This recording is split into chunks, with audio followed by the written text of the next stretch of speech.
ha tenido un impacto global. Empezó a tenerlo con los feminicidios de Ciudad Juárez, ¿no?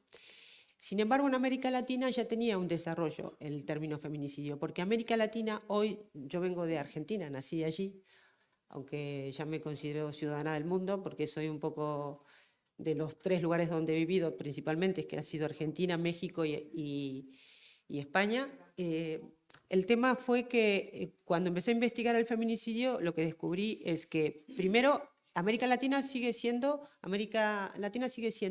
el continente con las tasas más elevadas de feminicidios del mundo. Allí hay, en algunos países como México y Colombia, o el Triángulo de Centroamérica, Guatemala, El Salvador, Honduras sobre todo, un auténtico genocidio de mujeres. Y voy a dar un simple dato que ahora vamos a ver cuando lleguemos a la parte de las estadísticas del Estado español.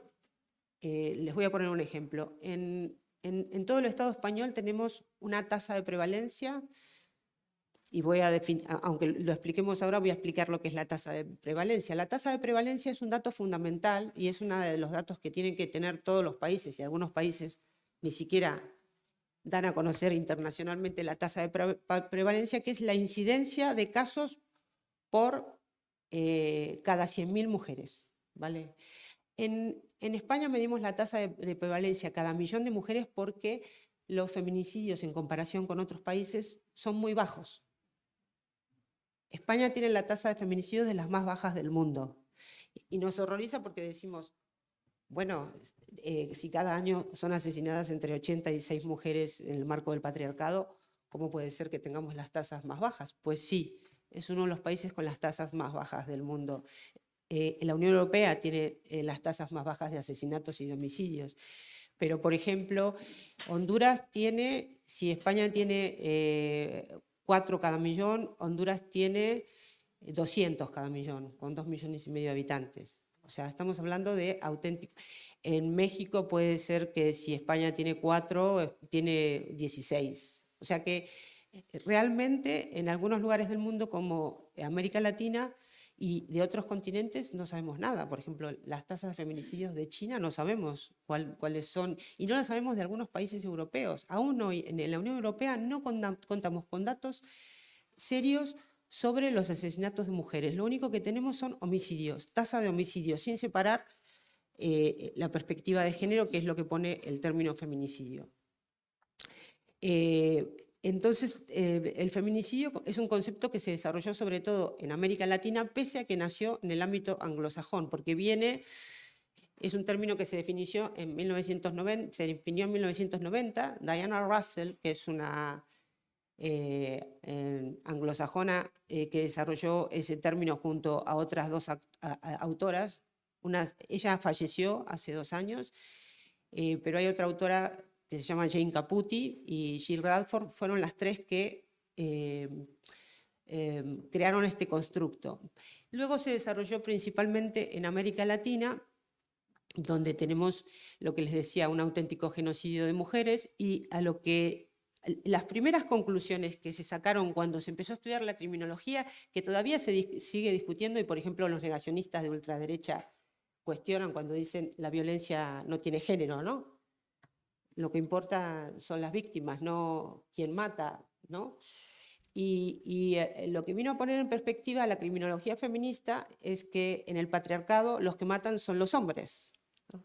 El 90% de todos los crímenes que se cometen en el mundo son cometidos por hombres. Y esa perspectiva es muy importante tenerla en cuenta. ¿Por qué es muy importante tenerla en cuenta? Porque existe también unos patrones, unos estereotipos de género que sitúan a los victimarios, a los hombres, en cómo ellos cometen los asesinatos y cómo llegan a perpetrar esos feminicidios. No es baladí y no es algo que no se puede dejar de tener en cuenta, el hecho de que los hombres son los que matan en el patriarcado, ¿no? Y la primera definición que yo encontré en Ciudad Juárez sobre el feminicidio fue, el feminicidio es el exterminio de la mujer en el patriarcado, y en algunos lugares del planeta realmente lo es. Y lo es no por como pueden ser otro tipo de genocidios. Si nosotros hablamos de genocidio, el genocidio puede ser por etnia, ¿no? De una etnia que extermina a otra etnia, puede ser por, bueno, por conflictos armados que determinadas poblaciones son exterminadas, pero en el caso de las mujeres, el feminicidio es solo por el hecho de ser mujer. No tiene que ver con una población específica, tiene que ver con la mitad de la humanidad.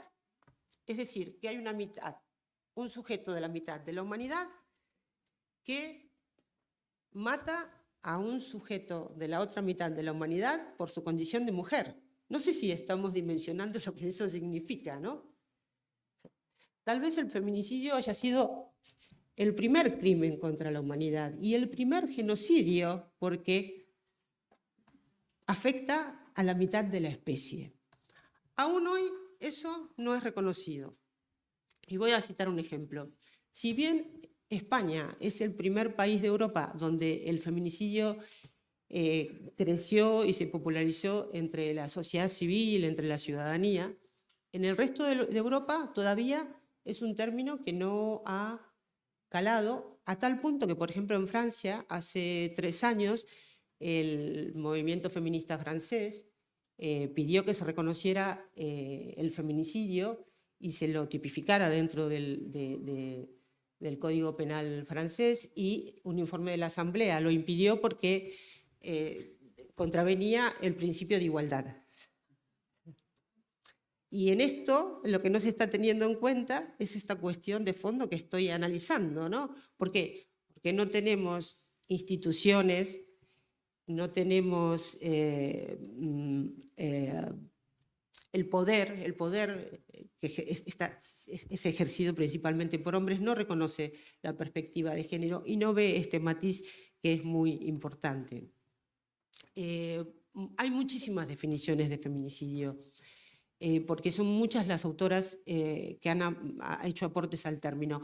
Yo no me voy a centrar en esto porque no tenemos mucho tiempo, pero sí quiero que quede claro que el feminicidio es el asesinato de mujeres por el hecho de ser mujeres, que es importante tener en cuenta el victimario, ¿no? Porque el feminicidio, las que estudian el feminicidio, las que estudiamos el feminicidio, no nos concentramos solamente en la condición de la víctima, sino en la condición del victimario. Y para que un feminicidio pueda ser definido como tal, hay que tener en cuenta algunos factores muy importantes. Por ejemplo, las motivaciones, ¿no? Las razones que tienen los hombres para matar a las mujeres. Y ahí es donde aparece el gran espectro de los tipos de victimarios, porque si analizamos, por ejemplo, la evolución que ha habido en el Estado español con la Ley de Violencia de Género, cuando yo llegué a este país y hablaba solamente del feminicidio en Ciudad Juárez y me puse a investigar el feminicidio en España, lo que advertí es que había un tipo de feminicidio que era reconocido, aunque no fuera reconocido el concepto, era reconocido en las leyes a partir de la ley del 2004, la Ley de Violencia de Género, que era solamente en el marco de la pareja.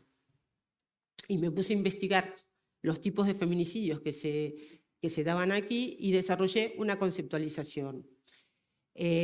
Una conceptualización que abarca más o menos entre 12 y 15 tipos de feminicidio. ¿Y qué me encontré investigando los feminicidios en España? Que había por lo menos 3 o 4 categorías de feminicidios, de asesinatos de mujeres por el hecho de ser mujeres, que no solo estaban fuera del marco jurídico, como asesinatos por violencia de género, sino que estaban fuera del reconocimiento público y del reconocimiento, por ejemplo, de los medios de comunicación. Y voy a citar 2 ejemplos de un tipo de feminicidio que los vamos a ver ahora en las cifras, que es un feminicidio que paralelamente a la disminución de los feminicidios en el marco de la pareja que se dio con la Ley de Violencia de Género, estos feminicidios han ido aumentando. Desde el 2010, que empezamos a documentar los feminicidios en feminicidio.net, hasta ahora. Y son los feminicidios familiares. Entonces, a mí me llamaba la atención leer noticias de periódicos y encontrarme con asesinatos, por ejemplo, de hijos a sus madres, o sea, de madres que son asesinadas por sus hijos, y que esos asesinatos eran sin más en la Crónica Roja no eran considerados asesinatos por violencia machista. Y también me llamó la atención otro tipo de feminicidio de un constructo que yo he acuñado, que es el feminicidio del sistema prostitucional, que comenzó siendo el feminicidio por prostitución, que son los feminicidios a manos de los puteros, de los llamados, compradores de sexo, ¿no? Ese es un feminicidio que aún hoy, en la nueva clasificación se diluye dentro del feminicidio sexual, pero no es un feminicidio reconocido. Yo diría que ahora actualmente es el más invisibilizado, ¿vale? El feminicidio del sistema prostitucional. A tal punto que cuando comencé a investigar bien este tipo de feminicidios, descubrí algo de lo que vamos a hacer un informe y un estudio, y es que los últimos tres más importantes asesinos en serie que ha habido en este país son feminicidas, porque también existen los feminicidas en serie. Habéis oído hablar en las películas de los asesinos en serie, ¿no? Que es, el asesino en serie es el que mata a varias víctimas con un determinado patrón, dejando una señal o una clave para ser perseguido o descubierto, o forma parte de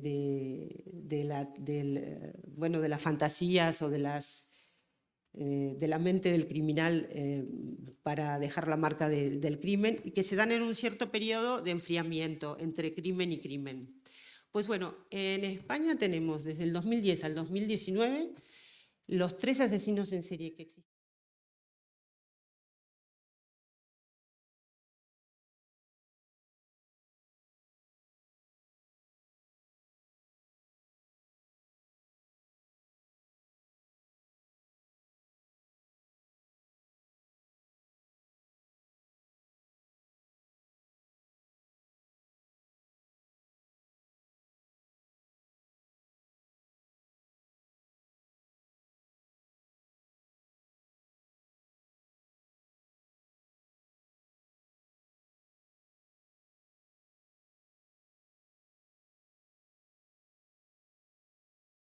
El mismo modus operandi de Marta Calvo, pero que no habían muerto. Bueno, la investigación llevó a que el asesino de Marta Calvo fue condenado hace unos meses por 3 feminicidios, por 3 asesinatos, perdón, y por otros 8 en grado de tentativa, ¿no? Un putero, un cliente de prostitución. ¿Por qué comento todos estos casos? Porque lo que estoy diciendo es que esta perspectiva todavía socialmente no se tiene en cuenta. Tampoco se tiene en cuenta la cuestión criminológica. Y si ustedes hablan con la policía, por ejemplo, con nuestras fuerzas de seguridad y con jueces, tampoco tienen en cuenta a la hora de valorar los asesinatos de mujeres la perspectiva feminista, que es lo que pedimos las feministas, que se incluya esta perspectiva, porque si se incluyera esta perspectiva en la investigación de los crímenes, probablemente podríamos encontrar una brújula que nos llevara a poder hacer estudios para prevenir este tipo de asesinatos, ¿no? Que son los asesinatos por violencia machista. Les voy a mostrar, a medida que voy mostrando las cifras, para no colgarme en la conceptualización, los tipos de feminicidio de los que les estaba hablando antes. Voy a pasarlo en euskera. A ver. Así, ¿no? No tengo mouse. ¿Me lo puedes pasar tú? Porfa, sí. Te voy diciendo la siguiente. Gracias. Porque es que no tengo mouse. No sé cómo. Ah, pon esto. Espera.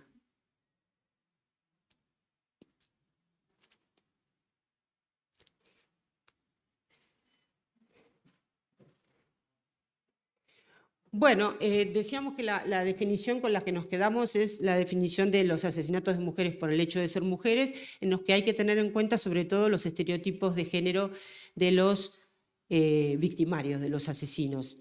La siguiente, por favor.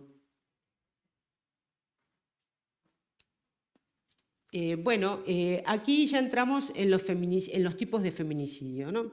Les decía antes que cuando me embarqué en la investigación en el 2004, nuestro proyecto nació en 2010 para empezar a documentar los feminicidios, hicimos un cálculo antes de empezar a documentar de que los feminicidios en España representaban, sobre todo, más del 50% eran a manos de las parejas, maridos, novios, amantes. Y esto es un dato que coincide con las cifras globales. Si ustedes ven las cifras globales de feminicidios, de todos los feminicidios que se cometen en el mundo, alrededor de entre un 50 y un 60% son feminicidios cometidos en el marco de la pareja. Es decir, los hombres matan mayoritariamente a las mujeres en el marco de la pareja. Este es un dato clave. Después, nuestra clasificación, cuando empezamos a documentar, sufrió también una evolución a nivel global de cuando se empezó a estudiar estadísticamente los feminicidios. Y el segundo feminicidio más cometido en el mundo es el feminicidio familiar, ¿no? Que es una clasificación que nosotras tenemos, que ha reconocido ahora a partir de este año el Ministerio de Igualdad y la Delegación de Gobierno, y dentro de ese feminicidio familiar, que vamos a ver aquí, no sé si, perdón, no sé euskera y no quiero perderme, no sé si en la siguiente podemos pasar, están las definiciones, por favor, la siguiente. El feminicidio familiar, lo que descubrimos es que, claro, el feminicidio familiar es cometido por cualquier familiar varón hasta el 3er grado. Pero nos encontramos con que casi todos los feminicidios familiares son de hijos que asesinan a sus madres. Y luego, cuando empezamos a investigar, yo les recomiendo, porque esto está online, el estudio más completo que hicimos de feminicidios es el de feminicidio en Euskadi. Feminicidios 2010-2015. Y aquí tenemos un análisis también de sentencias de esos feminicidios. Ahora voy a comentar brevemente cómo actúa la justicia con respecto a estos casos.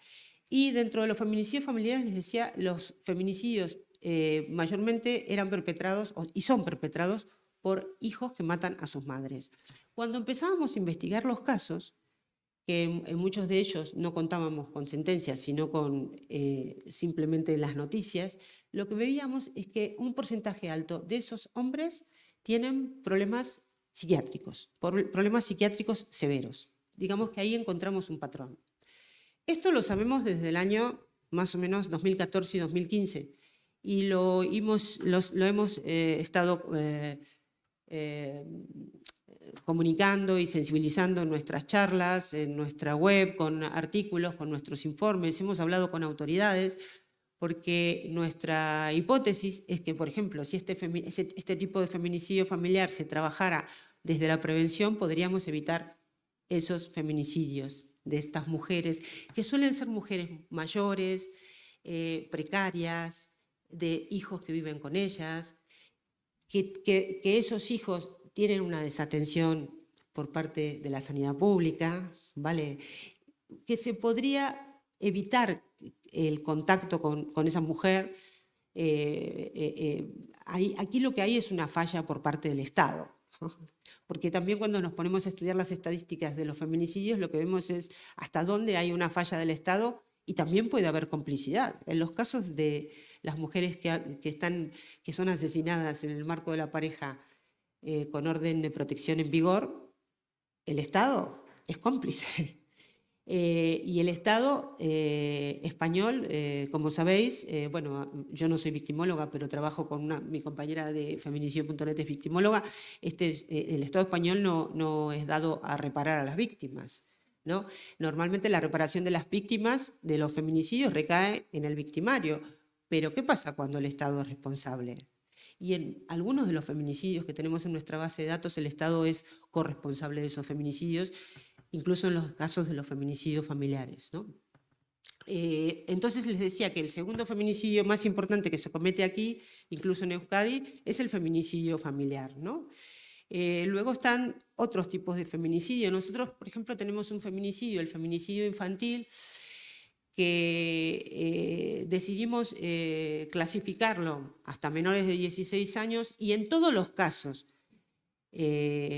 haya razones de género o no, de niñas que sean asesinadas por hombres, los consideramos feminicidios, porque hay una situación especial de vulnerabilidad, porque las niñas son menores, y porque hay una situación tremenda de desigualdad frente a los varones si es un adulto, ¿no? Tenemos casos tremendos de niñas que fueron asesinadas por sus tíos, por vecinos, incluso por extraños, y que los consideramos feminicidios, aunque no podamos determinar si hay una razón de género, porque la razón de género está en el victimario y en la menor, y en esa relación tremenda de desigualdad, y que estamos hablando de una niña, ¿no? Una niña le estamos quitando la vida en una situación de una edad muy temprana, ¿no? En la evolución histórica de los feminicidios, lo que podemos decir como cosa positiva, y ahora voy a hablar de algo que comentó Gloria, que me parece fundamental, que es el tema de la reparación social, que es el trabajo que hacemos en feminicidio.net. En la evolución histórica lo que hemos comprobado es que las leyes funcionan, con sus más y sus menos y con sus problemas. La ley de violencia de género, en términos absolutos de homicidios de mujeres o feminicidios, ha conseguido disminuir los feminicidios un 40% desde su entrada en vigor en el 2004 a la actualidad. No es poca cosa, es un dato a tener en cuenta y muy importante que tenemos que tener en cuenta como sociedad, ¿no? Miren la evolución, por ejemplo, desde nosotros empezamos a documentar en el 2010, a ver si lo puedo hacer yo, en la evolución que tenemos, si veis, ¿vale? Aquí no se alcanza a ver muy bien, pero bueno, tenemos los datos desde el 2010 al 2020 totales por tipos de feminicidio. El rojo siempre es el mayoritario. Y aquí están los feminicidios íntimos. Si ven la barra, ocupan en todos los casos más del 50% de los feminicidios. Eso lo veis, ¿no? Que eso coincide con los datos globales. ¿Veis? Los que están en verde son los feminicidios familiares. Fíjense la evolución de los feminicidios familiares. Los feminicidios familiares, sobre todo, empezaron a crecer a partir del 2017 en adelante. Bueno, encontramos una línea increyendo, ¿no? Que continúa, ¿no? Nosotros estamos advirtiendo a las autoridades de esa cuestión y nos parece preocupante. En Euskadi, por ejemplo, encontramos casos, por lo menos 2, de hijos que vivían con sus madres que habían tenido antecedentes de violencia de género con sus parejas, ¿no? Porque también lo que encontramos cuando estudiamos a los victimarios es que el maltratador y el feminicida o que violentador con su pareja también puede tener denuncias de violencia sexual con otras parejas o denuncias de violencia ejercida doméstica contra miembros de su familia, ¿no? No todo está separado por estancos. Esto es muy importante tenerlo en cuenta. Por eso para nosotros es fundamental el estudio de los victimarios, porque si tuviéramos un estudio de los victimarios, que no lo tenemos, ¿no? Las bases de datos normalmente tienen muy pocos campos de rellenado. Si tuviéramos más información sobre los asesinatos por razones de género, podríamos evitar muchos feminicidios. Lo interesante de aquí que estamos viendo es que también han disminuido las cifras de casos de feminicidios íntimos no reconocidos por la delegación de gobierno. Pero aún así tenemos un 5% de casos que para nosotros deberían ser parte de las cifras oficiales que no lo son. ¿Por qué? Porque, por ejemplo, hay casos de feminicidios en el marco de la pareja de mujeres que fueron asesinadas por sus amantes que no son considerados violencia de género, ¿no? Porque hubo una relación fugaz. Para nosotros eso es un error y nosotras también clasificamos esos casos que no forman parte de las cifras oficiales porque eso también ayuda a bajar la tasa de prevalencia, ¿eh? No es ninguna tontería esto. Bueno, ¿por qué es importante la tasa de prevalencia? Sobre todo en lugares como este. ¿Por qué es importante la tasa de prevalencia? Es importante porque si estamos en una población donde viven pocas mujeres, ¿no? Y si, por ejemplo, asesinan a una mujer en una franja de edad reproductiva, están provocando un gran impacto a esa población, ¿no? Y la tasa de prevalencia puede ser muchísimo mayor y puede afectar mucho más a un lugar pequeño que a un lugar de gran población. Es importante medir la tasa de prevalencia para saber el impacto real que tiene el feminicidio sobre la población. Ahora vamos a ver las cifras de Euskadi, ¿no? Esto es muy importante, ¿no? Euskadi está por debajo de la media de España, de la tasa de asesinatos de mujeres. En esos 10 años, fíjense, son asesinadas 3,72, casi 4 mujeres por cada millón, ¿vale? En todo un periodo. Es una cifra, como les decía antes, que está por debajo de la media europea, de la media mundial e incluso de la media española. Por lo que sé, por las compañeras de Mugar y Gabe, por el trabajo que se ha hecho aquí desde el movimiento feminista y también desde la academia, de las cosas positivas para señalar de la baja de feminicidios, también hay que hablar de la reparación social. ¿Qué significa reparar socialmente, no? Cuando ponemos nosotras ni una más, ni una menos, cuando hacemos los duelos públicos, ¿no? Cuando se hace ese minuto de silencio en los ayuntamientos, cuando las instituciones lo hacen público. Nosotras consideramos en feminicidio.net que si no hay duelo público no hay memoria histórica, porque si no hay un reconocimiento social de la víctima, no podemos cambiar el pensamiento y el paradigma de la importancia que tiene prevenir este tipo de asesinatos. Los duelos públicos funcionan y son necesarios también para recordar, para no olvidar y para ver el vacío que deja la pérdida de la vida de esa mujer en una población. Aquí se nota todavía más porque son pueblos más pequeños, ¿no? En las grandes ciudades este tema a lo mejor pasa muchísimo más inadvertido, pero yo creo que tiene un gran calado todos los actos que tengan que ver con el duelo público. Y eso se lo debemos también al movimiento feminista cuando va contabilizando los asesinatos, cuando hace pintadas o cuando hace actos públicos reconociendo a las víctimas. El aporte que hemos hecho nosotros cuando empezamos a documentar y cuando empezamos en todas las redes sociales, cada vez que lo seguimos haciendo, cada vez que asesinan a una mujer, ahora lo hacen muchísimos grupos, muchísimos colectivos y nos alegra que de alguna manera haya una sensibilidad tremenda social con el asesinato de mujeres, con los feminicidios. Pero cuando comenzamos a documentar los feminicidios, lo que veíamos es que en los periódicos, por ejemplo, no se ponían los nombres, no se sabía si esas mujeres tenían hijos o hijas, no se sabía si eran inmigrantes, no se sabía qué era lo que dejaba truncada esa vida, ¿no? Y a raíz de la sensibilización del movimiento feminista que nosotras acompañamos y del que formamos parte, tenemos un hashtag que utilizamos en las redes sociales que es "no las olvidamos", ¿no? Y en los informes publicamos los nombres y las fotos, porque no son meras estadísticas, ¿no? La única manera de empatizar con los feminicidios es hablar de ellas como seres humanos, porque lo que notábamos también cuando empezamos a documentar los feminicidios es la frialdad sobre la que se hablaba de estos crímenes en los medios de comunicación, ¿no? El único registro que se tenía hasta hace poco es nada más que el momento del asesinato de la víctima y sus detalles, pero no sabíamos nada de su vida. Eso ha cambiado, y eso ha cambiado para bien. Incluso en periódicos de derechas, no es una cuestión ideológica, esto es un tema que nos atañe a todos y todas, y ha sido una evolución muy interesante. Esto es una forma de reparación social.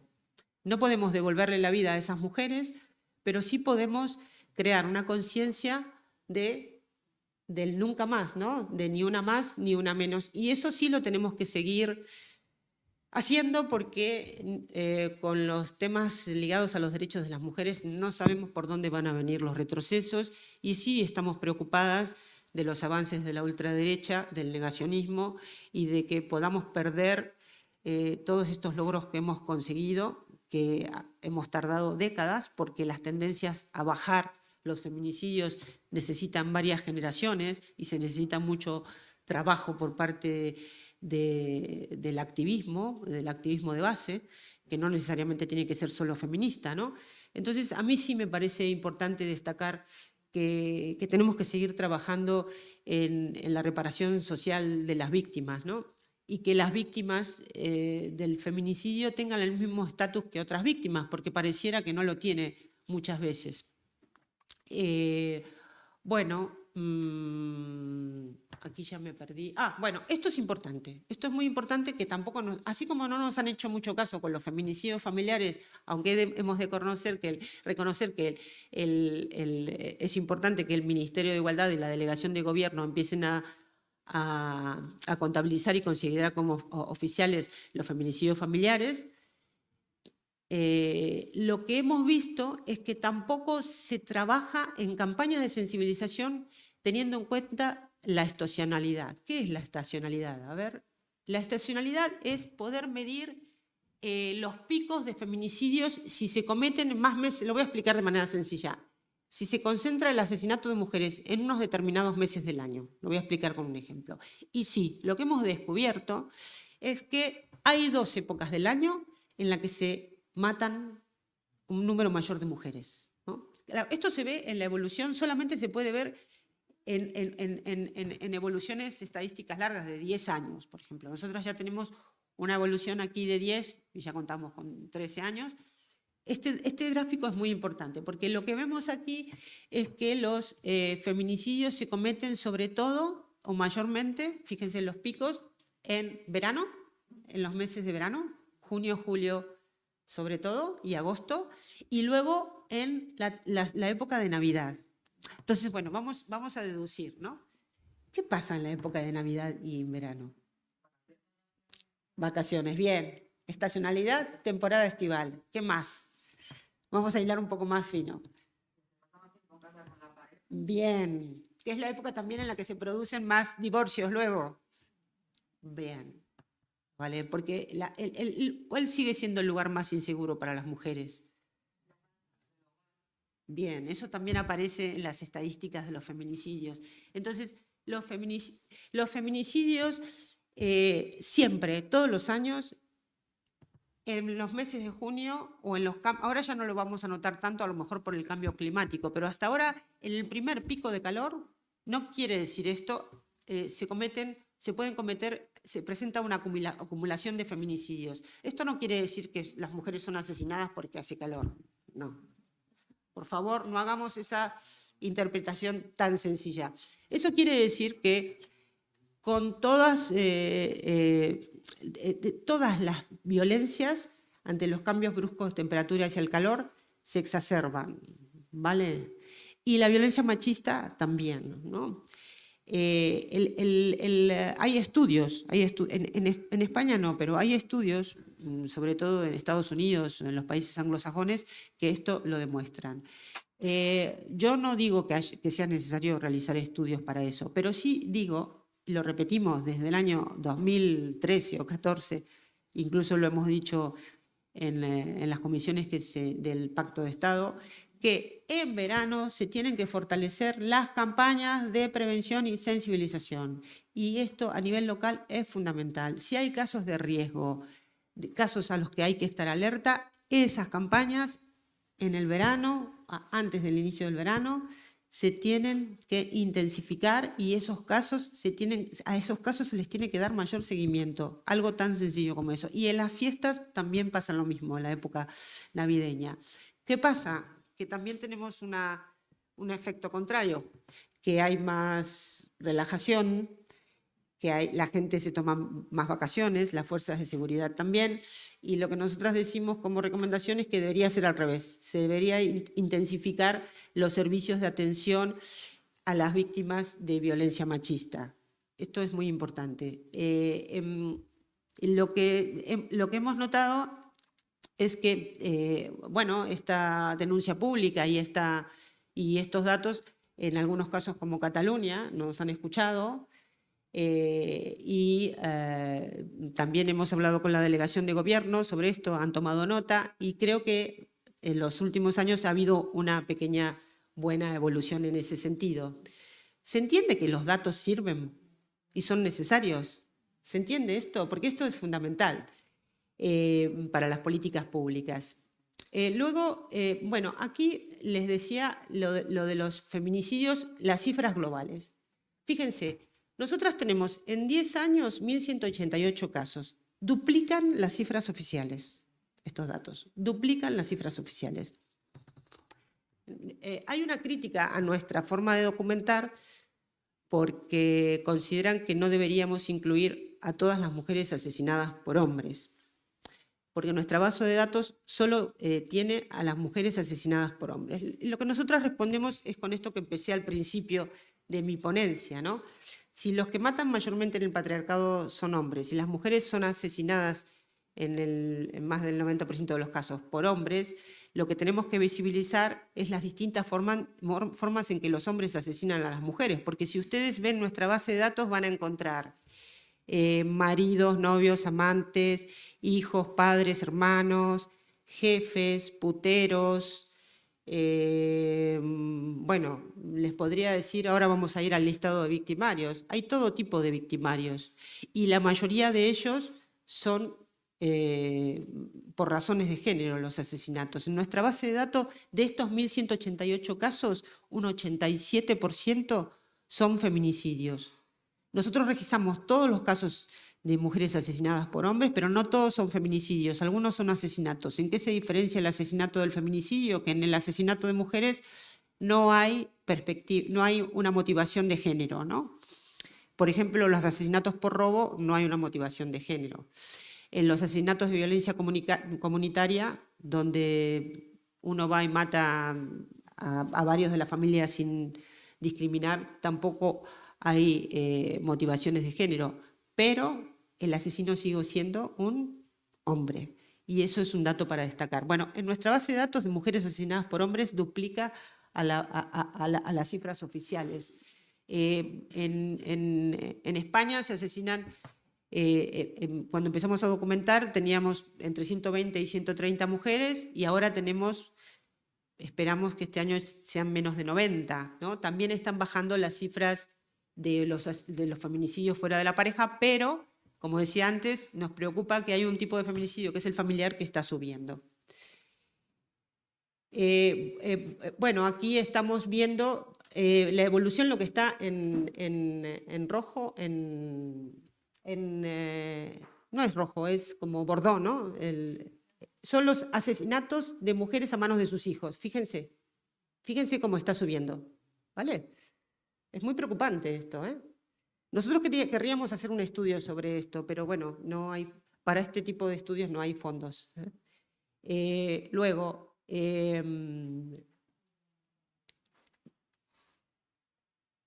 miren, lo que les decía, ¿por qué es fundamental documentar todos los casos y todos los tipos de asesinato que cometen los hombres sobre las mujeres, que como les decía, el 87%, entre el 85 y 90, son por razones de género? Marido, pareja, expareja, hijo, exmarido, padre, otro familiar, demandante de prostitución, vecino, amigo, hermano, exyerno, cuidador, padrastro, nieto, cliente, por ejemplo, clientes de un bingo, ¿no? Inquilino, camarero, exempleado. Los hombres matan a las mujeres en el patriarcado desde distintos roles y tenemos muchísimos tipos de feminicidio que de otra manera, si no lo pudiéramos conceptualizar desde el feminicidio, pasarían completamente inadvertidos, ¿no? Bueno, respecto a la nacionalidad de la víctima, también es un dato muy importante que no tiene el suficiente impacto ni la sensibilización social, incluso frente a nuestras instituciones, que debería tener. Si nosotros medimos la tasa de nacionalidad de extranjeras y extranjeros inmigrantes que viven en nuestro país, está entre un 11 y un 12%. Sin embargo, en nuestra base de datos, los feminicidios de mujeres, casi todas inmigrantes, aquí hay que valorar el concepto de clase, ¿no?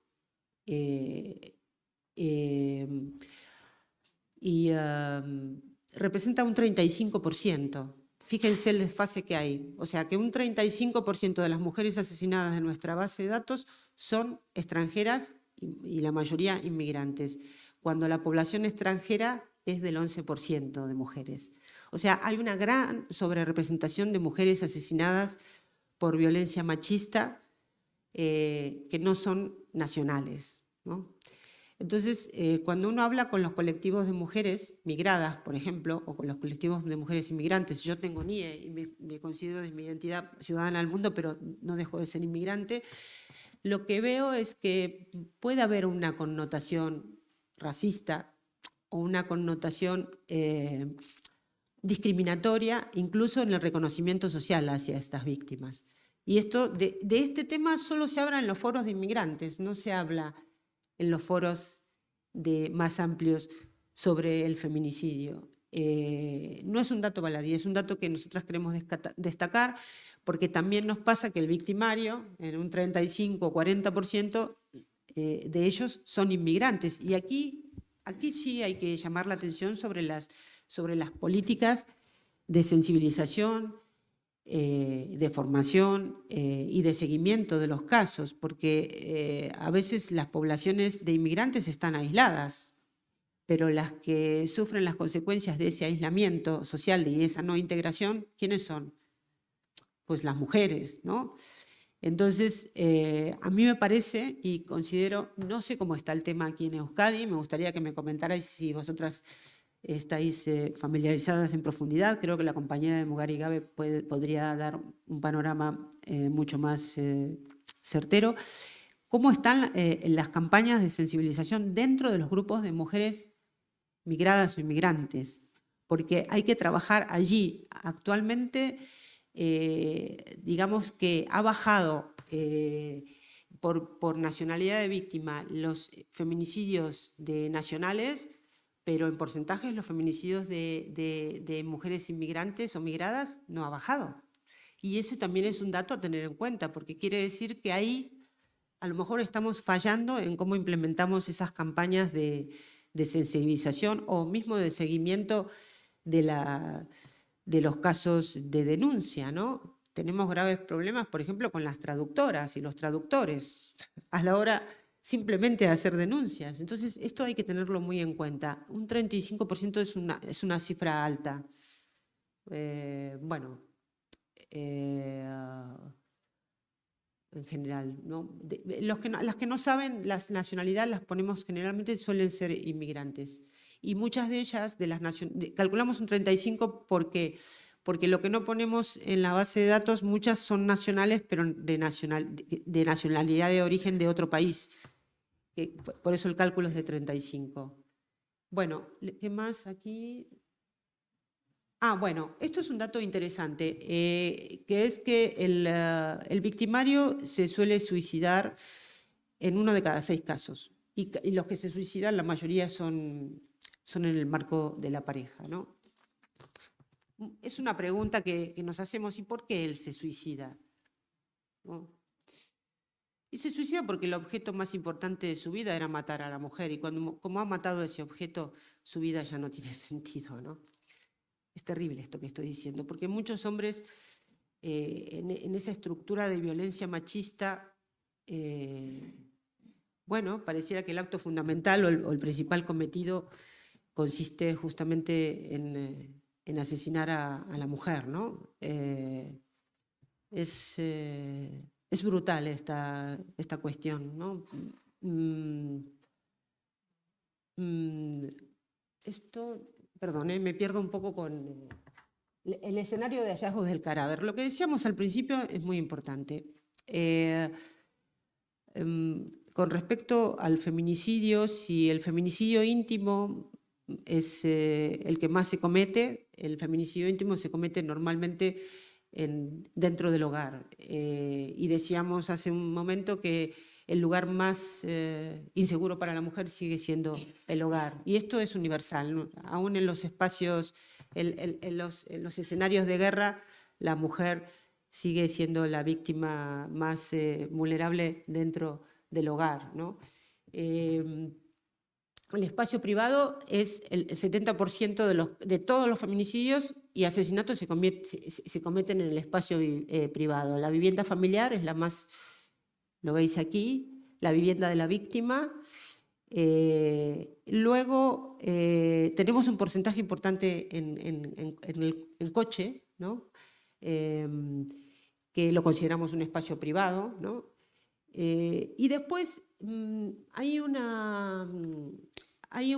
algunos tipos de feminicidio se cometen en espacios públicos, o el abandono del cadáver es en espacios públicos. Hay estudios sobre esto en Estados Unidos.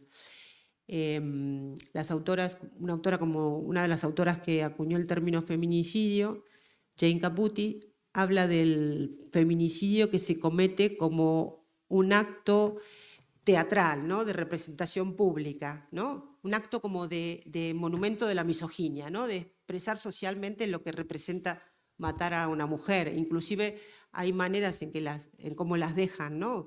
El hecho de que una mujer aparezca desnuda, con las bragas bajadas, con los zapatos al lado, ¿no? Que esos suelen ser crímenes sexuales, tienen un significado político, patriarcal, ¿no?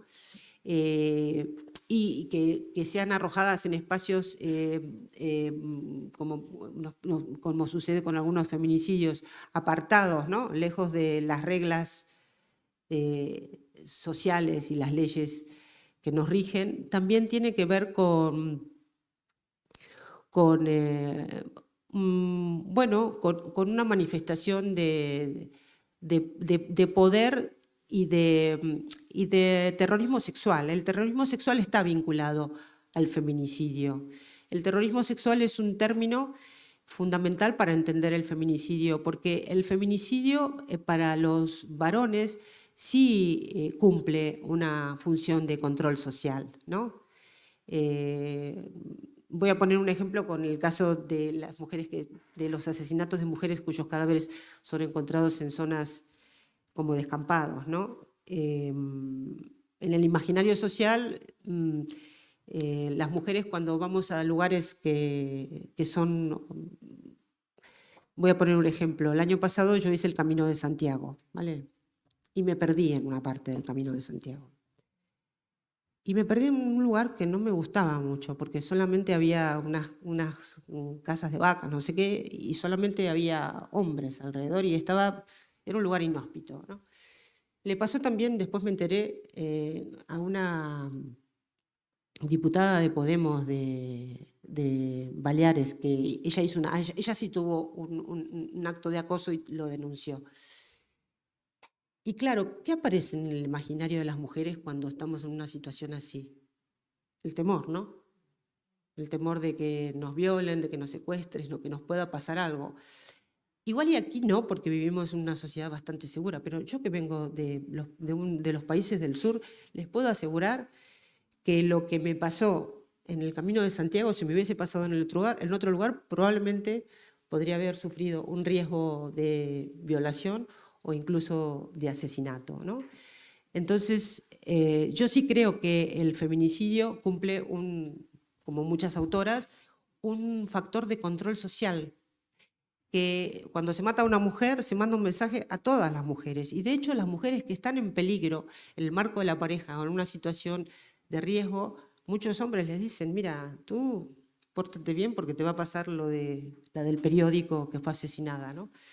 Bueno, yo para terminar y podamos hablar aunque sea 5 o 10 minutos, porque ya llevo 45 minutos, me gustaría reconocer que en los años que he trabajado, estudiado, dado charlas, conferencias y haciendo los informes de feminicidio en España, he visto una evolución positiva.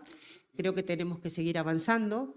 Nosotras, las feministas, ya sé que podemos ser muy radicales, cuando decimos que no queremos ni una, o sea, no queremos que ninguna mujer sea asesinada por razones de género. Y me parece como mensaje alentador que tenemos que seguir luchando por defender nuestros espacios, nuestros presupuestos, porque para que las leyes se puedan poner en práctica y podamos tener políticas de sensibilización, de formación y también de prevención, necesitamos nuestros presupuestos, en nuestras políticas de igualdad. Y también dejo como mensaje final que tenemos que seguir defendiendo la perspectiva feminista y tenemos que seguir defendiendo todo lo que ha aportado la academia y el movimiento feminista hasta ahora, porque hay riesgos de que nos quiten derechos si llega a gobernar la ultraderecha. Bueno, muchas gracias.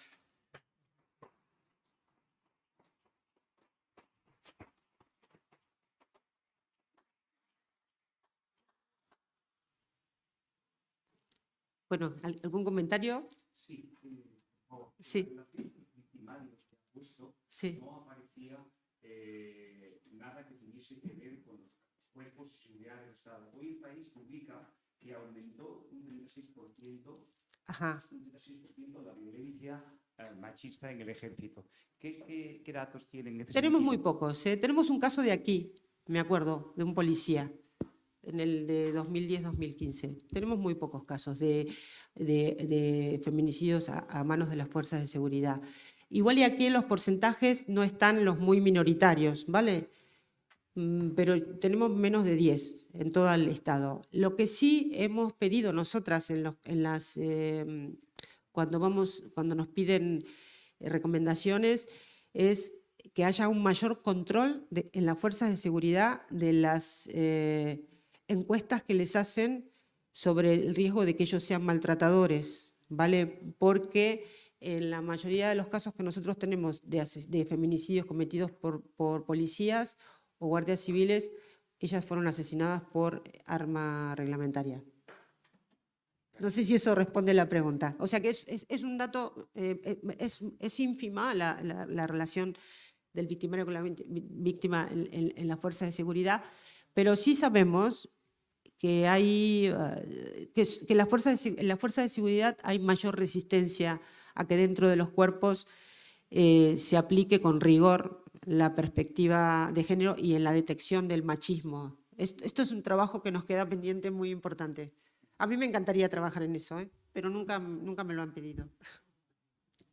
Ni me lo pedirán, supongo. A mí me llama mucho la atención el dato de los hijos que matan a las madres. Sí. ¿Cómo ha subido tanto? ¿A qué se debe? ¿Habéis investigado a qué se debe? No, tendríamos que hacer un estudio, pero aquí hay dos elementos muy importantes que hay que tener en cuenta. La cuestión de clase y la precariedad. La vulnerabilidad también afecta a que haya proclividad a cometer este tipo de asesinatos, porque en algunos casos hay cuestiones de hacinamiento, ¿no? Que se vive en un clima de tensión, de discusiones. Tenemos casos también de hijos que han matado a sus madres y han conservado el cadáver para cobrar la pensión que percibía esa mujer, ¿no? Son casos terribles. Ahí hay un factor que tiene que ver con la vulnerabilidad y tenemos una salud mental bastante precaria en el Estado español, que tiene un retraso muy importante con respecto a otros países de Europa. Yo vengo de un país donde en Argentina tenemos una mejor sanidad pública, pese a toda la salud mental, perdón, pública, pese al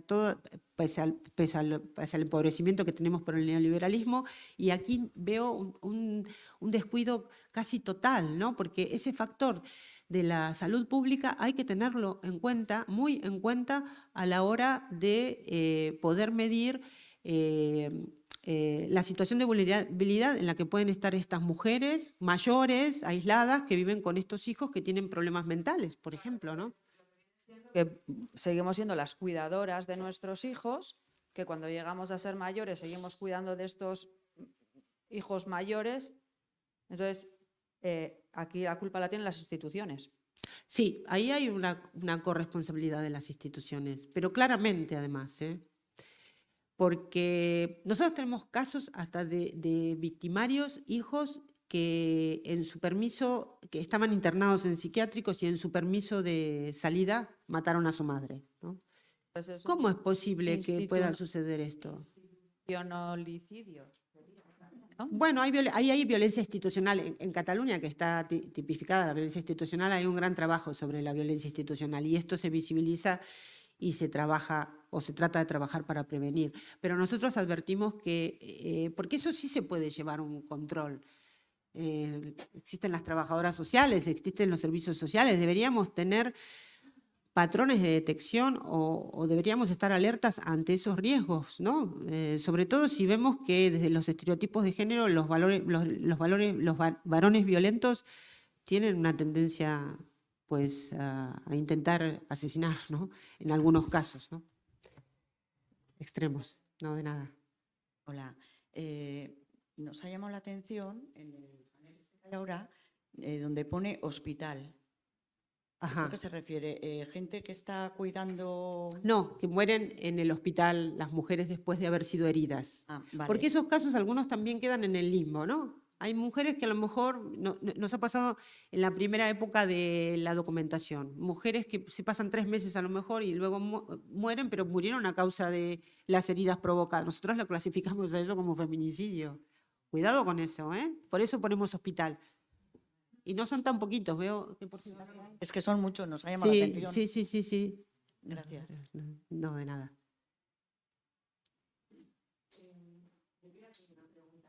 Sí. No, por favor.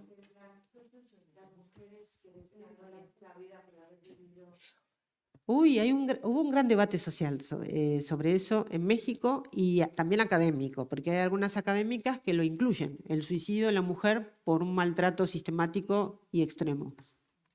Lo que pasa es que ahí pulverizas el término, porque ya el término está bastante cuestionado. Si tú incluyes los suicidios, van a decir, mira, estas están exagerando, están inflando las cifras, pero sí hay muchas mujeres, sobre todo en otras culturas. No sabemos, por ejemplo, en las culturas con la religión musulmana, hay unas tasas de feminicidio altísimas. En América Latina también hay tasas de feminicidio. En Chile, por ejemplo, es brutal. Ellas, las del movimiento feminista chileno que llevan también registros de feminicidios, tienen en cuenta los suicidios, pero nosotros ese dato no lo tenemos porque en España también los datos de suicidios recién desde hace pocos años se están contabilizando con mayor rigor, pero no hay trabajos estadísticos profundos sobre ese tema. Pero es muy interesante y muy importante porque en realidad hay muchas mujeres que las acaba matando en vida el propio maltrato, ¿no?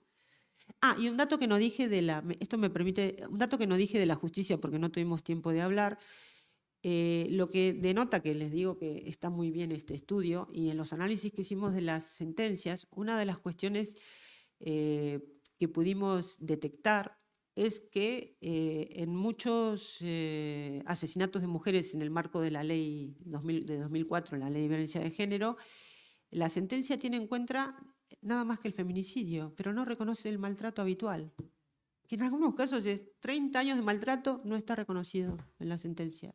Eso es terrible. Eso también da cuenta de que la violencia machista está tomada con pinzas por nuestros jueces, ¿no? ¿Alguna otra cuestión más?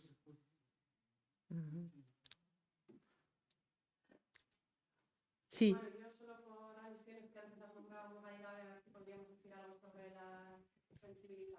Sí.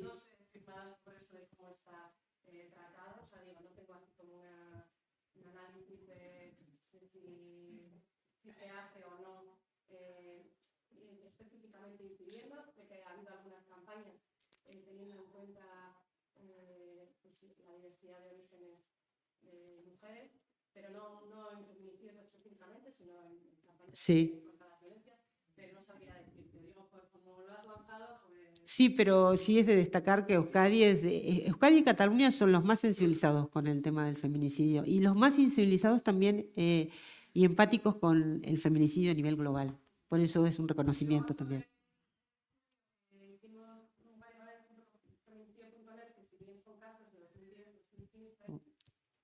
Es modélico este estudio, no se ha hecho nada similar a esto. Totalmente. Ahora podría hacerse otro estudio y demás, pero la recomendación es que también hace un análisis de los mediáticos pero bueno, sigue. Sí, claro que sigue vigente, sí. Sí, yo lo recomiendo, a donde voy lo recomiendo. Por eso he traído el único que tengo, porque no ha habido, no volvisteis a publicarlo, bueno, ya está desfasado, pero sí es muy importante.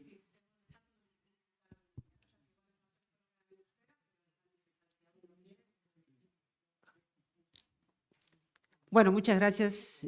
¿Alguna pregunta más por esta invitación, por esta jornada? Yo me voy a quedar como oyente ahora y espero que sigamos avanzando en la prevención.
Genero indarkerian aditua eta autodefentsa feministaren prestakuntza erreferente nagusienetako bat.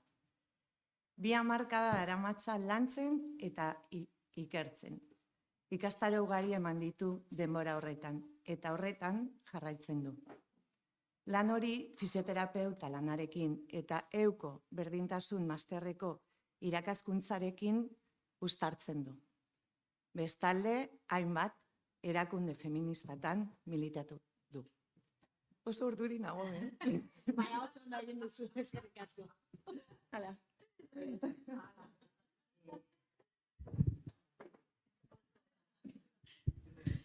Voy a pedir que me pongan el PPT, ¿puede ser?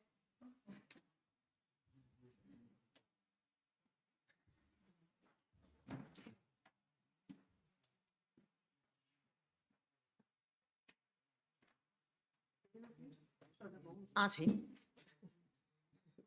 Siempre por si acaso. Será una cuestión simplemente de esto. Charlas noviembre 22.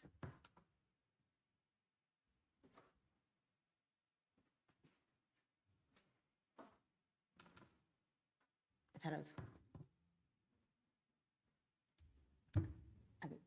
Esta aquí.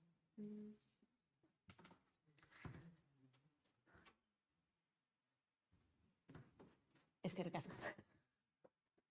Bueno, en realidad lo del PPT es más que nada para no perderme yo en mi tendencia a hablar de tantas cosas como tenemos por delante. Mirad, como soy fisioterapeuta y me preocupa la salud, y en especial la salud de las feministas, porque tenemos todavía que seguir trabajando y además en este feminismo intergeneracional es muy importante seguir trabajando de manera constante hasta que consigamos realmente erradicar el patriarcado, os voy a pedir que os levantéis. Sabéis. Y que os sentéis otra vez. Esto es lo que se llama tener poder. Exactamente. No, y nos vamos a volver a levantar. Nos volvemos a levantar. Hay que activar un poco el cuádriceps, la musculatura para activar el cerebro, porque el cerebro humano tiene capacidad de atención de 1h30, así que os podéis sentar ya. Sí. O quien quiera hacer un poco de estiramiento. Bueno, más bien activando el corazón y activando el cerebro. Vale, mira, bueno, lehenik eta behin eskerrik asko etortzeagatik eta antolatzailei nikan pentsatzeagatik hitzaldi hau emoteko.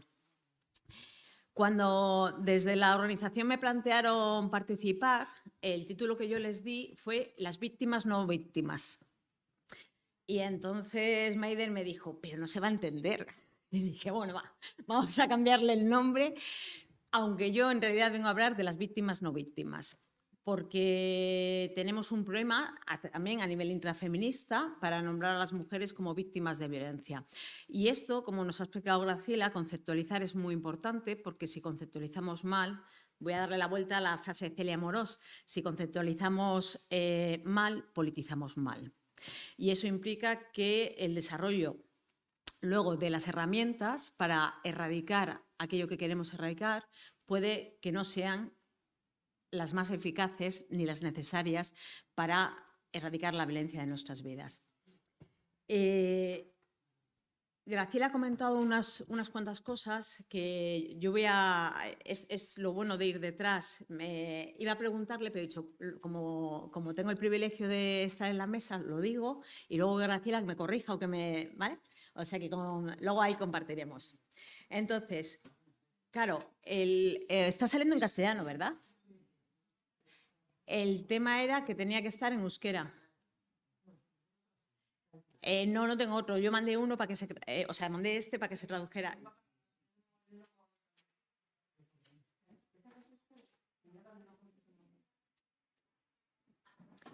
Ez daukagu? Bueno, sentitzen dut. Gaztelanez izango da dena. PPT eta ni.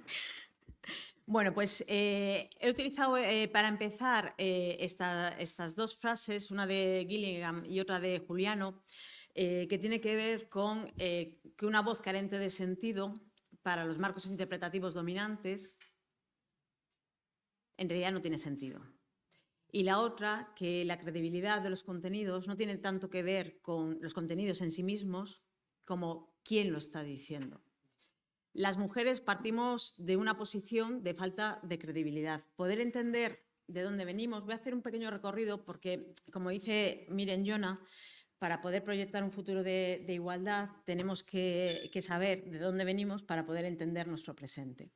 Y venimos de una desigualdad absoluta en el Código Penal, en el Código Civil, donde las mujeres éramos todo el rato consideradas menores de edad.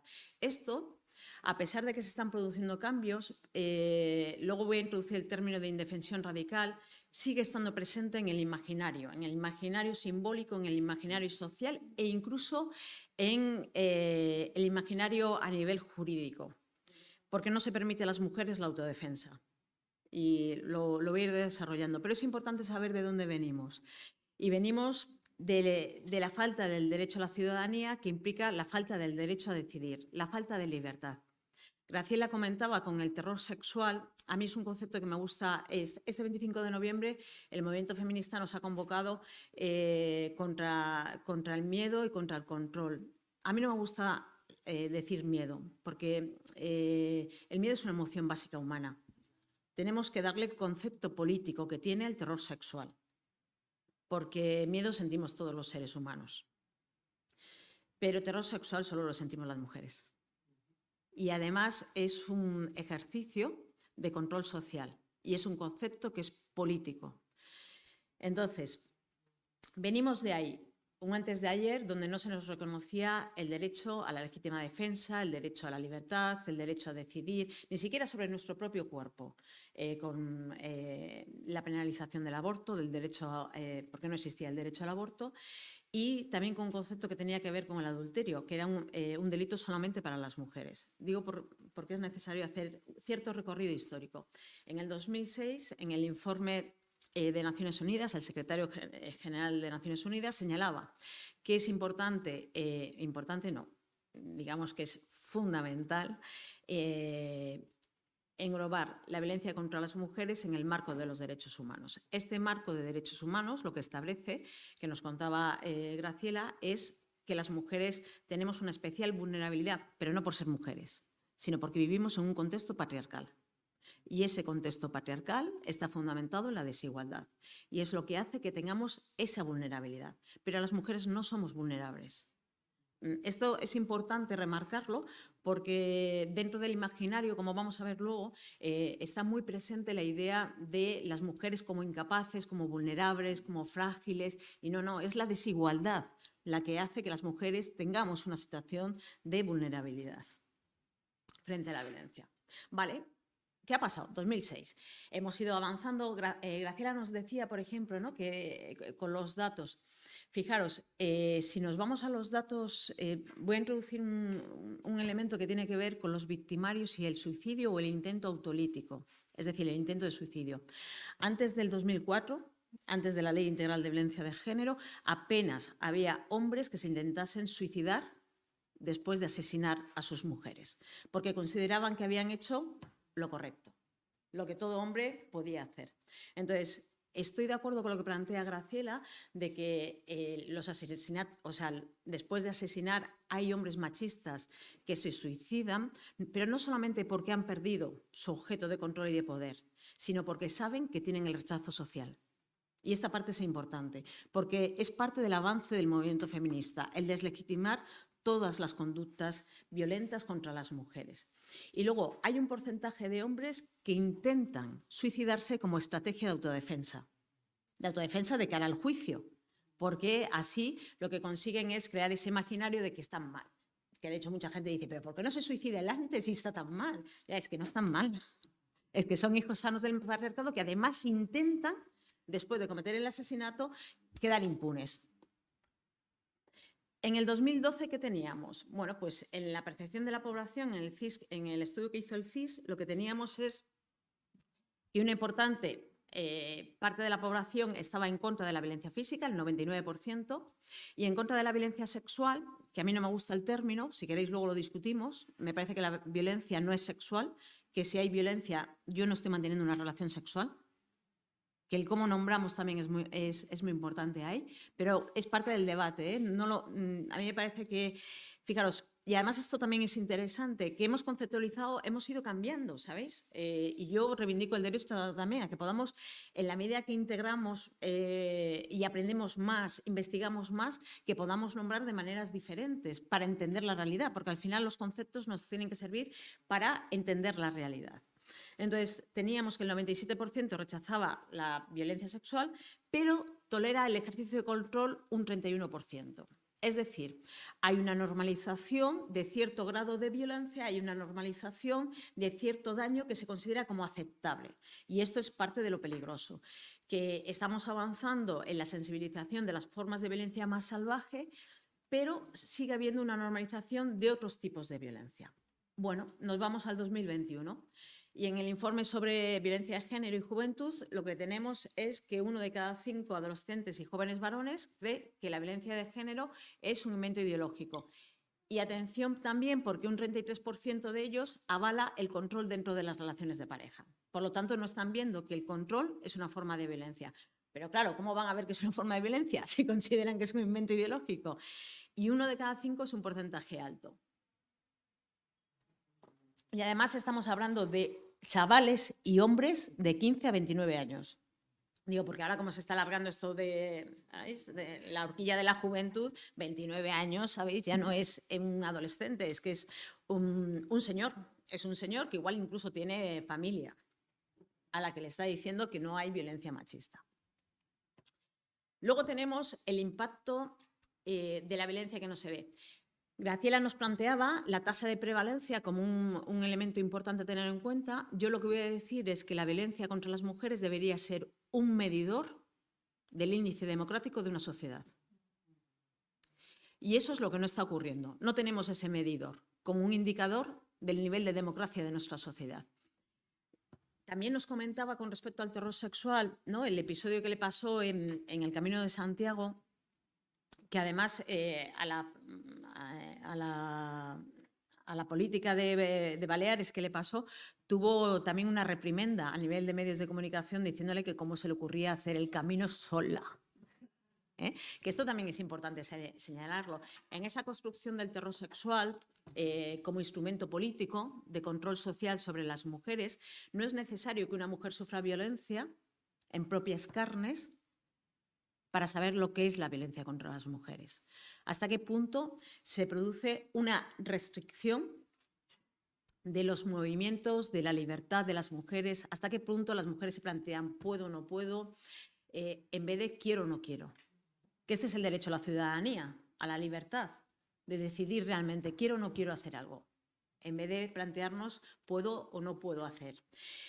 Hay un extra de cuidado, una hiperalerta cerebral, que hay, como soy fisio, en la parte sanitaria también nos estamos encontrando, y es un abordaje novedoso dentro de Osakidetza que estamos haciendo sobre los malestares de género, cómo muchas mujeres presentan dolor persistente, fatiga crónica, ansiedad, insomnio, derivado de la violencia, y estos son indicadores clínicos, es un síntoma emergente que lo que nos está diciendo es que tenemos que preguntar más allá cuál es tu situación, más allá de cómo está tu hombro, tu tejido, ¿qué te pasa? ¿Cuándo te pasa? ¿Desde cuándo te pasa? El cómo preguntamos es muy importante para tener información acerca de lo que está ocurriendo y no solamente una descripción, sino ir más allá y saber por qué está ocurriendo lo que estamos viendo. Tenemos, por otro lado, en ese extra de cuidado, un sentimiento de culpabilidad. A todas las víctimas de la violencia machista nos atraviesa la culpa y a todas nos atraviesa la vergüenza. Y esta es una construcción social. No tiene que ver con que las mujeres... No, esto es una construcción social de género para la desigualdad, donde... O mejor dicho, cuando te han dicho que tengas cuidado y te ha pasado algo, entonces la responsable eres tú, porque no has tenido el suficiente cuidado. Además de la culpabilidad, supone una normalización, porque nos dicen que simplemente con que tengamos cuidado la violencia va a desaparecer, y sabemos que esto no es así. Los únicos responsables de la violencia son quienes la ejercen, quienes la avalan, quienes la legitiman o quienes, sabiendo que existe, no están poniendo los medios para su prevención. Así que, cuando nos educan y nos socializan en el terror sexual, están normalizando la violencia y están impidiendo el empoderamiento feminista de las mujeres, porque no nos dicen qué podemos hacer frente a esta violencia. Y de hecho nos dicen que no volvamos nunca sola a casa. Y tiene que ver con ese imaginario donde las mujeres tenemos, por un lado, que estar siempre en la carencia, en la insuficiencia y siempre, de alguna manera, frágiles con respecto a aquello que nos puede pasar. Y que tiene que ver con este concepto, que es un concepto de Elsa Dorlin, la filósofa francesa, que ya lo contextualiza en el contexto colonial, en el contexto de la esclavitud, pero que a mí me parece que en las relaciones de género, y esto es importante también porque cuando hablamos de género hay como una pérdida del concepto, ¿no? Hoy en día ya no se sabe muy bien de qué. Por eso cuando Graciela decía que hay que introducir la perspectiva feminista, a mí me parece que es lo que hay que hacer, introducir la perspectiva feminista. Entonces, esa indefensión radical supone ver siempre a las mujeres en minoría de edad, una incapacidad para la propia autodefensa física, emocional, para poner límites, porque solo aquellas personas que tienen reconocida su condición de sujeto pueden ser ofendidos. Un ejemplo extremo de esto serían los crímenes de honor. Como las mujeres no tenemos honor, es un honor prestado, y entonces si nos pasa algo en ese supuesto honor, que fundamentalmente tiene que ver con la sexualidad, pero en realidad tiene que ver con la violencia, y no con la sexualidad. Fijaros, aquí lo importante también de la... Hay algo que necesito...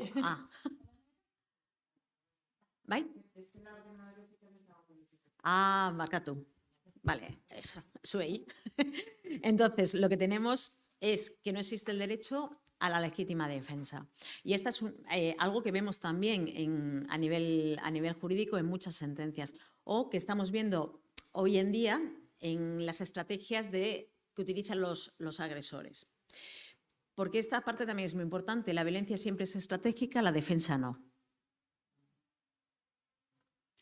Todo agresor prepara la violencia y sobre todo los malos tratos habituales, pero también en las violaciones. Lo vimos en la agresión. En todas las agresiones grupales, por ejemplo, lo que estamos viendo es que hay una preparación. O sea, hay un acuerdo. Porque no son locos, no es una manada. A mí me parece que el cómo nombramos también es muy importante para romper con esa idea de que no son hijos sanos del patriarcado. porque lo tenemos que repetir una y otra vez, son hijos sanos del patriarcado, que lo que hacen es establecer una estrategia. Incluso en los feminicidios que se producen en el marco, fijaros que también es muy interesante cuando Graciela nos decía, el 70% de los asesinatos se producen en la casa, sin embargo, ¿de quién nos dicen que tenemos que tener cuidado? Entonces, hay una información perversa todo el rato para que las mujeres no tengamos realmente capacidad para identificar cuando estamos realmente en una situación de violencia, porque la violencia es la no esperada cuando se produce. ¿Qué es lo que tenemos actualmente? Pues una fuerte reacción patriarcal que se expresa de diferentes maneras. Una de ellas es que muchos agresores hacen denuncias cruzadas. La mujer se defiende de la agresión y cuando llegamos al juicio lo que encontramos es que el juez o la jueza considera que ha sido una pelea. Una riña entre dos, donde el que más fuerte era, pues... Y también lo vemos en el imaginario social, ¿no? Es que se pelean mucho. Dices, no, es que no es una pelea. No es lo mismo la violencia que la autodefensa. Volviendo al terror sexual, tenemos que se construye la idea de una especial vulnerabilidad de las mujeres per se, pero no se nos dice qué podemos hacer frente a esta violencia que podemos sufrir. Ni siquiera se habla exactamente de qué tipo de violencia podemos sufrir, porque lo que nos dicen siempre es que nos puede pasar algo y que anda mucho loco por ahí suelto. Entonces, ese mensaje además, yo diría que al menos en todos los países que he trabajado, que es fundamentalmente Europa y América Latina, se reproduce de manera constante y se reproduce para el control social de las mujeres. Un control social, además, que nos lleva a una idea de que estar con una misma es peligroso. Al patriarcado le interesa mucho que las mujeres nos construyamos dependientes de los hombres. Luego te dicen que eres dependiente emocional. Y dice, vamos a ver, dígame usted un poquito, porque me ha dicho que no puedo estar sola, ¿no?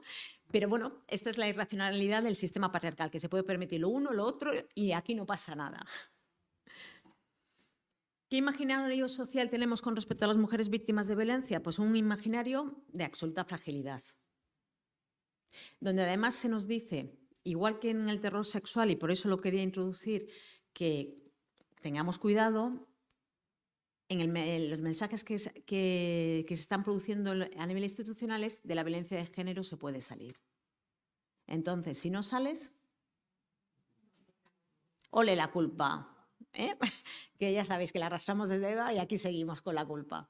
Pero tenemos que tener cuidado con los mensajes que estamos trasladando a las mujeres víctimas de violencia, porque aparte de arrastrar el estigma de lo que supone ser víctima de violencia, y tanto en la llamada violencia sexual como en los malos tratos habituales, que fijaros, esta separación entre violencia sexual y malos tratos implicaría como que en los malos tratos no hay violencia sexual, cosa que, como bien sabemos, no es verdad.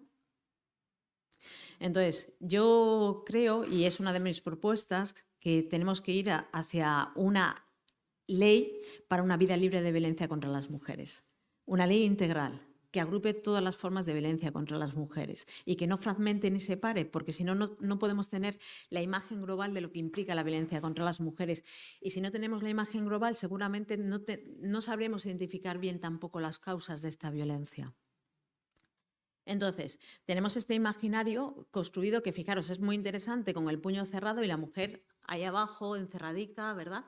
Cuando hoy en día muchas mujeres víctimas de violencia son mujeres empoderadas.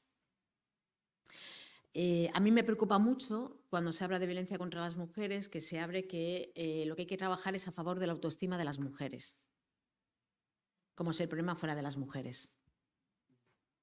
Y eso es algo que se reproduce también a nivel institucional, olvidando que la baja autoestima de las mujeres que han estado en situación de violencia es consecuencia, pero no causa de la violencia. Porque si no, vuelve otra vez a situar a las mujeres como victimarias de su propia violencia. Y por eso era la idea de las víctimas no víctimas. Por un lado, porque no se nos niega la ofensa. Por otro lado, porque se nos sitúa como victimarias. porque no hiciste lo suficiente, porque no te vas, porque sigues ahí, por tu forma por hacer el camino de Santiago sola, por lo que sea, ¿sabes? Si al final siempre encuentran una excusa. Pero es verdad que hemos avanzado y hemos puesto en crisis la legitimidad patriarcal y ahora se reconocen aquellas violencias que son excesivas. Es esta idea de pobrecita. Se han pasado. Y entonces cuando estás otra vez en esa situación de indefensión radical, donde tus posibilidades de defensa realmente eran prácticamente nulas, entonces se reconoce la violencia si es excesiva, si no tampoco.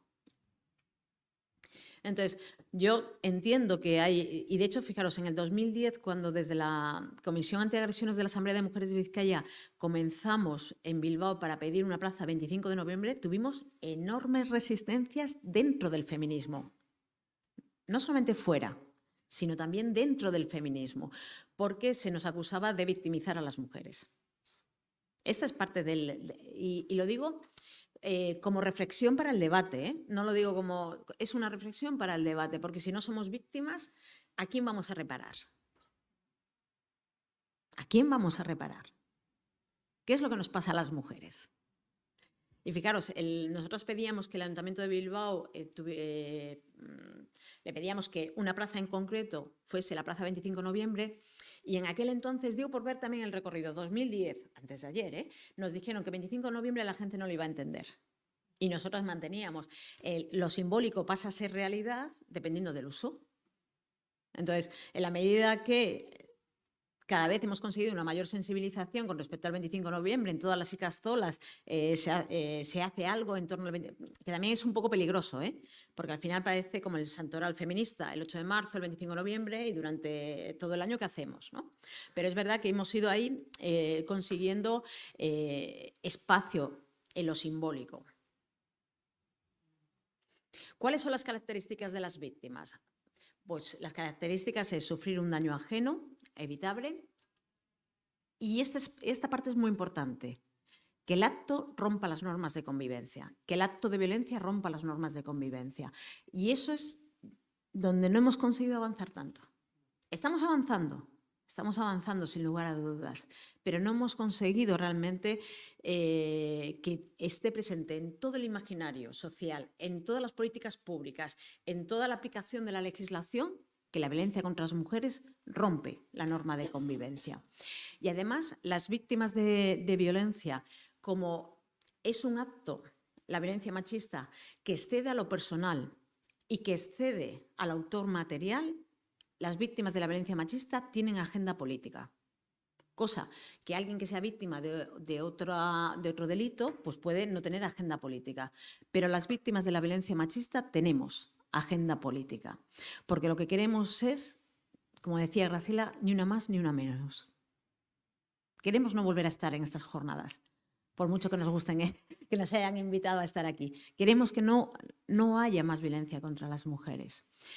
Y por eso es muy importante ese reconocimiento que decía Graciela de duelo social, el duelo público. Pero claro, ¿cuándo? ¿Cuándo hacemos ese duelo público? ¿Solamente con los feminicidios? Yo creo que hay que hacer duelos públicos cada vez que se comete una agresión sexista. Porque es una manera de impactar en el imaginario social. Es una manera de impactar para hacer un cambio en las identidades, para hacer un cambio en las subjetividades, para trasladar a la sociedad lo que nos parece como un valor fundamental, eso que rompe las normas de convivencia y que no queremos que se produzca. Así que ser víctima es una categoría de tránsito. Ahora que estamos con las identidades, ¿sabéis? A mí me parece que muchas veces se sitúan las identidades como meta, ¿no? Como hay que llegar a esta identidad y ya. No, si yo lo que quiero es salir precisamente de esta identidad. Pero primero tengo que transitar por esta identidad de víctima, porque si no, no voy a poder hacer ese proceso de reconocer el daño y de exigencia de reparación de ese daño. Corremos mucho con las víctimas para que sean sobrevivientes. Y les decimos, venga, que tú ya tienes que ser sobreviviente, pero... Y muchas víctimas dicen, déjame respirar. porque todavía no me ha dado tiempo ni siquiera a asimilar lo que me ha pasado. Así que es necesario saber cuál es el daño social que se ha hecho a las mujeres en general. Y a partir de ahí construir esa memoria histórica que algunas autoras y autores hablan de memoria cultural. Me es lo mismo en este momento para lo que quiero trasladar. Tanto memoria cultural como memoria histórica en la que se reconozca esa violencia, pero también lo que han hecho las mujeres para resistir a esa violencia. Esos dos factores, cuando nosotras planteábamos la plaza 25 de noviembre, nos planteábamos que tenía que reivindicarse en esa plaza esos dos factores.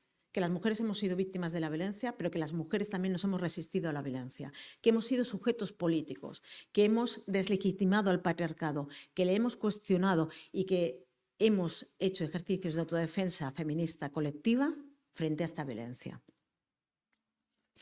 Y por otro lado, la categoría de sobreviviente, que no es, porque a mí me parece que la categoría por la que hay que transitar es la de víctima para luego ser sobreviviente. Pero sobreviviente no es simplemente que se puede ser sobreviviente de un accidente de coche.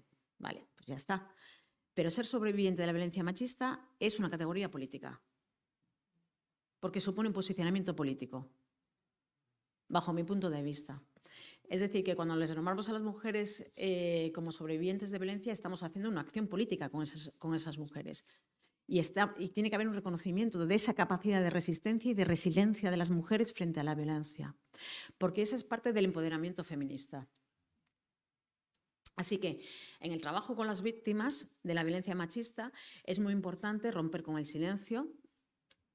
Tenemos que escuchar sus relatos. Las mujeres no desaparecen, ¿sabéis? No se esfuman. Decía Graciela, ¿no? El tema de los datos, lo importante que es, pero los datos también, ella lo afirmaba también, ¿no? Que no tienen rostro. ¿Con qué empatizamos? 5, 6, 7, 8, 9, 10. Inma, ¿te puedes levantar, por favor? Tengo aquí en primera línea mujeres con las que he trabajado recientemente y entonces, claro, no es lo mismo, ¿sabéis? Cuando vemos un rostro, cuando vemos una vida, cuando vemos un cuerpo, cuando sabemos de sus derechos, cuando sabemos de su relato, cuando sabemos, ¿no?, de las cosas que ha perdido por la violencia. Gracias, Inma. Entonces, los datos son datos, pero necesitamos humanizar a las víctimas y necesitamos romper con la culpa. ¿Qué estigmas arrastran las víctimas? Yo estoy segura que si preguntamos a cualquier mujer que hayamos sufrido violencia, ¿cuáles son los estigmas que tienes? ¿Cuáles creéis que dirían? Aprovecho para beber mientras... Vergüenza, culpa, cosa que no se siente en ningún otro delito. Y eso tiene mucho de construcción social. También muchas de ellas sienten indefensión, también sienten frustración, también sienten tristeza, soledad. Entonces, es muy importante el trabajo con las víctimas para poder politizar esta violencia, poder politizar el malestar, poder entender por qué siento esto que siento, de vergüenza, de culpa, cuando no soy responsable de la violencia que se ha ejercido contra mí. Claro, pero uno de los mensajes, por ejemplo, en los malos tratos habituales, una frase típica de un maltratador es: tú verás. Que te hace sentir que tú tienes el control. Cuando nada más lejos. Cuando te dicen que de la violencia se puede salir, te están diciendo que tú tienes el control. Cuando nada más lejos. Porque además, hoy sabemos que una mujer puede romper una relación de malos tratos y el maltratador continuar ejerciendo violencia a través de la violencia vicaria, a través de las denuncias cruzadas, con el apoyo además muchas veces a nivel institucional. Así que estamos dando mala información con buena intención, ¿eh? Yo no digo que no haya buena intención ahí, pero es una mala información para que las mujeres realmente se doten de recursos para enfrentar esta violencia. Hay que romper con los estereotipos que señalan a las mujeres. De hecho, fijaros, una de las cosas que más me llama la atención cuando trabajo con mujeres víctimas de violencia es que algunas de ellas me dicen: yo no soy una víctima normal. Y le digo: ¿y qué es ser una víctima normal? Claro, cuando me posiciono yo como víctima de violencia, y estoy dando la formación o estoy dando talleres o estoy dando una charla, de repente es como que la cosa cambia, ¿no? Cuando somos capaces de reconocer las violencias que nos atraviesan, yo creo que muchas mujeres podríamos levantar la mano diciendo a mí también me pasó. Que son las cifras de la vergüenza, que son las cifras de la violencia que no conocemos. Ya no el impacto de la violencia simbólica, del terror sexual, sino de la violencia directa. Entonces, hay un estigma patriarcal que no podemos reproducir desde el feminismo, que es ver a las víctimas como indefensas, inseguras, con baja autoestima, frágiles, especialmente vulnerables, porque ahí no se reconocen las mujeres del 2022. Ahí no se reconocen las mujeres. Pero, sin embargo, el que haya ese estigma no les permite reconocerse como víctimas, porque ellas no quieren estar ahí. Pero es el estigma patriarcal quien les coloca ahí. Así que es necesario politizar esta violencia, situarlo en el marco de la desigualdad, pero fijaros, porque siempre se habla de la desigualdad como elemento que tiene que ver con la violencia, ¿no? O que la violencia es la expresión máxima de la desigualdad. Y yo siempre digo que no se nos tiene que olvidar que la violencia es expresión de la resistencia a la igualdad, que no solamente es expresión de la desigualdad en sí misma, sino también de la resistencia a la igualdad. ¿Qué quiere decir esto? Que cuando una mujer dice no y se ejerce violencia contra ella, lo que se está expresando es una resistencia a aceptar los deseos, los derechos de las mujeres. Cuando una mujer decide romper una relación de malos tratos y sabemos que ese es el momento de mayor riesgo vital para una mujer, el asesino machista, cuando la mata, lo que está expresando es una resistencia patriarcal a la igualdad. Así que el trabajo con las mujeres víctimas pasa por el reconocimiento de esta categoría, pasa también por el trabajo de la memoria, una memoria que nos implica al colectivo, para trabajar en la memoria social, establecer el duelo social y contribuir a una memoria histórica donde se reconozca que esta violencia ha estado presente a lo largo de la historia, pero que no queremos que siga estando presente, que nos comprometemos con ese compromiso de no repetición. Esta sería parte del trabajo del empoderamiento feminista con las mujeres víctimas de violencia, pero voy a comentar simplemente una cuestión que tiene que ver con cómo, lo que decía antes, muchas veces se piensa que trabajar la autoestima de las mujeres ya basta, que eso es parte del empoderamiento. De hecho, hace poco escribía que incluso el sistema neoliberal te dice que te compres una crema facial para tu empoderamiento, porque así te vas a ver bella. Quiere decir que, o sea, eso del vaciado, ¿sabéis? Que nombraba Graciela, del vaciado de los conceptos, del vaciado semántico. Entonces, tenemos que decir qué entendemos por empoderamiento. Y el empoderamiento es relacional. Es relacional, porque es tener poder en lo relacional. No es solamente que yo me vea a mí misma con capacidad aquí para... Es lo que he hecho al iniciar, levantaros, sentaros y conseguir que la audiencia se levante y se sienta. Eso es poder. No es que yo me levante y me sienta, que también, sino es poder en lo relacional. Y esto no se nos puede olvidar. Y eso implica que para poder tener poder en lo relacional, el trabajo de empoderamiento feminista tiene que incidir en las estructuras sociales. Porque si no se queda en un problema de, ole tú, venga, empodérate, que tú lo vales. Que dicen, ya. Pero que cuando salgo ahí me dicen, ¿pero qué te has pensado, nena? Tenemos que ver en qué contexto se están produciendo esas violencias para poder dar recursos para ese empoderamiento feminista, que tiene que tener, como siempre, nombre y apellido.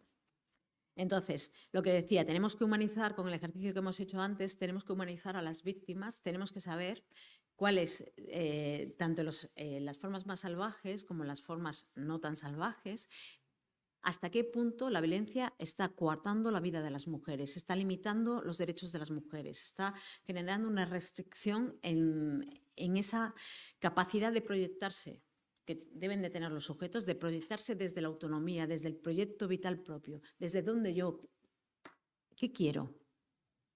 Esa es una de las preguntas que nos tenemos que hacer. ¿Qué quiero? ¿Vale? Pero luego, realmente, para conseguir eso que quieres, ¿qué estrategia tienes que seguir? Porque no es tan fácil esto. Desde la psicología positiva muchas veces se ha dicho, si tú quieres, tú puedes. Que dices, vale, pero quítame el patriarcado y luego yo ya ¿sabes? Entonces, tenemos que romper con la culpa, con la vergüenza, con todos los estigmas patriarcales que les llevan a las víctimas a pensarse desde la indefensión, desde la fragilidad, desde la vulnerabilidad, porque muchas víctimas de violencia machista son mujeres feministas o somos mujeres feministas, que tenemos claro muchas cosas, pero el problema no somos nosotras. El problema sigue siendo una sociedad que normaliza cierto grado de violencia. Y esa normalización de la violencia supone el colchón para los asesinos machistas, donde se pueden proyectar hacia un ejercicio de violencia más salvaje. Pero vuelvo a decir que sin desigualdad no sería posible la violencia, porque es una violencia política que tiene que ver con lo estructural. Tenemos también que añadir el derecho a la legítima defensa, y este es un elemento que es fundamental. Yo siempre digo en los talleres que lo que nos tenemos que permitir es aquello que haríamos por otro ser humano. Simple y llanamente, aquello que haríamos por otro ser humano. Porque cuando nos ponemos en posición de pensar no desde nosotras mismas, sino de cómo apoyamos otras vidas, otros cuerpos, otros proyectos, ahí lo tenemos claro. Porque somos construidas en el ser para el otro. Eso es una realidad todavía hoy en día. Como dice Marcela Lagarde, seguimos en el sincretismo de género. Tenemos que ver hasta qué punto parte de mis creencias, porque esta también es importante. El cerebro funciona con la información que tiene. ¿Qué información tiene vuestro cerebro? Pues en función de esa información hace una interpretación de la realidad. ¿De dónde viene la normalización que hacen los chavales jóvenes de la violencia? Porque no es que entre la franja de 15 a 29 años les secuestraron, les llevaron a otro planeta patriarcal y luego nos lo han devuelto.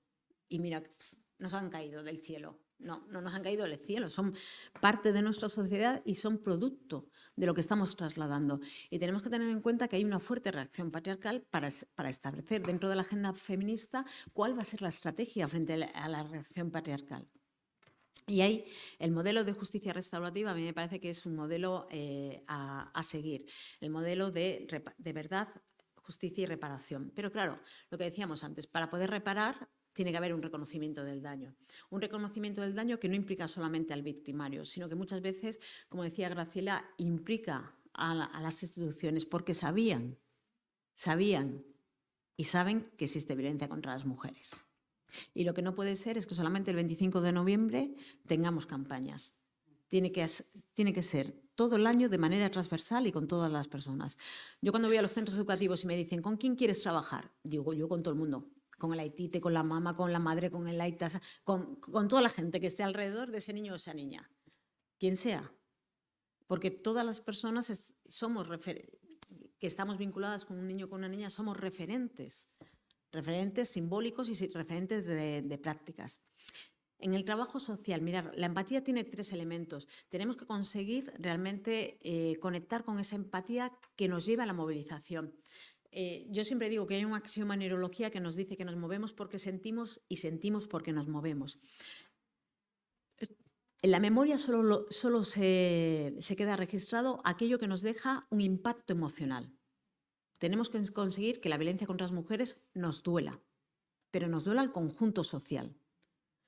Y desde ese dolor expresar nuestro duelo con las mujeres víctimas y expresar también, y que ese duelo sea expresión también de nuestra responsabilidad, de la asunción de responsabilidad que hacemos como instituciones y como sociedad en nuestro compromiso de nunca más.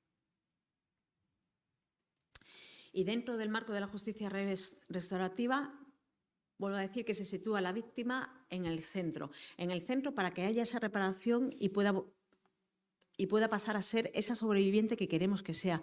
Pero mientras no haya reparación, es muy difícil ser sobreviviente de violencia. Y para ajustarme un poco en el tiempo, voy a acabar con 2 cuestiones. Una, que el olvido no es posible. El olvido no es posible porque implica la repetición. Tenemos que trabajar en la reparación del daño causado a las víctimas para que no haya una revulneración de derechos, facilitar la resiliencia, facilitar el acompañamiento del proceso, porque no estamos solas frente a esta violencia y no nos incumbe solamente en el ámbito personal, a pesar de que tenga que ser también reparada en el ámbito personal, necesitamos una reparación en el ámbito social, que cambie ese imaginario social y que nos comprometa conjuntamente como sociedad a que nunca más. Para que los avances no se queden en espejismo, y voy a acabar con, igual no la veis en pantalla, porque está escrito en pequeñito, en mayo del año pasado, en un curso de autodefensa feminista con adolescentes, les paso diferentes cuestionarios y tenían entre 12 a 14 años. Y me gustó la respuesta de esta adolescente, que cuando les pregunto ¿qué te gustaría ser de mayor? Ella dice, libre.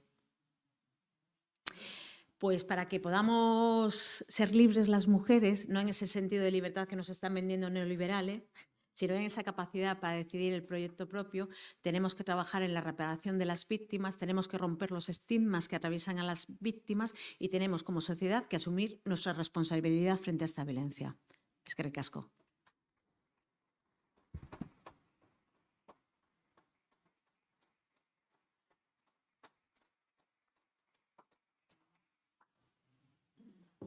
Eta orain, zuen txanda.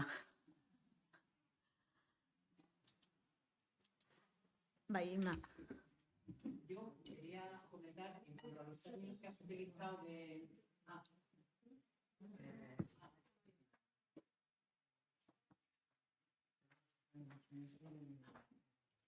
Sí, bueno, Egunon, muchas gracias, Maitena, por ser tan clara y tan contundente.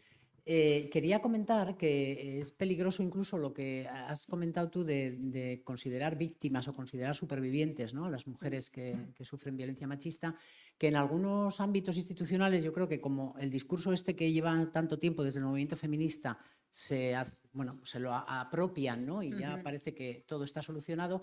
Hace poco me extrañó porque en un documento que se está trabajando en la Diputación de Vizcaya se estaba valorando la posibilidad de que el término de víctimas desapareciera y que se empleara directamente el término superviviente desde un primer momento. O sea, que las mujeres que llegan a los servicios se las considerara ya supervivientes. Me pareció tremendo y dije que no, o sea, que no puede ser. O sea, que yo creo que una mujer es víctima hasta que ella considere, porque ha tenido los recursos y porque se le ha facilitado todas las ayudas que necesite, considere que ya no se siente víctima, ¿no? Pero que desde una institución consideren que es empoderante para las mujeres tratarlas ya directamente de supervivientes, me parece que es muy grave, me parece que es que no han entendido nada, ¿no? De todo esto que se lleva tanto tiempo diciendo. Y bueno, no sé cómo quedará la cosa al final, pero pues hay que estar atentas, porque a veces, bueno, pues en esto de pensar que ya está todo tan avanzado como dicen en algunos sitios, pues eso, le dan la vuelta al término y resulta que ya desaparecemos, ¿no? Las mujeres como víctimas. Y me pareció bastante seria la cosa, quería comentarlo. Que a alguien le debe de doler el término. Sobre todo a las víctimas. Me duele. Claro.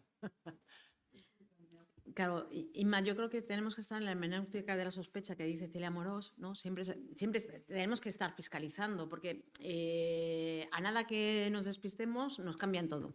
En un prispras, ¿no? Lo que decía también Graciela del riesgo del avance de la ultraderecha, pero a veces incluso desde buenas intenciones se acaba perdiendo el valor semántico de las palabras y también el concepto político que tienen, ¿no? Entonces yo creo que sí, hay que estar muy pendientes. Yo, de hecho, que trabajé en el protocolo de violencia de género del hospital en el que trabajo, también tuvimos un problema con el tema de víctimas, porque se quería poner, y que al final se puso, que no tenemos que ver a las mujeres como víctimas. Y yo decía, pero vamos a ver, ¿cómo no vamos a verlas como víctimas? Cuando vienen a Osakidecha a decirnos, no sé lo que me pasa, pero estoy mal. ¿Qué le vamos a decir? Tú eres una superviviente. ¿No? Pues no, tendré que reconocerle como víctima para darle los recursos adecuados. Porque además, a mí me parece que eso, que ser superviviente es una posición también política, ¿sabéis? Y tenemos que darle esa categoría política de lo que supone haber recibido ya una reparación, porque muchas mujeres víctimas de violencia no reciben reparación, entre otras cosas porque la mayoría de la violencia no se denuncia. Que no digo yo que todo pase por la denuncia, porque creo que la denuncia social también es muy importante. Hay diferentes maneras de conseguir la reparación, ¿no? Y una de ellas es en el ámbito social. Pero sí, yo creo que hay un problema en reconocer a las mujeres como víctimas, porque solamente los sujetos con derecho pueden ser ofendidos. No me cansaré de decirlo. Entonces, somos sujetos con derechos donde se nos han vulnerado nuestros derechos. Por eso somos víctimas. ¿Cuánto tiempo? Mientras dure la reparación. Hasta que no haya reparación, una mujer no puede pasar a ser sobreviviente. ¿Cuál es el problema? Tenemos cantidad de mujeres que no han obtenido reparación. Y tenemos muchas mujeres con muchos malestares de género que están con ansiedad, con dolor persistente, con terror, porque no saben cuándo va a volver el maltratador. Porque hay mujeres, por ejemplo, víctimas de violencia, que en este momento están utilizando como estrategia no ir por los juzgados de violencia de género, para que el maltratador no quede significado como maltratador y a ver si las deja en paz. Y pasado un tiempo, ¿qué es lo que ocurre? Que el maltratador pide la custodia compartida. Y entonces, como no hay una historia de malos tratos habituales anterior, pues le dan la custodia compartida. Y entonces tenemos la revictimización de la víctima con violencia vicaria sobre los hijos y las hijas y así Entonces, a mí me parece que tenemos que trabajar por politizar el concepto, que no es un término meramente jurídico, sino que es un concepto que para nosotras tiene que ser fundamental. Y quitar ese estigma patriarcal. Es que no se lo ponemos nosotras, se lo pone el sistema patriarcal. Y no podemos avalar, bajo mi punto de vista. Y yo creo que esto forma parte de... Bueno, me callo porque... Aquí hay que tener en cuenta que cuando la víctima sale de casa, sale con miedo. Y ese miedo le impide poner la denuncia. En mi caso, porque la mayoría no pone denuncia. En mi caso yo no puse. Entonces, ¿a quién le pertenece poner esa denuncia? Ya, quiero decir,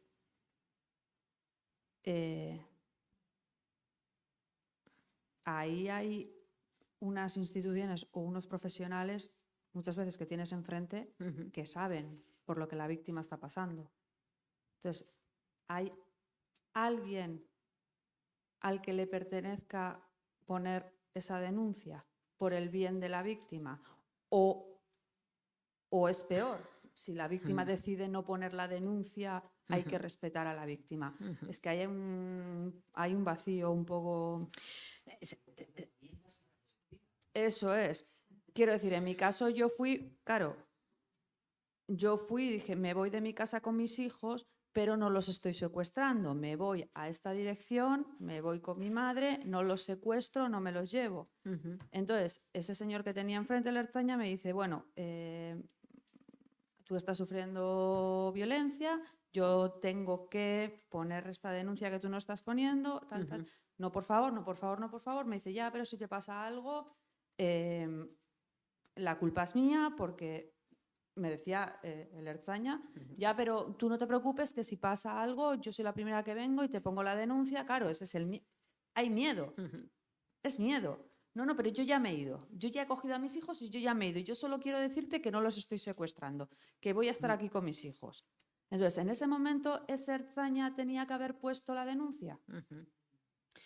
Porque ahora con la distancia y con el tiempo, quizás si ese Ertzaina hubiera puesto la denuncia, yo no hubiera pasado por mucho del infierno que he pasado. Pero se respetó mi decisión, también es verdad. También es verdad. Porque igual si la hubiera puesto, hubiera pasado por otro infierno.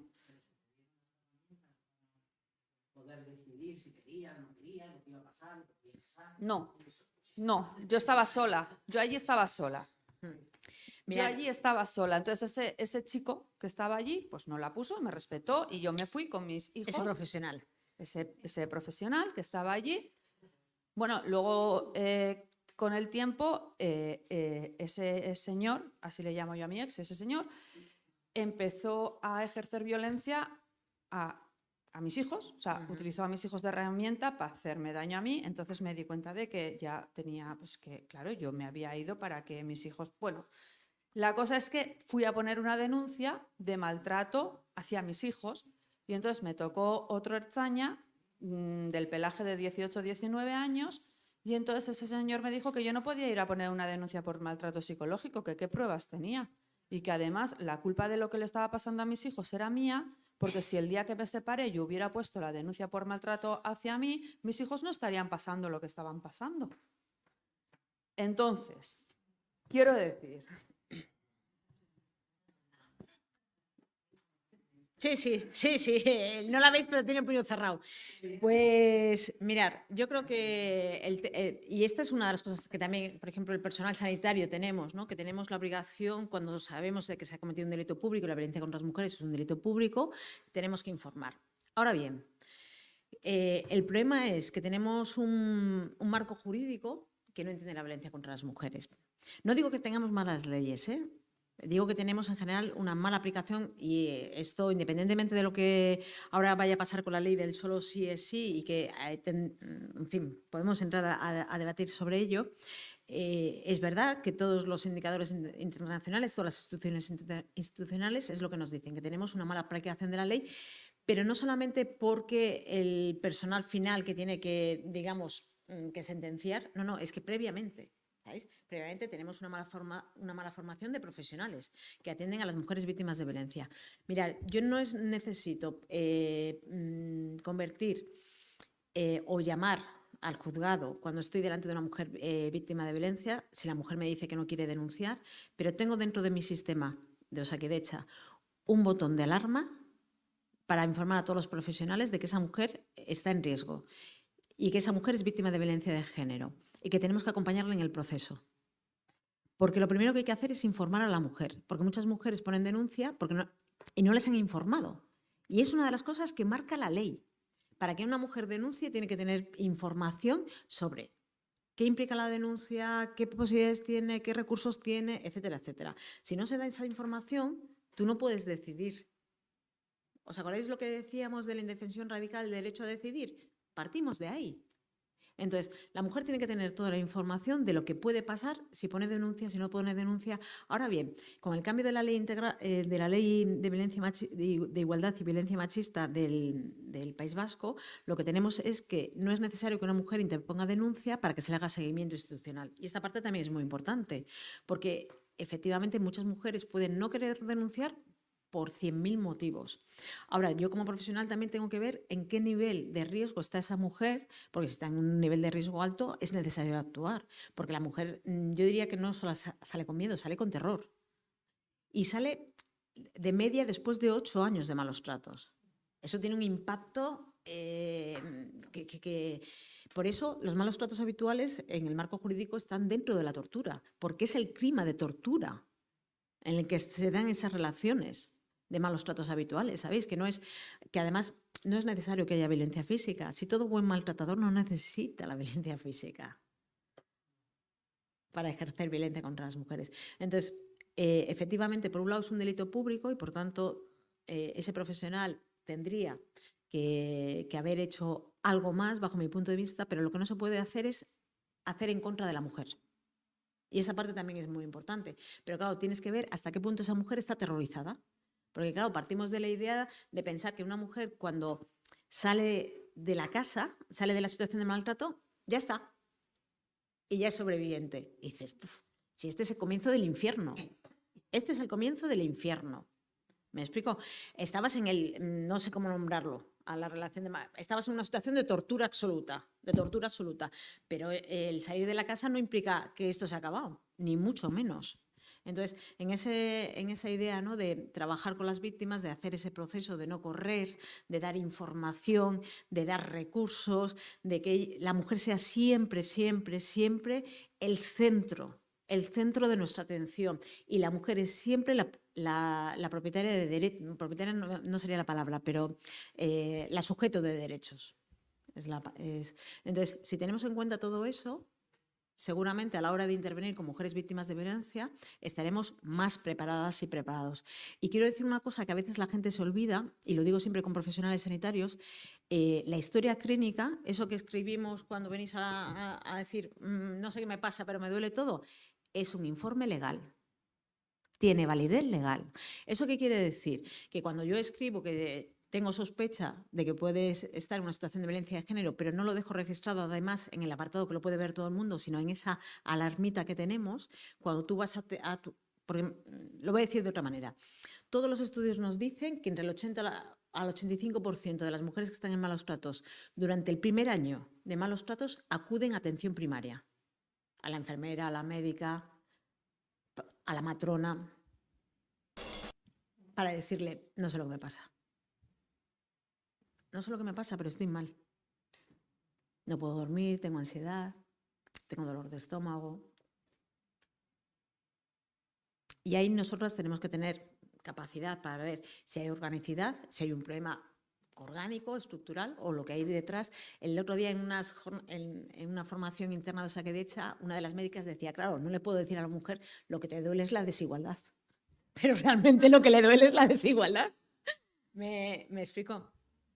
Entonces, el problema es que nuestro sistema legal está pensado para la violencia del extraño y esta es la violencia íntima. Por eso no se entiende tampoco. Porque no es unos por la calle, no, es la violencia íntima de alguien que en un momento dado con quien habías decidido hacer tu proyecto vital. Y no se entiende tampoco el género como relaciones de poder asimétrico. Y esta es parte del problema. Y no se entiende la desigualdad. Y esta también es parte del problema a la hora de analizar qué me pasa. Porque estamos en el espejismo de la igualdad junto con el negacionismo y esos dos elementos hacen que muchas mujeres digan, pero si yo soy una tía empoderada. No soy una víctima normal, o sea, a mí esto no me puede estar pasando, ¿sabéis? Y de repente que es muchas veces lo que decimos, ¿no? ¿Qué nos aporta el feminismo? La capacidad para ver, para que encajen las piezas. Y de repente dices, ahora entiendo, ¿no? Muchas de las cosas que hemos tenido normalizadas. No sé si te sirve la... Sí. Amaitu behar dugu, ezta? Sí. Vale, Ederto. Ederto. Bueno, eskerrik asko.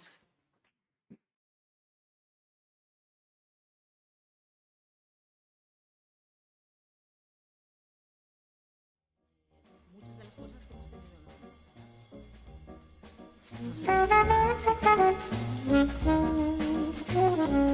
Amaitu behar dugu, ezta?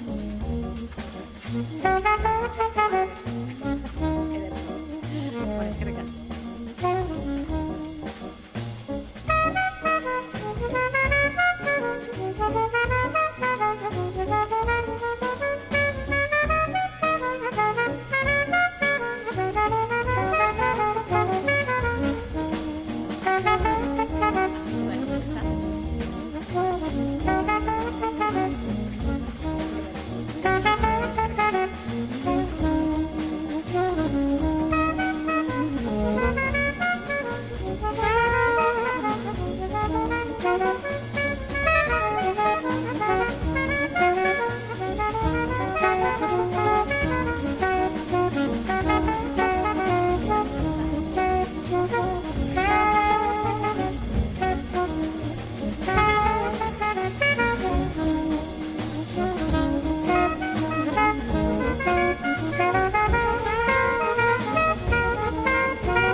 aldaketa globalaren errealitatea kontatzen dute. Bizitu elkartea. Indarkeria sexistaren aurkako Bilboko emakumeen elkartea. Indarkeria sexistaren biktima diren eta izan diren emakumeak lagundu eta beren ahalduntze prozesuan kolaboratzen dute. Asociación Guerreras, del Alto Deba. Debagoieneko indarkeria matxistarik bizirik atera ziren emakumez osatutako elkartea da. Indarkeria jasan duten emakumeei laguntzen diete beraien askapen eta ahalduntze prozesuan.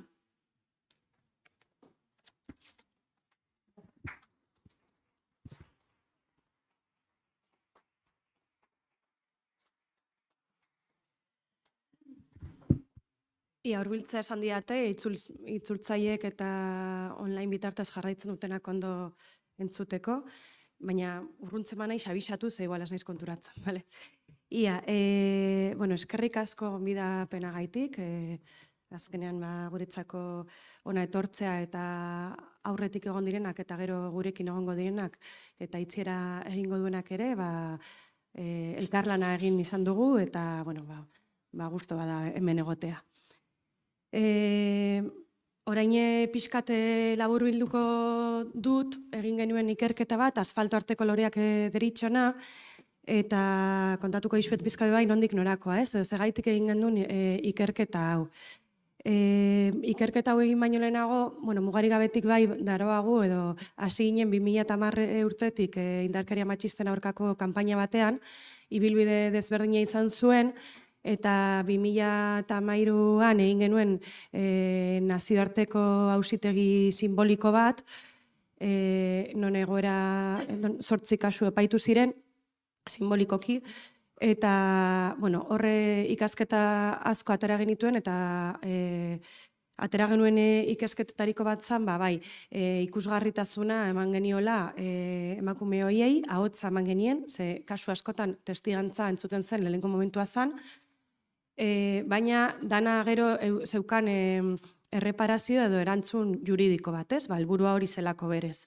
Juridikoa nahiz ez justizia sistema arruntekoa, baizik eta feminismotik antolatu genuen epaiketa batena. Eta, hor genbiltzan erreparazioaren inguruan hitz egiten, eta zelan egin leiken erreparazioa eta orduan, lasai. Eta orduan, aurrera pauso bat egin nahi genuen pixkat aztertzea zeintzun dira biktima edo bizira onduten emakumeen gan dauden inpaktuak, ez? Ze askotan hitz egiten da pixkat bakarrik indarkeria egoera bizi izan den momentuan, edo bakarrik hori aztertzen da edo epaitzen da, ez? Batez ere arlo juridikotik aztertzen bada. Eta, guk ikusten genuen bai, inpaktuak bizitza osoan zehar gertatzen direla, egia da ez direla bakarrik gertatzen bizi izan duten emakumeengan, baizik eta inguruan, lehen Maitenak aipatzen zuen bezala, nola terrore sexuala azkenean danak ikasten duguna, ez? Ez da bakarrik batek bizi duen indarkeria gaiti, baizik eta inguruan sortzen den kultura edo ikaskuntza hori, ez? Norbaitek indarkeria jasaten dugunean, bebai gure ingurukoetan inpaktua du. Baina, zehaztu nahi genuen inpaktu horiek zertan zer nolakoak ziren. Eta hortarako, egin genuen ikerketa bat, ikerketa horretan egin genuena zen 28 emakumeren bizitza historioa jaso genuen, metodologia hori erabili genuen bizitza historioena, ulertzen genuelako garrantzitsua zela eurek kontatzea, euren prozesu osoa zelangoa izan zen, baina bizitza guztikoa, eta horrela bebai jasotzen genuen nola indarkeria desberdinak inpaktua duten bizitzako egoera desberdinetan. Baina ez bakarrik indarkeria hori, zelako estrategiak erabiltzen ziren aurre egiteko, ez? Estrategia asko ez dira pentsatuak edo estrategia politiko bezala planteatuak, ez? Dira, bizirauteko erabiltzen ditugun tresnak edo baliabideak aurrera ateratzeko. Dinotza, askotan igual orain kontatuko ditut labur bilduta aterako ondorio batzuk, baina igual ez dira ulertzen estrategia bezala. Edo ez dira, bakoitzak ez ditu bixi estrategia bezala, ez? Nahiz eta horrela dira. Eta, situatzeko ikerketa egin genuen 28 testigantza hauek izan ziren Euskal Herrikoak, Estatu mailakoak, Kolombia, Guatemala eta El Salvadorrekoak. Edo behintzat, momentu horretan hor bizi ziren emakumenak, berez jatorriz igual beste herri batzuetako direnak. Egin genuen herri desberdinetakoak, gu elkarte internazionalista garelako eta beti eukidugulako kanpaina osoan, ikuspegi edo ardatz moduan, nahiz eta indarkeriaren adierazpena eta inpaktuak ez ditugu nahi berdindu, testu inguruak eta egoerak oso anitzak dira, baina bai kausak berdina dira, eta horregaitik aztertze ditugu leku desberdinetako indarkeriak edo bizi dituzten emakumen indarkeriak. Eta indarkeria anitzak ere bai nahi genituen ikertu, eta hasiera batean, badakizu ikerketa batean bai pixkat mugatu egin behar duzu dana, eta hartu genituen indarkeriak ziren abortua zigortzeko indarkeria, indarkeria matxista fisikoa bezala ulertuta, eta indarkeria ekonomikoa. Egia da, hauek hartu genituenak, baina gero eta azterketa egin genuen hasiera batean, testigantza eman zuten emakumeek edo esan zutela nik testigantza eman dut, ze bizitzan bizi izan dut indarkeria hau, mota hau, baina bizitza istorioa kontatzen zigutenean ikusi dugu nola indarkeria asko bizi izan dituzten, eta azkenean elkar gurutzatuak daudela. Ikerketak beti ere ikuspegi feminista gisa eskubidena eta intersekzionala izan du, edo guk egiten ditugun ikerketak ikuspegi horietatik egin izan ditugu behintzat azken urteotakoak, eta horretan jarraitu dugu. Eta nahi genuen ikusi, zein emakumeen bizitzetan zein nolako eragina izan duen, aztertu kausen eta testuinguruen eragina inpaktu horietan, zein erantzun individual eta kolektiboak eman dioten egoera horiei, esaten nuen estrategiena batzuetan individualak izan dira, beste batzuetan kolektiboak, elkarlanean egindakoa. Eta, garrantzitsua iruditzen zitzaigun, esan dudan bezala, bizitza historian metodologia erabiltzea, azkenean zelako emakumeek euren ahotsa, euren testigantza kontatzea, eurek nahi zuten bezala, euren bizitzen inguruan hitz egitea. Beti dago hildo bat, elkarrizketa galdera bat, baina da bizitza osoarena, eta beti ere metodologia honek eramaten gaitu aurrera eta atzera istorioekin. Gero, ikerketa hau dimentsio desberdinetan aztertu genuen, hau da, 28 istorioak aztertu ziren dimentsio fisiko eta psikosozialan, azterketa hau Norma Vázquezek egin zuena, politiko eta legala, Maria Naredok eta Barbara Tardonek egin zutena, kulturala, Rita Segatok egina, ekonomikoa, Miriam Alonso, Kimi de Leon, Marta Karina Fuentes eta Yolanda Jubetok burutua, eta mediatikoa June Fernandezek egin zuena.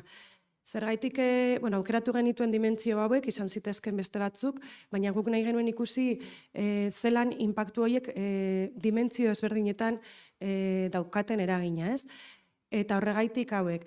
Eta 5 dimentsio aukeratu genituen, errezago da litzateke bakarra aukeratzea, baina badakigu konplexutasuna, gaia konplexutasuna duela, eta horregaitik aukeratu genituen 5 dimentsio hauek, gehiago egin alziren, baina azkenean bai danak muga badauka aztertzeko eta gaitasuna eukitzeko, eta zelako interakzioa duen ikusteko, ez? Honek lagundu digu bai etengabeko indarkeria ulertzen, ez? Bizitzan zehar etengabe gertatzen dela askotan, kasu askotan hori ikusi da, ez dela batzutan momentu batean gertatzen dena, batez ere dimentsio desberdinetan aztertzen badugu, esaterako dimentsio kulturala, ez? Horrek nola inpaktua den bizitza guztian. Esan bezala bizitza historia berdinak indarkeria desberdinak jasaten dituela eta kasu askotan aurre egiten dituela, elkar lotuta daudela, eta nahi genuena da, esperientzia edo kontakizun hauek ulertzea, gero bai ezagutzeko zein erreparazio mota edo proposamen egin daiteke. Hau da pixkat, lehen bai komentatzen zen, ez? Baina biktima jartzea erdigunean, eta biktima eta berak jaso duen indarkeria, inpaktuak zeintzu diren, eta hortik abiatuta zein erreparazio egin daiteken, ez? Esaten den bezala batzutan, ez? Igual ez da erdigunean arreta egiteko, ez da erdigunean jarri behar zein izan den indarkeria, baizik eta zein izan den bizi izan duen inpaktua. Alde batetik hori dela sinesgarritasuna ematea bizi duenari, esatea hau gertatzen zait, edo igual ez dakit zer gertatzen zait, hau bizi dut, eta ez zein indarkeria izan den, edo indarkeria izan den, edo ez den, beti sinesgarritasuna zalantzan jarriz, ez? Inpaktuak aztertuzker, bai ikusiko dugu zein erreparazio, arreta eta bar bideragarri daiteken, edo egin daiteken. Ez da erreza, ez da bide bakarra, baina hortik abiatuta zen proposamena edo intentzioa indarkerien, inpaktuen azterketarena. Ondorio asko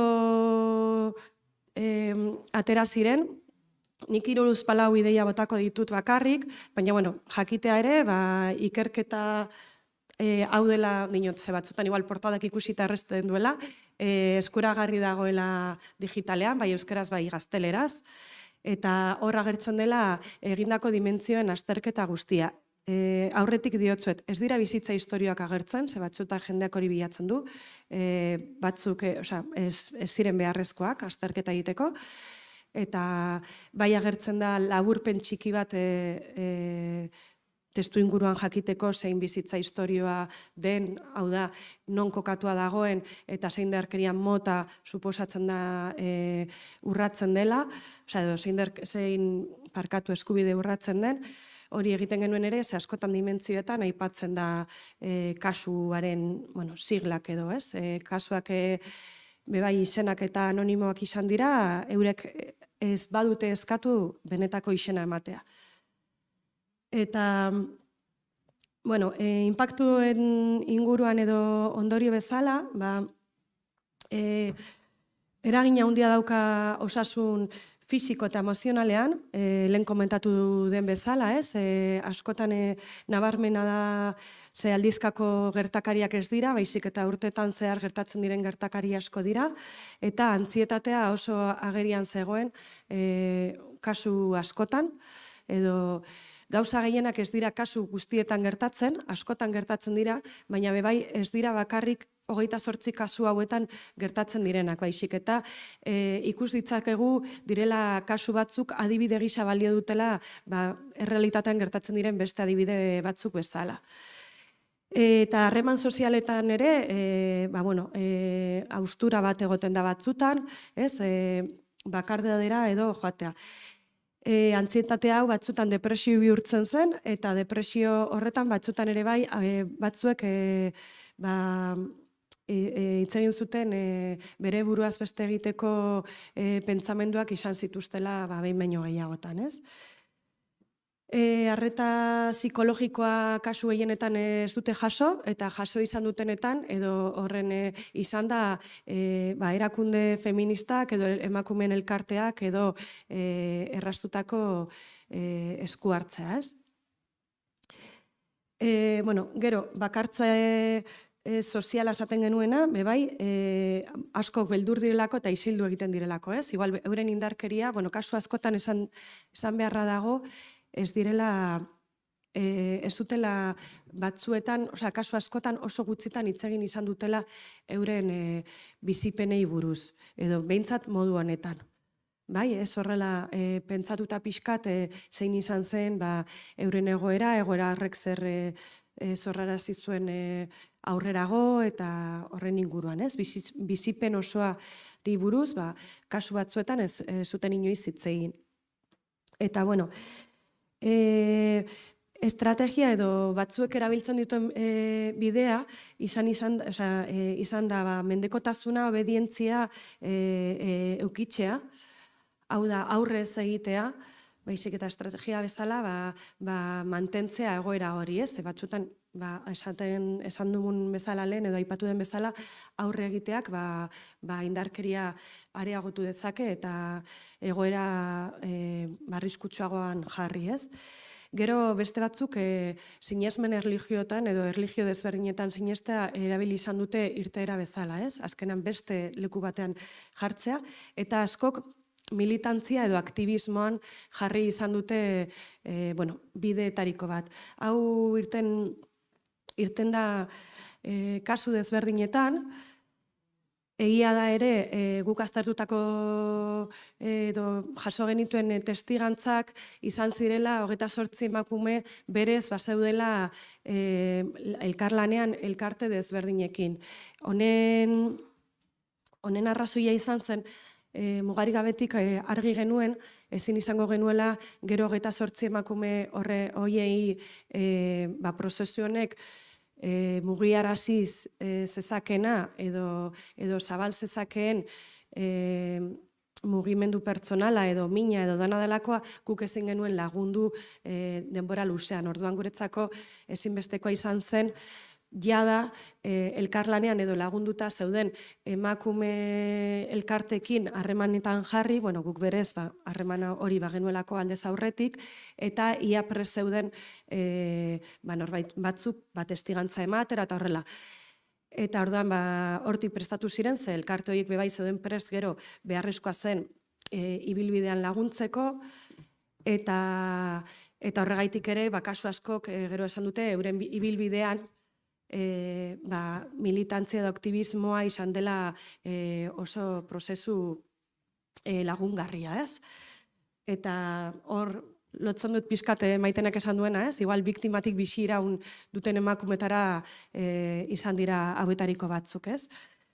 Bueno, beste estrategia bat ere bai, izan da, amorruari eutzi eta isildu, ze hau gizarteak askotan amorrua ez dugu ondo kudeatzen, hau da, ez ditugu amorratuak dauden biktima bezala ulertzen, estereotipoaren inguruan bezala, ez? Eta askoz ere hobeto barneratzen ditugu edo ulertzen ditugu biktima isilduak edo horrelakoak, ez? Lehen bebai aipatu da horren inguruan, ez? Ze biktima mota ulertzen dugun.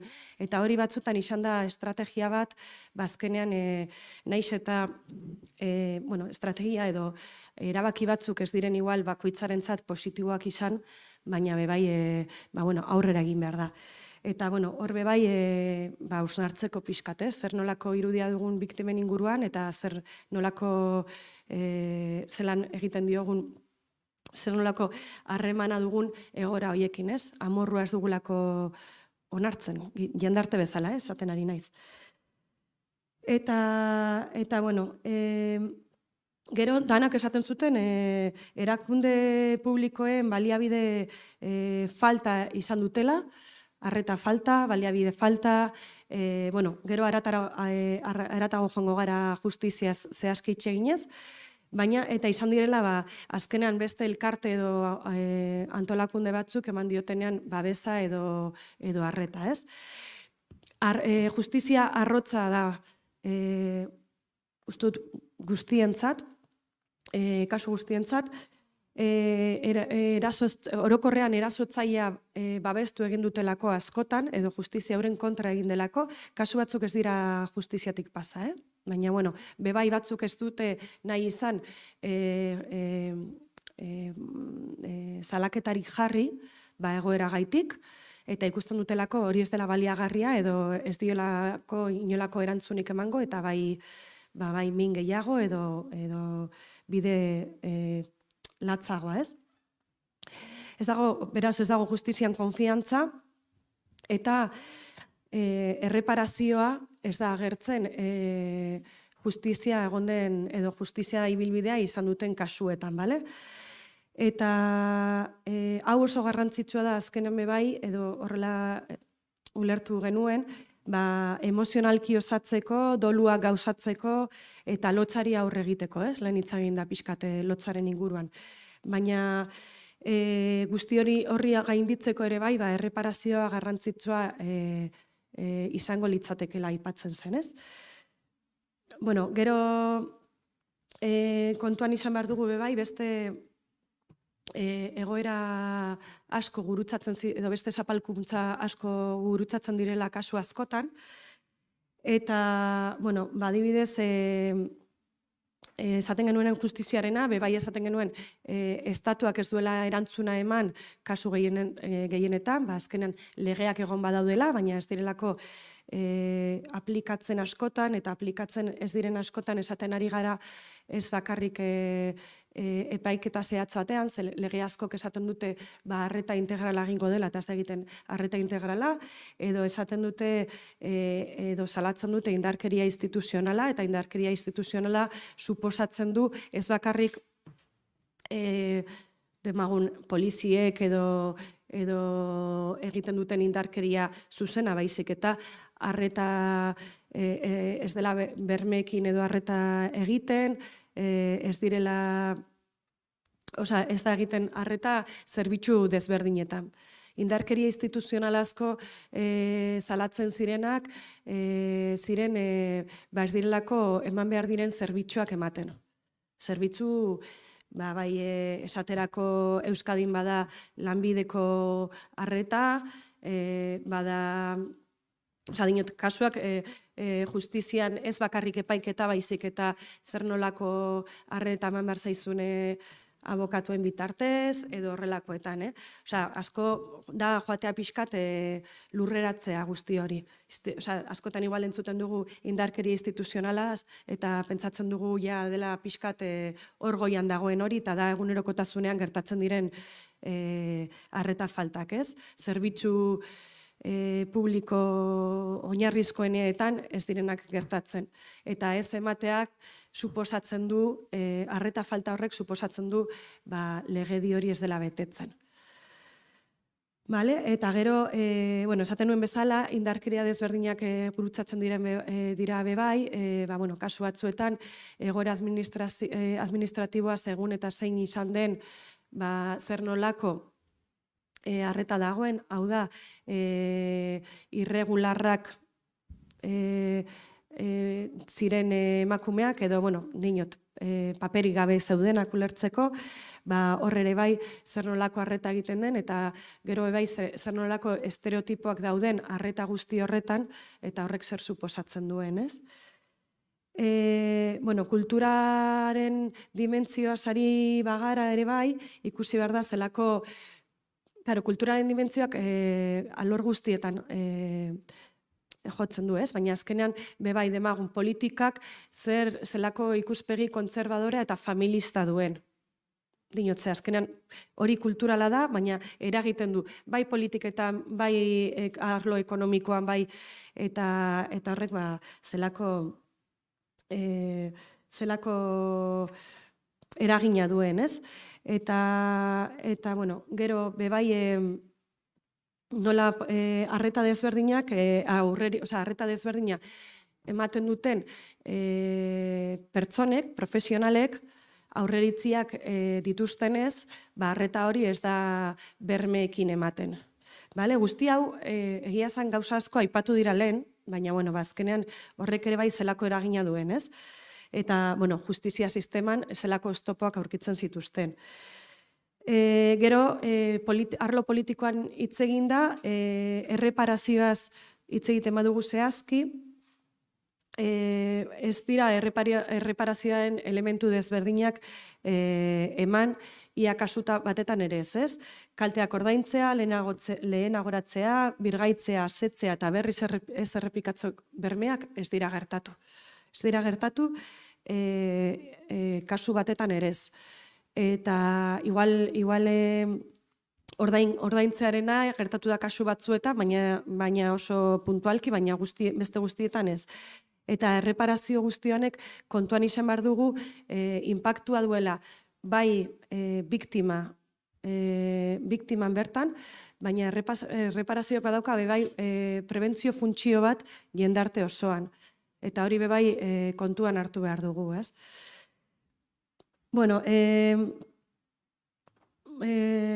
Bagoaz arlo ekonomikoaren pixkat ondoriotara edo horrela, bebai ikusi behar da egoera askok egin izan dutena da emakumearen egoera pobretu ekonomikoki. Hau da, askotan gertatu izan dena, da, alde batetik batzutan mendekotasun ekonomikoa izan dutela bikote edo bikote oiarekin, baina gero mendekotasun ekonomikoa ez dagoenean ere, prozesu askotan banaketa dagoenean ere, pentsioa ez dela pasatzen, eta horrek pobretzen du emakumea, eta pentsio gabe geratzen da. Pentsioa ez pasatu, umeen heziketa hezkuntzaz eta mantenu osoaren ardurarik ez hartu, eta horrek egiten du askotan ekonomikoki emakumeak, kasu honetan emakume amak aurre egitea guztiarekin, eta horrek ekonomikoki egoeraren arabera askotan egoera pobreago batean izaten da, ze berak egin behar du bik egiten zutenaren ekonomiari aurre. Baina Horrez gain, emakume batzutan egoera oso sozioekonomiko eskasetara bideratzen dute, ez? Eta kasu batzuetan ikusten genuen prekarizazio horrek egiten zuela sektore prekarioetan lan egitea aurre egiteko, ze behar izan ekonomikoa egoten da. Barkatu, baina...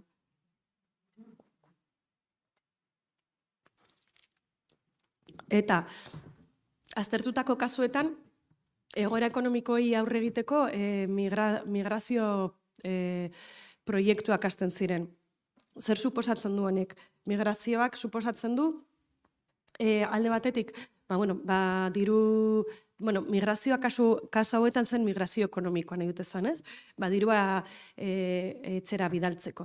Honek suposatzen du, umeak geratzen direla familiako beste emakume batekin, eta ume horri bebai egoera emozionala mugitzen zitzaiola kontatzen ziguten, ze azken batean bere babesa zen pertsona edo erreferentzia, kasu honetan ama zena, joan egiten da.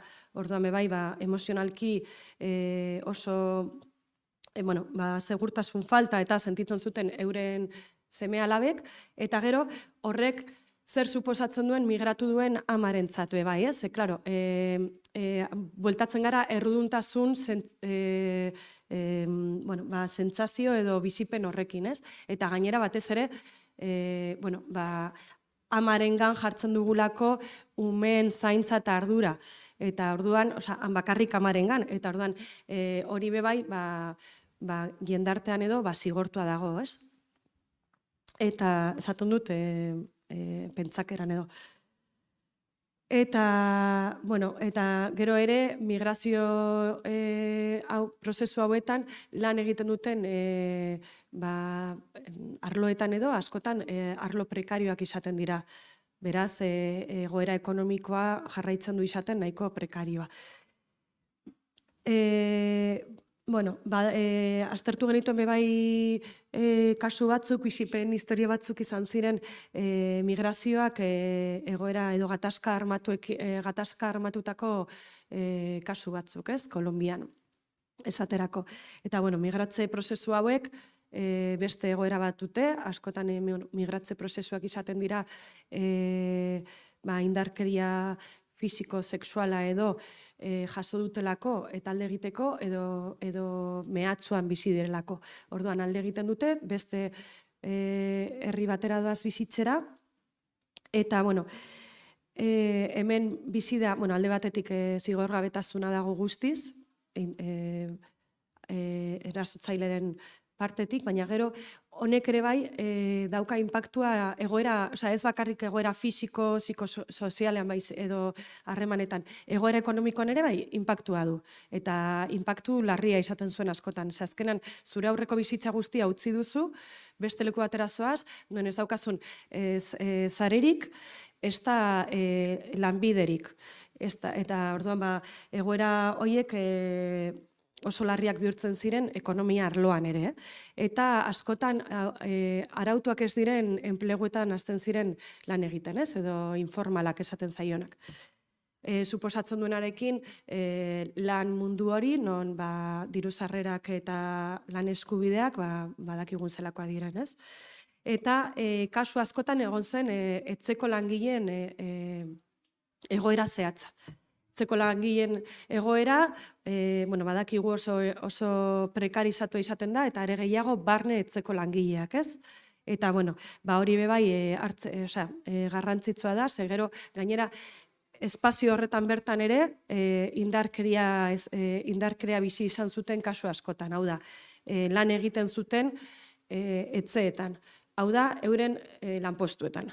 Dinoz, askotan igual esaten dugu lan egiten euren lanpostuan, euren jefeak edo jefea ez dakit nork ordaintzen ziren semeak alabak edo, baina erasotzen zituzten edo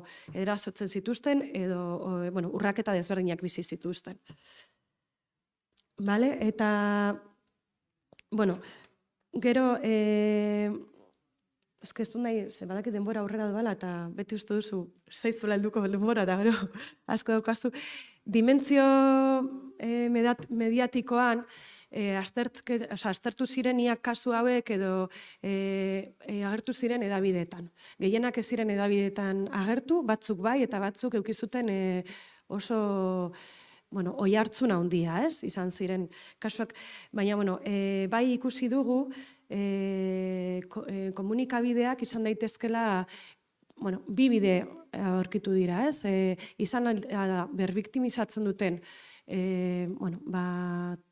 tresna bat, edo balio dutenak ere bai guztiz kontrako, ez? Salatzaileak izateko eta egoera batzuk salatzeko. Hoe dira edabideen apustuak, azkenean nondik heltzen diozun gaiari, baina bi kasuak ikusi ditugu, ez?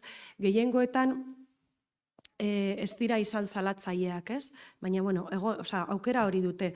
Eta bai ikusi da, edabideetan badaudela nola heldu behar zaien indarkeria kasuei, badaudela estilo liburu asko, badaudela horrelakoak asko idatziak, zelan egin behar den, baina ez dagoela horren beste idatzia nola azaltzen diren indarkeriak sortzen dituen inpaktuei buruz. Bai egoera zehatzak, azkenean edabidek normalen ematen dute berri bat, zer gertatu den momentu batean, baina ez inpaktuei buruz ez dago horren besteko estilo liburu edo ikerketak edo horrelakoak eginak, ez? Eta, batzutan estrategia bat izan da emakume batzuentzako edabideetara jo justizia bilatzeko. Hau da, justizia sistemak ematen ez didan erantzuna edo badakit oihartzuna izango dudala, joaten naiz edabideetara ia nire egoera hau hemendik salatuta entzuten den eta badaukan oihartzuna jendartean, ez? Azkenean hori izan da estrategia bat bilatu izan dena batzuetan. Baina badago kasu asko, azkenean edabidek erabilitako aurreritziak eta oztopo bihurtu izan direla gero eurentzako. Badaude ondorio asko eta asko ateratzeko, nik hemen batzuk aipatu ditut, beste asko aipatu genitzake, baina bai esatera lau ideia botatza eta gero nahi baduzue galdekin hitz egingo dugu apurtxo bat gehiago, baina alde batetik oso garrantzitsua izan zela hitz egin genuen emakumeentzako elkarte feminista edo emakumeen elkarteak emandako laguntza eta babesa, eta hori oso garrantzitsua izan da, askotan ez dutelako erakunde publikoetan behar beste erantzuna jaso eta bai jaso dute erakunde sozialen bitartez. Eta gero, izan dela, esaten nuen bezala, aktivismo edo militantzia bebai batzuentzako estrategia eta erreparazio bide bat hartu dutena. Hau da, behin landuta, hausnartuta edo zer gertatu zaien, ez dutelako nahi beste batzuei gertatzea, edo ez dutelako prozesu berean bizitzea, parte hartzea elkarteetan, eta hori izan da bebai euren borroka, edo bebai gertatutakoaren ezagutzera ematea eta horren prebentzioa egiteko moduan, ez? Pixkate sozializatzea euren kasua, ikus daiten zer gertatu zen, zer gertatu ez behar zen, eta hori sozializatzeak bebai prebentzio moduan. Bebai askori inoiz ez ziotela galdetu erreparazioari buruz, zer zen erreparatzailea eurentzako, zer gustatuko litzaieken, edo zer zen gertatu eta gertatu behar zen.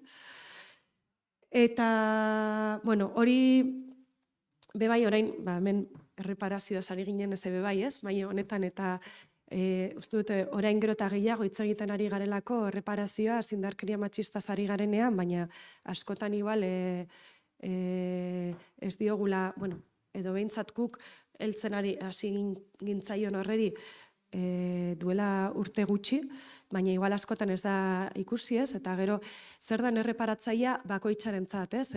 Baterintzat igual erreparatzailea dena, bestearentzat ez, baina galdetu izana ere garrantzitsua da, ez? Eta, guk ikerketa hau egin genuen, esan bezala, kontatu dizuet pixkan nondin gentozen, eta zergaitik egin genuen ikerketa hau, ez? Eta gero, bai justizia, egia eta aitortza triada horrekin lanean jarraitzeko, ze, ikusten genuen ikerketa honek eman zizkigun abia puntu edo idoia asko honekin jarraitzeko eta memoria lantzeko ere, Maitenak aipatu du lehen ere, guk ekin genion gero aurrera memoria eraikiz deitu izan diogun ekimenari.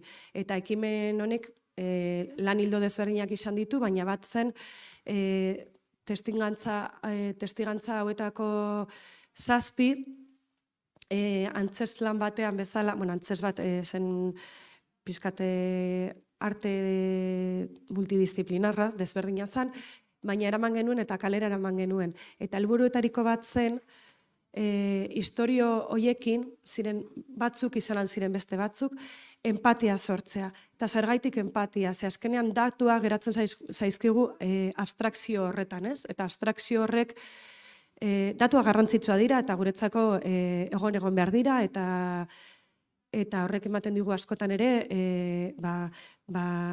eragin politikoa eta aldaketak eskatzeko oinarri bat, ez dela bateri gertatu zaiona, nahikoa izango litzatekela ere, hori esan beharra dago, baina ez dela batera gertatzen, baizik eta zer gertatzen dela.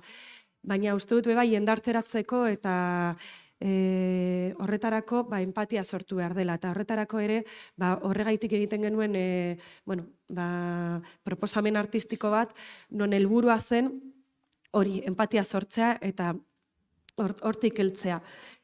Eta bebai erreparazioaz jarraitzen dugu aztertzen, erreparazio eta memoria ekimen asko ikusi ditugu eta horrekin jarraitzen dugu lanean, erreparazio simboliko edo sozialarekin, alde batetik garrantzitsua delako, askotan erakunde publikoak ematen ez duten erantzuna, beste erakunde batzuk eman dezakegulako, eta bigarrenik ere, gu erakunde sozial bezala, baina jendarte bezala, erantzunkizun bat dugulako ere, eta ardura bat dugulako ere erreparazio horretan. Osea, erantzuleak gara danak, batzuk izango direla erantzule zuzenak. Zuzenki eragin dutelako indarkeria hori. Baina bebai indarkeria horreri ematen badiogu askotan ez, usten badugu kobertura edo ematen badiogu gure erantzunkizuna da ere. Eta orduan gizarte moduan ere, sinesgarritasuna ematea, ahotsa ematea garrantzitsua da. Eta gure erantzunkizuna humiltasunez hartu behar dugu eta horri ze erantzun emango diogun. Eta horregaitik ere erreparazio sozialan edo hortan dihardugu oraindik. Hemen utziko dut, eta ez dakit galdera dituzuen, edo...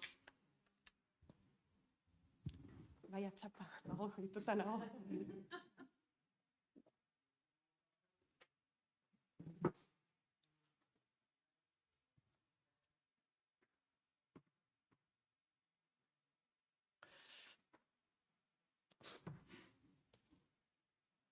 Ez errez?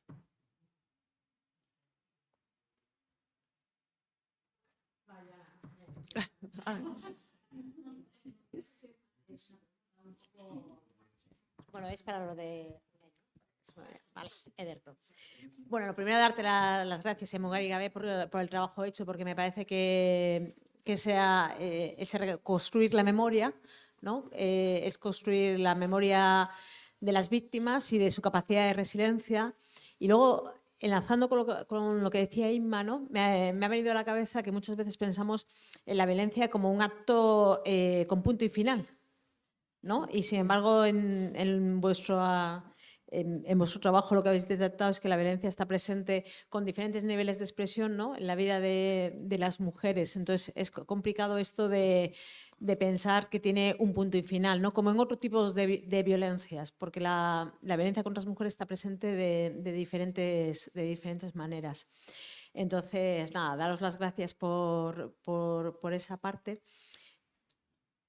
Y por otra, ¿cómo hacemos la construcción de esa memoria? Digo, porque han salido diferentes propuestas, ¿no? Y te lanzo una que no es sencilla, ¿no? Pero que yo creo que al final, efectivamente, la violencia contra las mujeres es un tema que es complejo, que no difícil, complejo porque atiende a muchos factores. Entonces, ¿cómo hacemos para hacer ese impacto emocional que genere esa construcción de la memoria colectiva para luego pasar a memoria histórica y cultural? Wow. No sé, no sabría contestarte cómo hacemos, ¿no? Ese impacto. Creo que nosotras, la breve experiencia que hemos tenido bueno, pues eso, de hacer ese impacto ha sido un poco bajar a tierra las historias, relatarlas tal y como en primera persona, tal y como son, después haciendo reflexiones. O sea, no es solo ver la historia, ¿no? Sino reflexionar sobre ello.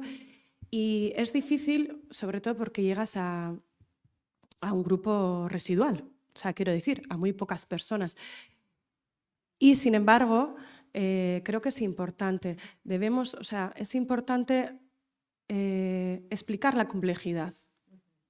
Explicar la complejidad, pero desde lo cotidiano y desde...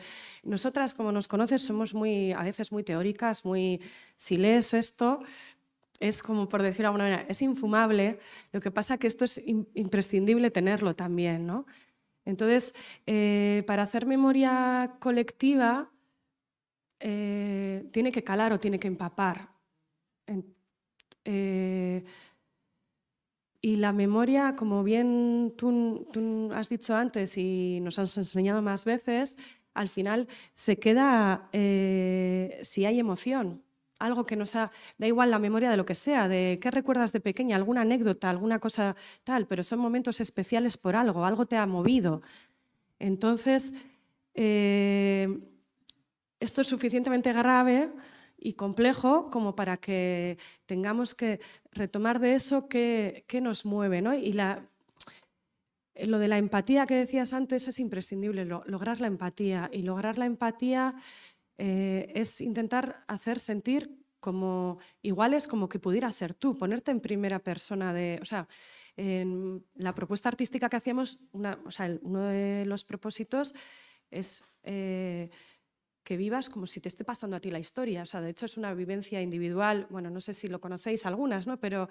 Y voy a hacer spoiler, pero bueno, ahora como ya no se hace mucho, pero se te ponen unos cascos y tú estás con las otras 28 personas, pero estás sola, se te coloca o en una silla de ruedas o en una camilla, que de repente ya estás tumbada, tu situación física de repente te sientes más vulnerable, y te hace también entrar más en lo que te está relatando esa persona como vivencia personal. Te manipulan porque estás en una silla o en una camilla que no mueves tú, que mueven otras personas. Y entonces, todo eso a mucha gente nos decía, joder, de repente me he sentido como ella. Y ella, contado así, puede ser, o cuando contaban algunas, puede ser... alguien que lo veo totalmente ajeno a mí porque eso no me va a pasar a mí. Claro, muchas veces si no nos sentimos como algo que nos puede suceder, no sentimos empatía. ¿Cómo podemos hacer la memoria de todo esto? Pues no lo sé. Primero tenemos que ver que es imprescindible tener esta memoria, hacer memoria de víctimas, sobrevivientes. Ahí lo dejo. Pero primero tenemos que ver que eso es imprescindible, ¿no? Y entender, o sea, claro, es que bueno, antes has lanzado un montón de cosas, y de momento es memoria viva, no es memoria histórica, porque la violencia continúa. Ojalá sea memoria histórica porque no suceda más, ¿no? Pero si hablamos de memoria de víctimas de violencias, continuará y tiene que estar ahí. No te puedo dar más pistas, no sé, tendría que...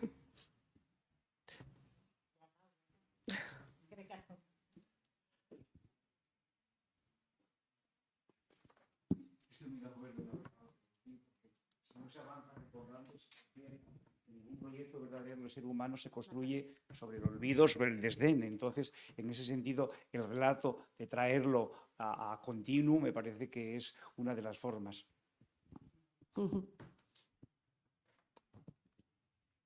A ver, yo quiero daros las gracias a las tres ponentes por vuestras intervenciones. Hablabas ahora de que creo que has dicho, esto es un tocho o algo así. Las estadísticas, los estudios, las investigaciones, desde un punto con rigor, son fundamentales. Y nosotros también en Igualdad nos dedicamos a recoger datos, ¿no? De aquí, de allá, de la Ertzaintza, de los servicios sociales.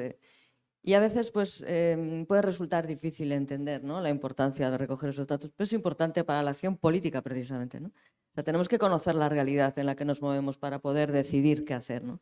Y tenemos que conocer esos informes y tenemos que conocer lo más posible para tomar decisiones que nos lleven por la vía adecuada, ¿no?, para trabajar y para conseguir los objetivos que nos propongamos.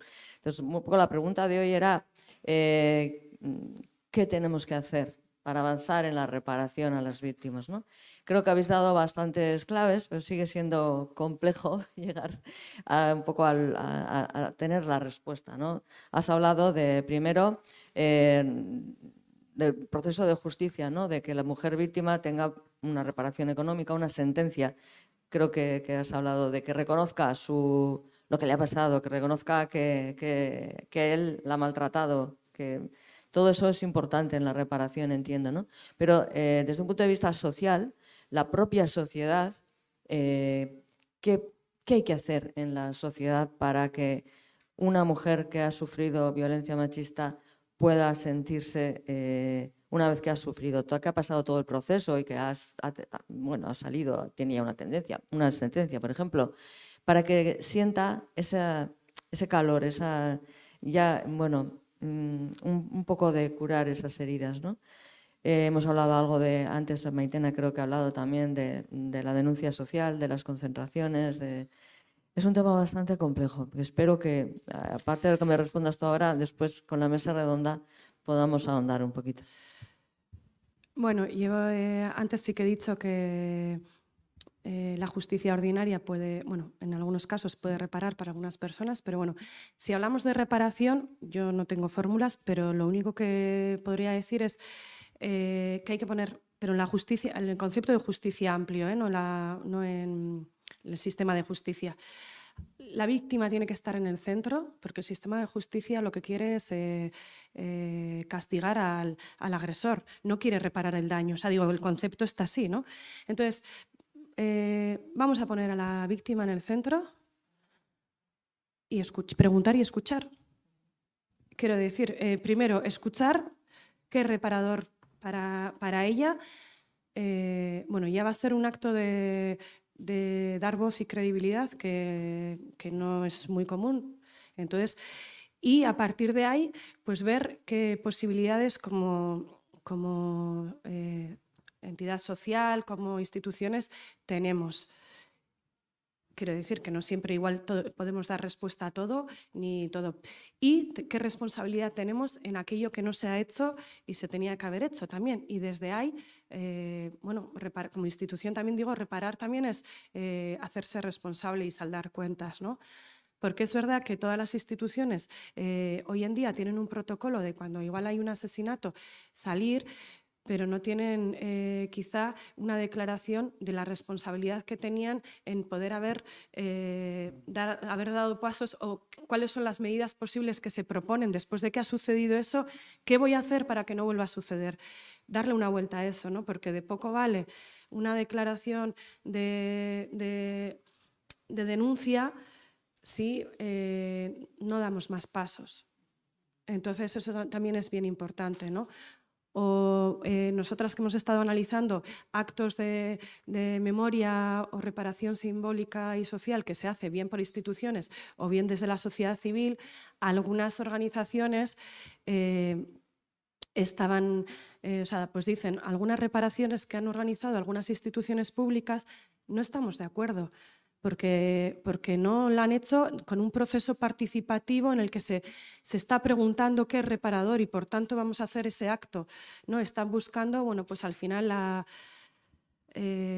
digamos, foto o reconocimiento social en vez de la reparación de la víctima, ¿no? Y entonces ahí las instituciones o las organizaciones sociales tenemos que ir como respetar los procesos de víctima sobreviviente que decíamos antes, ¿no? Que a veces nos empeñamos, y también las organizaciones quizá, porque no queremos que vaya más rápido de lo que se puede ir o de lo que quiere ir o de lo que tiene que ir, o queremos romper el estigma de víctima que hay y con eso pues nos saltamos, en vez de romper el estereotipo del concepto de víctima, ¿no? O sea, que a veces pues no lo hacemos bien, pero no lo hacemos bien, lo tenemos que reconocer y ver qué tenemos que hacer para que no vuelva a repetir eso. Y yo, sobre todo, la víctima, o sea, así como un primer paso, víctima en el centro, y preguntar y ver cómo podemos dar pasos con eso.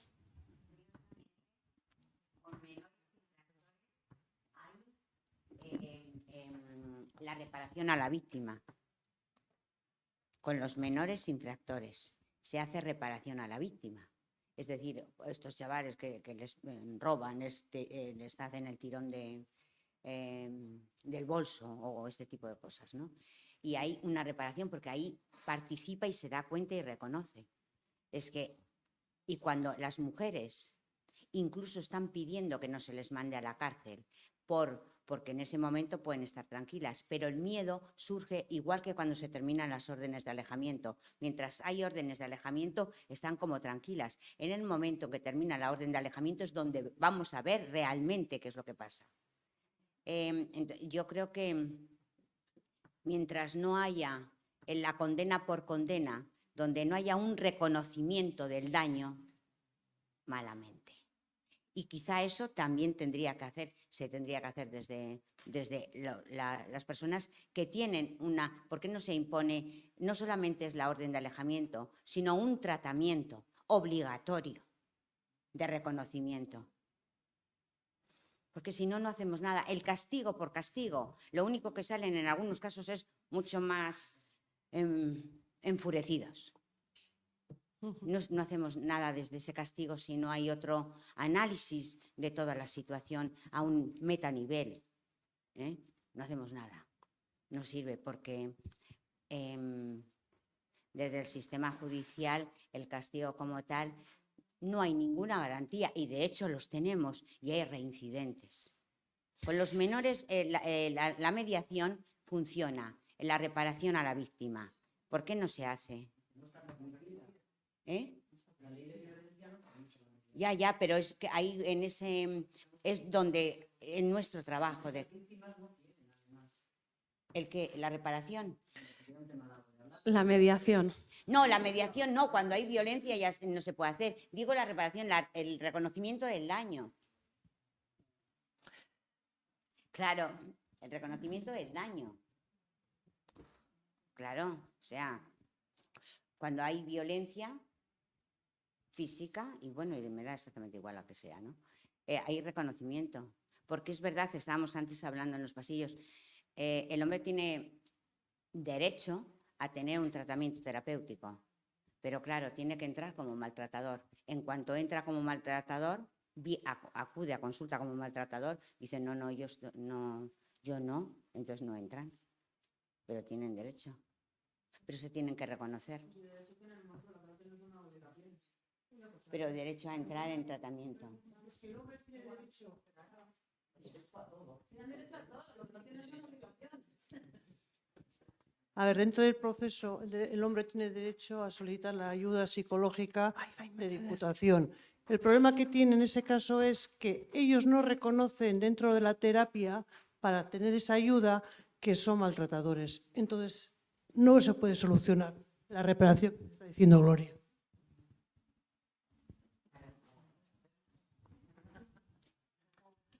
Sí, pero eso pasa como en los casos cuando están en prisión. En prisión pasa lo mismo. Les bajan la condena si van a repararse, claro.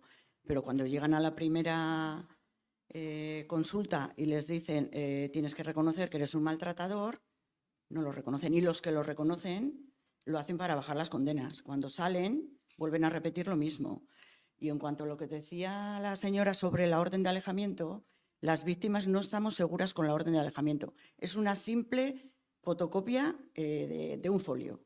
O sea, no estamos protegidas con eso. Incluso no estamos protegidas con el borcha que llevamos en el móvil cada una. No estamos protegidas. Eso es mentira. O sea, nosotras lo que estamos es encerradas en una cárcel. Los que tienen que llevar protección son ellos. No protección, vigilancia. Y nosotras andar libres. Y es todo lo contrario. O sea que no estamos seguras para nada.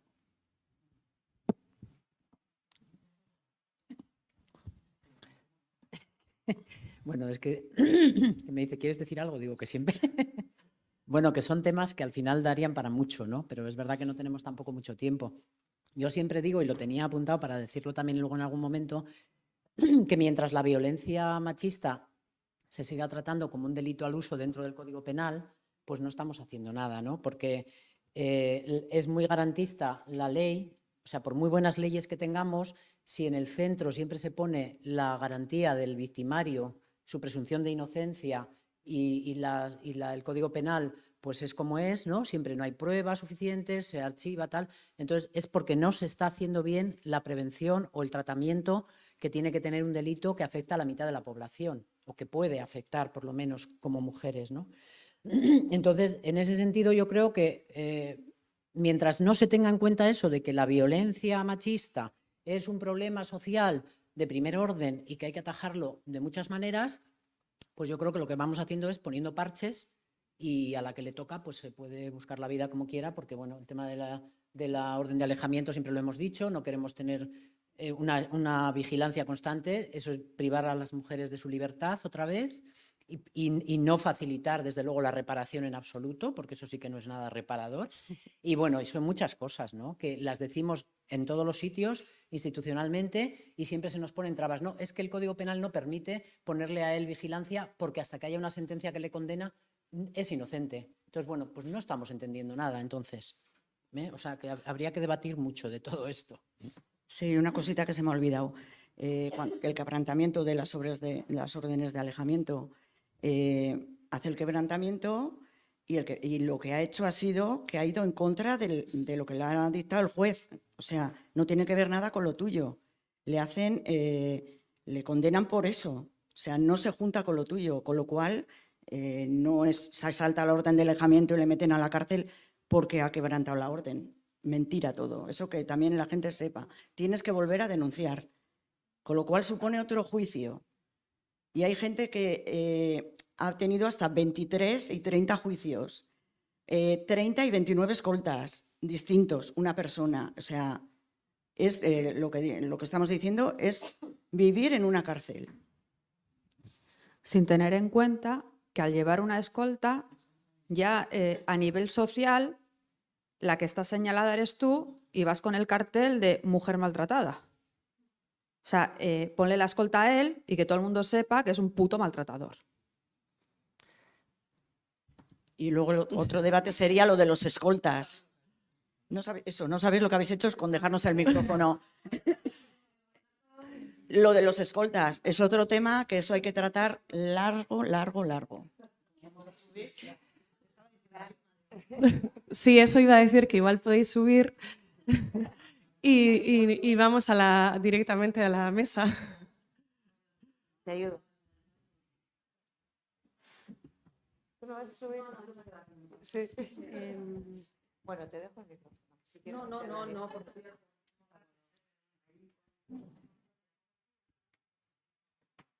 No sé si se apañáis conmigo. Sí, ¿no? Nos vamos turnando. Sí. Empiezo yo, pero voy a hacer súper breve. Vale, empezamos con la mesa de ahora, que yo sigo aquí y es porque dios, que queda un poco raro esto, pero es porque desde Mugar y Gabe, pues después del estudio que os he contado ahora mismo, una de las conclusiones, ¿no?, era la labor que hacen las asociaciones de sobrevivientes para las mujeres víctimas que nos habían dado testimonios y para otras, ¿no?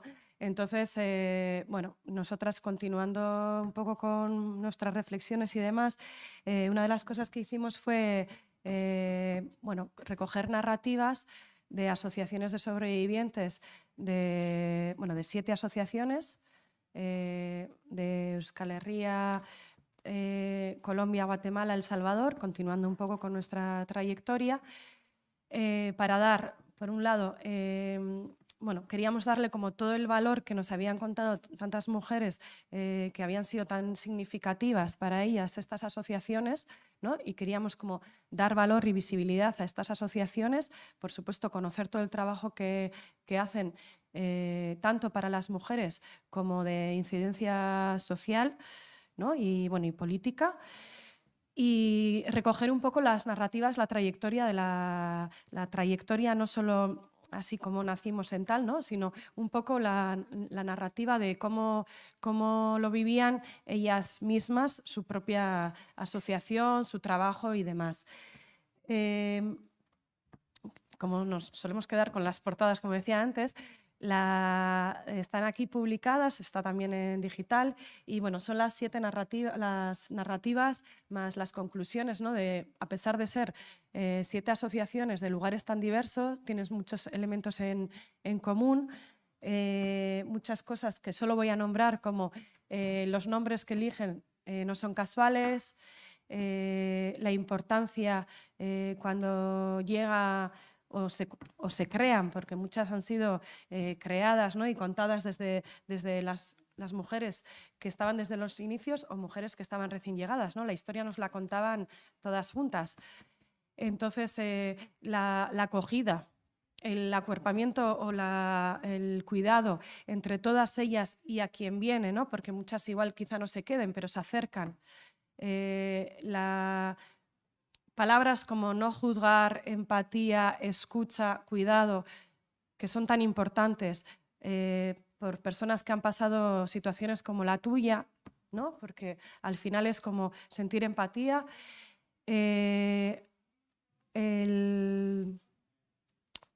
Perdonaré que me he despistado.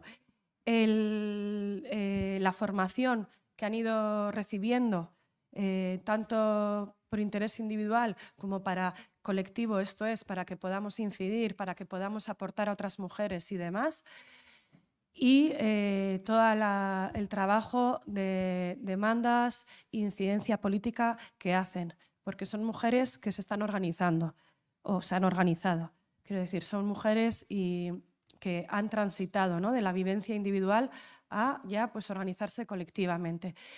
Y yo tenía así como una explicación y lecturas de relatos, porque la verdad es que fue un lujo poder estar, porque fui una de las que pude estar pues en esas entrevistas, en esos encuentros y demás que hicimos con algunas asociaciones y fue un gusto.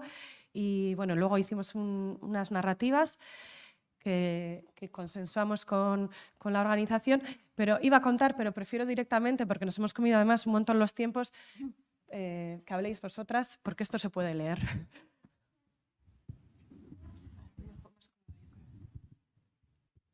Bueno, pues lo primero, muchas gracias por invitarnos y a Mugar por este libro que habéis hecho con tanto color y calor.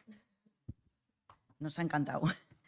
Bueno, pues nosotros somos una asociación, nos llamamos Asociación Guerreras del Alto Deva. Somos una asociación pequeñita y estamos empezando, como aquel que dice, llevamos 3 años.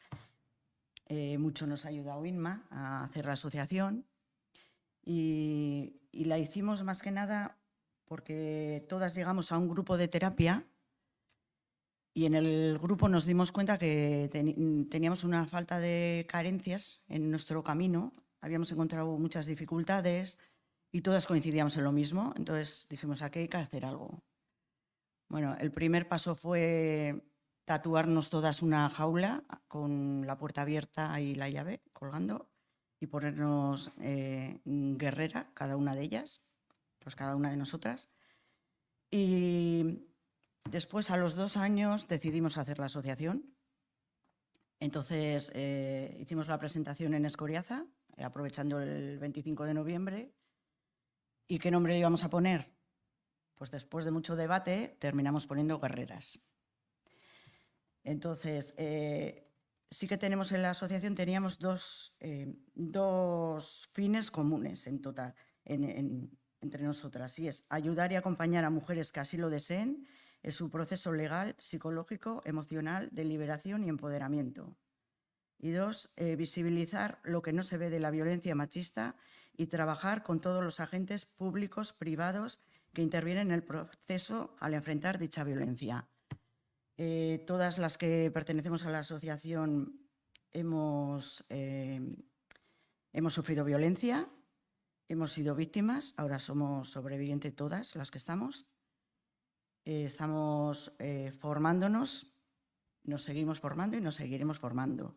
Y acompañamos a las víctimas. Pues nos llegan desde servicios sociales, Artzaina, médicos, colegios. Les hacemos el acompañamiento a lo que necesiten. Primero las escuchamos sin juzgar, qué es lo que nosotros hubiéramos necesitado.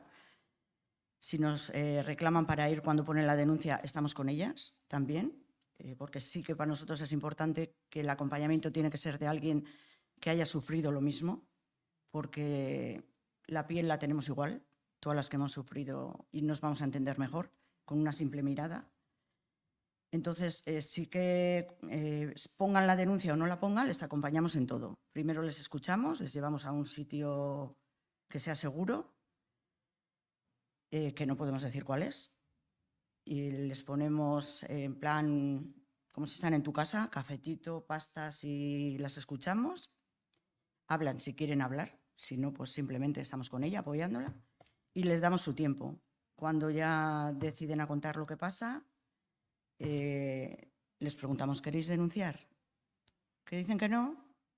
Siempre lo que ellas quieran. No se puede obligar a nadie a denunciar, y menos a una víctima de violencia machista. Entonces, ¿que dicen que hay que denunciar? Vale, vamos a hacerlo con tiempo. Te vas a tu casa, piensas todo, apuntas en un papel todo lo que te ha ido pasando, que es lo que nosotras no tuvimos y lo que echamos en falta, porque luego las denuncias son pésimas. Y cuando al cabo de los años coges tu denuncia, dices, ¿pero cómo he declarado yo esto? Si tenía esto y esto y esto para declarar. Pues porque estamos, como nosotras le denominamos, en un efecto lechuga. Cuando estamos así, arrugaditas, y ahora estamos girasoles, que estas se ríen porque ahora estamos girasoles. Entonces, pues lo hacemos con tiempo, vale, pues apunta todo y te acompañamos a poner la denuncia siempre que ella quiera. Si prefiere que vaya un familiar, le dejamos también. Acompañamos a los juicios, a todo lo que necesiten. Porque claro, una mujer que se acerca a ti pidiéndote ayuda, te dice, es que tengo que ir a no sé qué servicio y me han mandado que vaya con el papel al otro servicio, y en ese momento no estás para pensar en nada. O sea, a ti te está pasando una película por la cabeza que tú dices, a mí no me puede estar pasando esto. Incluso no te consideras víctima. Al cabo de meses, incluso años de terapia, le preguntas a la psicóloga, pero igual no ha sido para tanto, ¿no? Igual no. A ver, tienes un papel que lo acredita. Has pasado por un equipo psicosocial, tus hijos también. Pero es así, o sea, no nos consideramos víctimas hasta que, como nosotras decimos, estamos curadas. Aunque suene un poco así, pero hasta que estamos curadas. Y poco más, que en todo lo que nos llaman asistimos, porque creo que tenemos que dar voz y que se sepa de primera mano, y colaboramos pues con distintas asociaciones, entre ellas Visitu, y otra asociación que no está ahora mismo aquí, Goizarri. Y luego hemos tenido reuniones con la Beatriz Artolazábal, con distintos estamentos, y bueno, ahí vamos, poniendo nuestro granito y nuestras pegas también, que tenemos de las instituciones, que son muchas.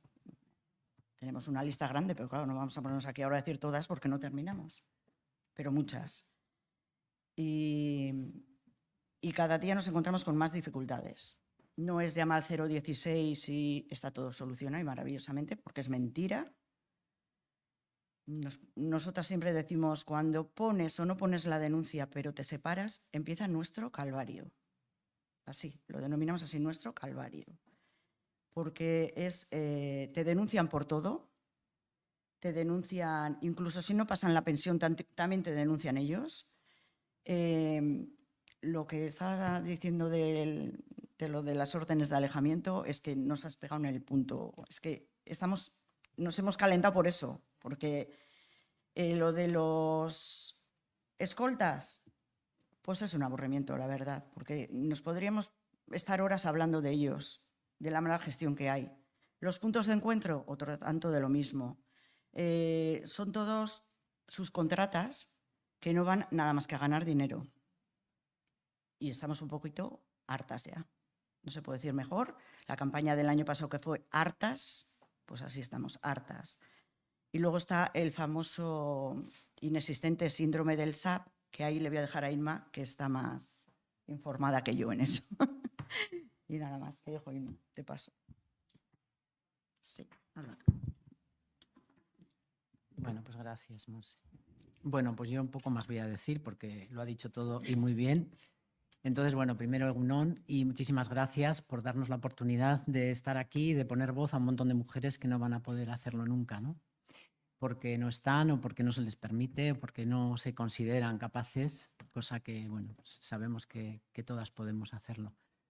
Yo primero decir que, bueno, que me he traído aquí el tocho de la última ley de igualdad aprobada en el País Vasco en el mes de marzo, donde por fin, después de años de lucha, pues conseguimos que se reconozca a las mujeres víctimas y supervivientes o supervivientes como un colectivo al que hay que tener en cuenta, ¿no? No solamente para ayudar, ¿no? Y para que hagamos lo que nos dicen y como nos dicen, que es como hasta ahora casi siempre se ha tratado a las mujeres que iban a pedir ayuda, sino como personas con capacidad también y sujetas de derechos, ¿no? Como decía también Maitena.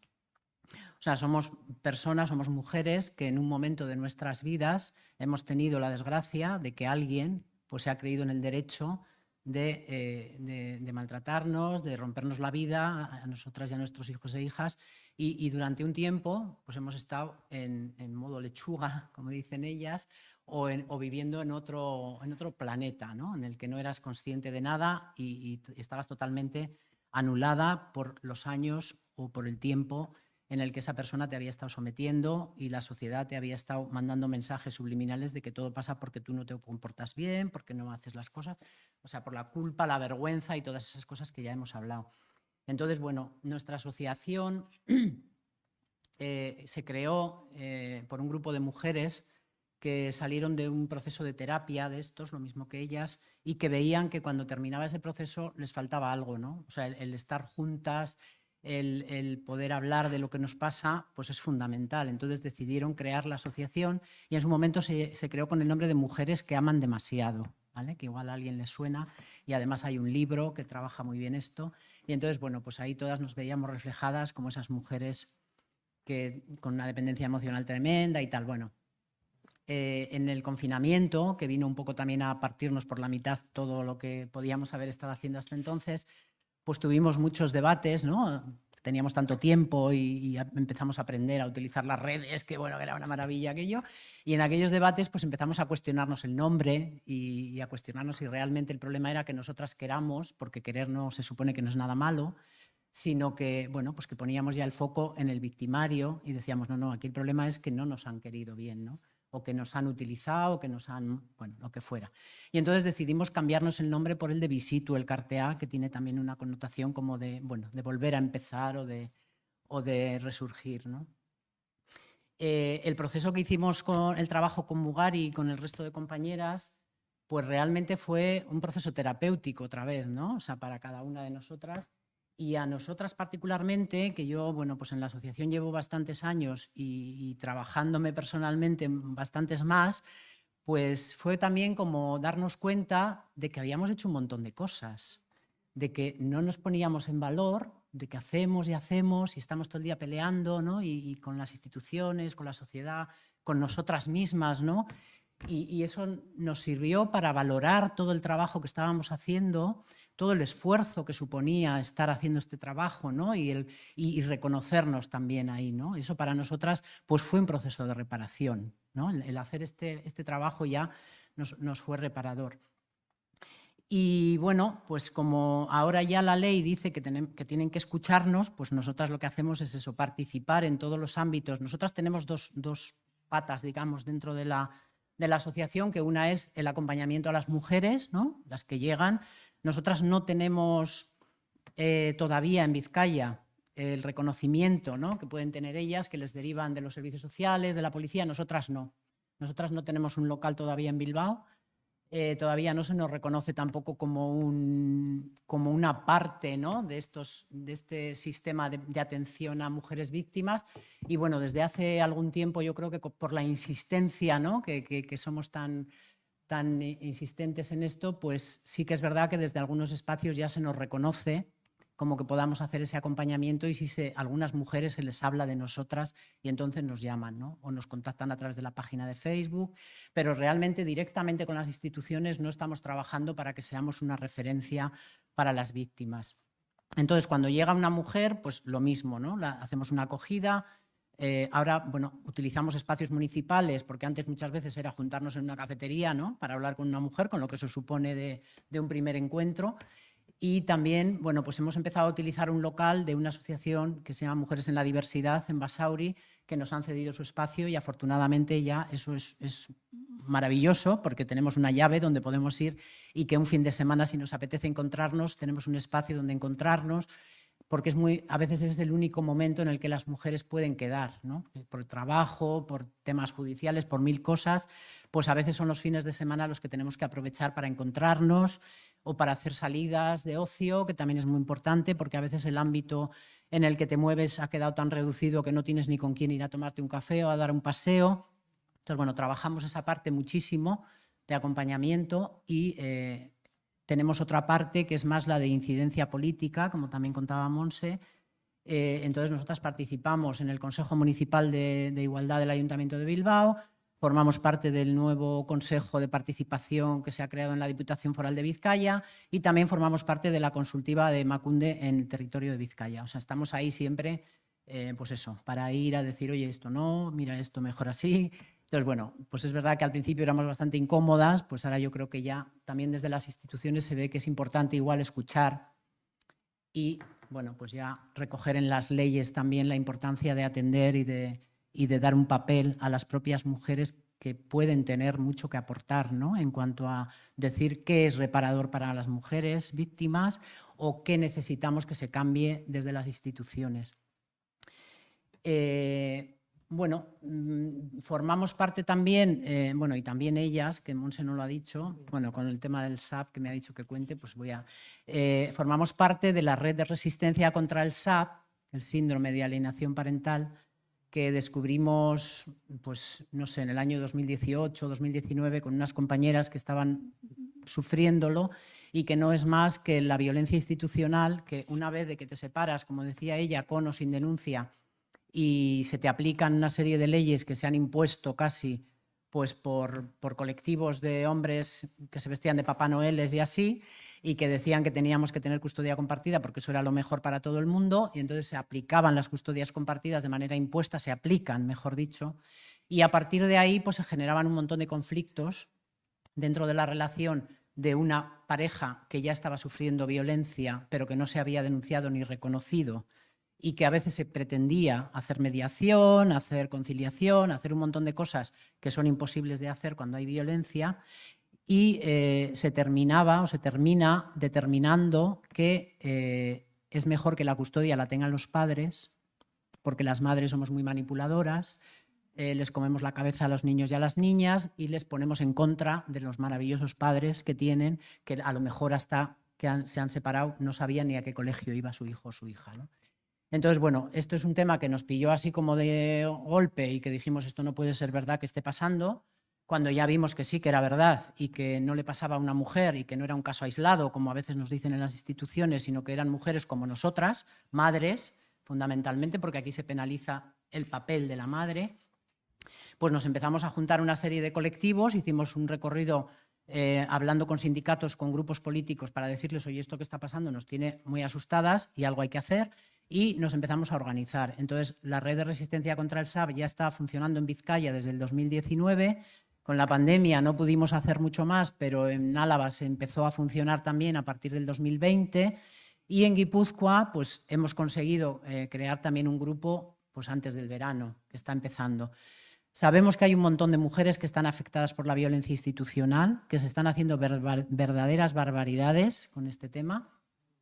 Y bueno, pues lo denunciamos. La finalidad de la red es sobre todo proteger a las madres, para que no se sientan solas, denunciar lo que está pasando y hacer sensible también a toda la sociedad, porque este es un problema que es también de todas, ¿no? De toda la sociedad. No... Entonces, bueno, estamos trabajando mucho en eso y luego, pues eso, la formación es fundamental para nosotras. Hacemos formación de todo tipo, desde cursos de autodefensa feminista para realmente darnos cuenta de que tenemos herramientas para defendernos y que tenemos que hacerlo. Y luego cursos pues, tan básicos como puede ser musicoterapia, mindfulness o hacer macramé. Es igual, cualquier excusa es buena para juntarnos y para que las mujeres se sientan acompañadas y veamos que, bueno, que podemos salir de esto juntas, que siempre decimos que juntas somos más fuertes. Y bueno, pues no sé, igual... bueno, también se ha creado a nivel de todo el Estado español una federación de asociaciones que se llama Consejo Nacional de Mujeres Resilientes de Violencia de Género, de la que también formamos parte las dos asociaciones, y que bueno, pues no es más que otra red donde juntarnos para pelear por lo mismo, ¿no? Asociaciones de mujeres que también han salido de violencias y está formada por unas 20 asociaciones de diferentes territorios del Estado. Entonces, bueno, pues también esto se fue gestando a través de varios encuentros que se habían hecho en Valencia, después en Zaragoza, después se hizo en Vitoria y bueno, ahí estamos también trabajando en red. Y bueno, pues luego cualquier cosa que nos queráis preguntar, pues...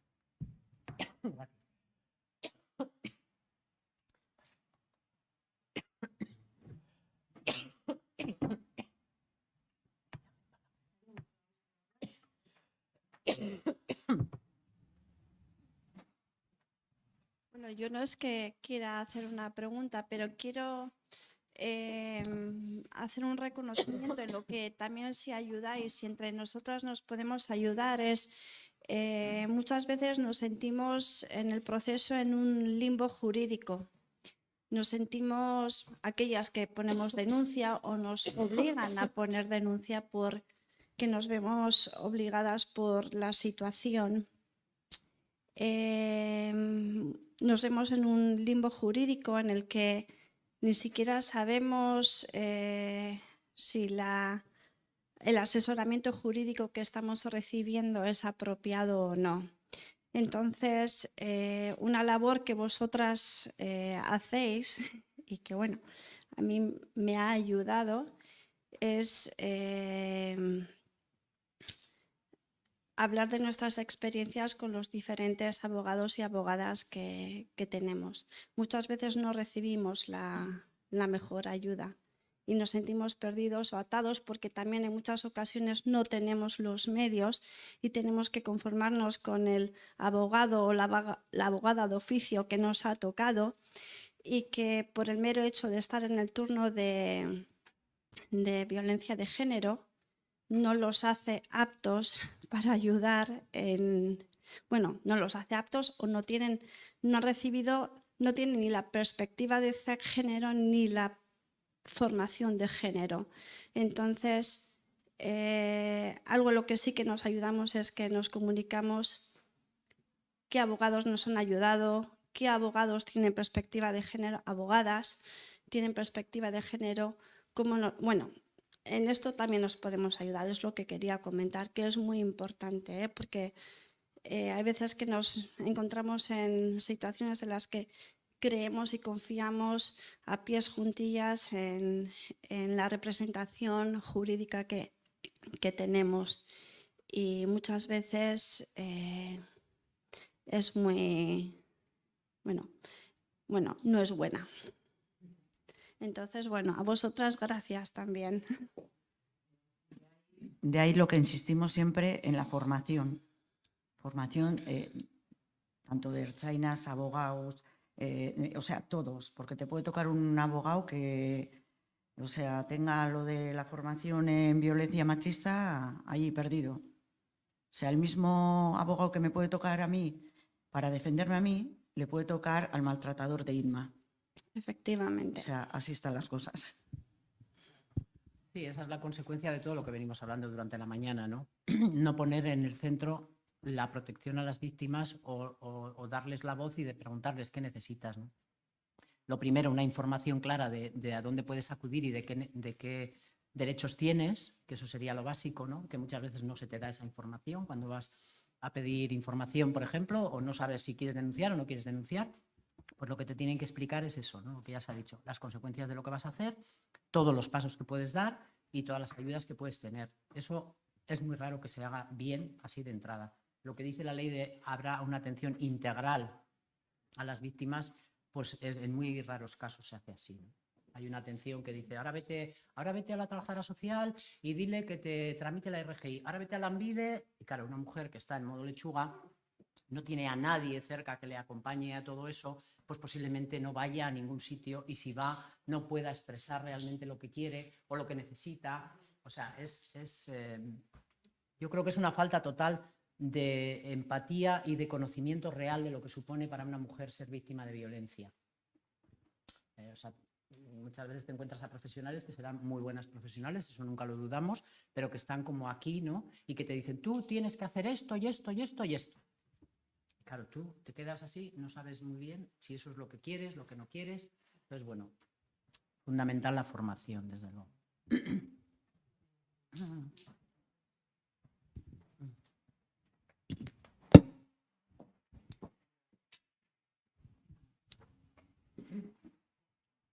A mí me gusta cuando estoy con supervivientes preguntarles qué nos pedís, Monse e Inma. Porque la sociedad, nosotros como ciudadanos somos responsables de lo que sucede alrededor, ¿no? Esto es en consonancia también con lo que había comentado Maitena sobre la preocupación empática, porque a mí lo que me preocupa ahora, después de la pandemia, es que veo también un adormecimiento colectivo. Bueno, estoy sintiendo eso, o estoy viendo eso en la clínica que me comparten mis compañeras psicólogas, trabajadoras sociales, o incluso, bueno, en el mundo, en el entorno, en los distintos entornos en los que me muevo. Y me preocupa la falta de preocupación empática, ¿no? O sea, que no estamos generando alrededor preocupación empática, ¿no? Para lo que nos corresponde, ¿no?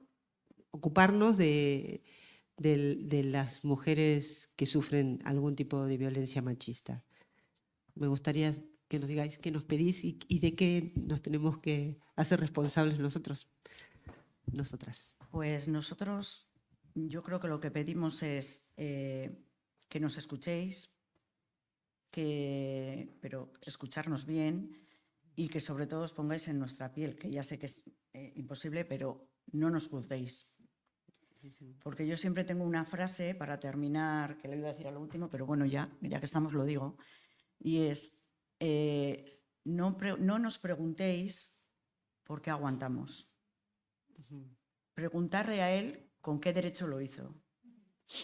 Y yo creo que es la clave de todo. O sea, no nos juzguéis, por favor, no nos juzguéis. Y si tenéis que salir, apoyarnos, salir, pero salir todos, hombres, mujeres, todos. O sea, y no el 25N. O sea, siempre. Y cuando veáis una cosa en la calle que os está llamando la atención de una pareja o lo que sea, ir a saco. O sea, nada de aguantar. O sea, mirar, poneros las gafas moradas siempre. No solo el 25N. Bueno, yo diría, pues eso, lo mismo que escuchar y empezar a poner el foco en el victimario, en el agresor, ¿no? Ya se ha dicho aquí también, hay que estudiar las diferentes maneras de actuar que tienen, pero bueno, luego pues sobre todo pediríamos a quien tiene el poder de cambiar las leyes y cambiar el Código Penal que hagan algo porque realmente se juzgue a los agresores como lo que son, lo quieran reconocer ellos o no. Porque entonces, si se pone en cuestión la palabra de las mujeres, o sea, yo creo que cuando un agresor no sale con una sentencia firme de un juzgado, lo que se está haciendo es poner en cuestión la palabra de las mujeres. Porque si yo he ido a decir que este señor me maltrata, pero como no hay pruebas, resulta que sale de rositas, le estamos dando todavía más poder para que siga haciendo lo que quiera. Y a mí me están callando la boca. Entonces, mientras eso no cambie, mientras siga habiendo una presunción de inocencia, mientras se siga en algunos ámbitos todavía pensando que una mujer que pone una denuncia, pues igual puede estar exagerando, pues yo creo que eso hoy en día ya no se podría permitir, ¿no? Y se está permitiendo. Entonces, pues ¿qué pedimos a toda la sociedad? Que abra los ojos y que empiece a mirar realmente dónde está. El agresor es ese quien tiene que pagar por lo que hace, ¿no? No seguir victimizando y revictimizando una y otra vez a las mujeres y haciéndoles culpables y ahora por el juzgado y ahora por el otro y ahora por lo otro, y es un calvario que no termina nunca. Entonces, bueno, fundamentalmente. Perdón, Maitena creo que había pedido también. ¿A quién le Sí, pasó? bueno. ¿A quién le pasó? Ah, vale.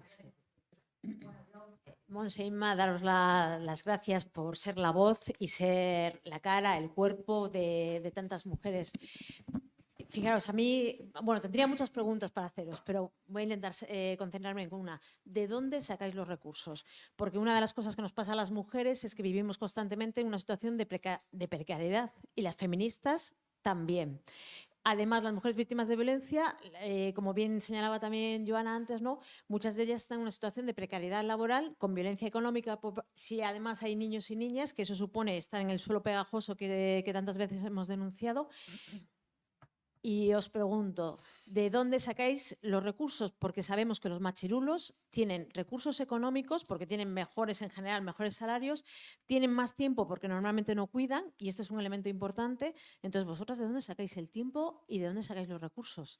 Digo, porque igual la demanda también tiene que ser, digo, Y solo un apunte, con lo que comentaba Sigma también, ¿no? De la formación, digo, si lo que tienen que hacer es cumplir la propia ley. Ya, eso es cierto. O sea, que lo marca la ley. O sea, que porque me da la sensación a veces que cuando pedimos derechos hay como una malversación en el lenguaje cuando se habla de políticas a favor de las mujeres, porque no es a favor de las mujeres, es para subsanar una situación que tiene que ver con la desigualdad social, ¿no? Entonces, a mí me pasa trabajando con víctimas que muchas veces están como agradecidas. Digo, si estamos cumpliendo lo que nos toca, ¿no? Desde la responsabilidad que nos toca. Pero bueno, tiene mucho que ver con la construcción en género femenino, que nos pasamos la vida dando las gracias por lo que nos toca, ¿no? Pero bueno, que la pregunta va en ¿de dónde sacáis los recursos? Bueno, si hablamos de tiempo, pues bueno, yo ahora mismo afortunadamente estoy jubilada. Y entonces, bueno, pues la militancia en este tema para mí ha sido parte muy importante de mi vida desde que me pasó lo de separarme por este tema. Y ahora, bueno, pues tengo más tiempo, pero es verdad que las compañeras en general que tienen que trabajar, que tienen que cuidar y que tienen que seguir haciendo un montón de cosas, pues a veces bueno, tenemos momentos también en los que decimos, "Buah, no podemos más", lo sentimos mucho, pero bueno, luego pues volvemos a resurgir y volvemos a darnos cuenta de que si nosotras no lo hacemos, no lo va a hacer nadie. Entonces eso nos da la fuerza también para seguir. Y los recursos económicos, pues prácticamente salen de nuestros bolsillos, ¿vale? Porque, bueno, pues los transportes, las reuniones y todas esas cosas que hacemos nos las tenemos que costear.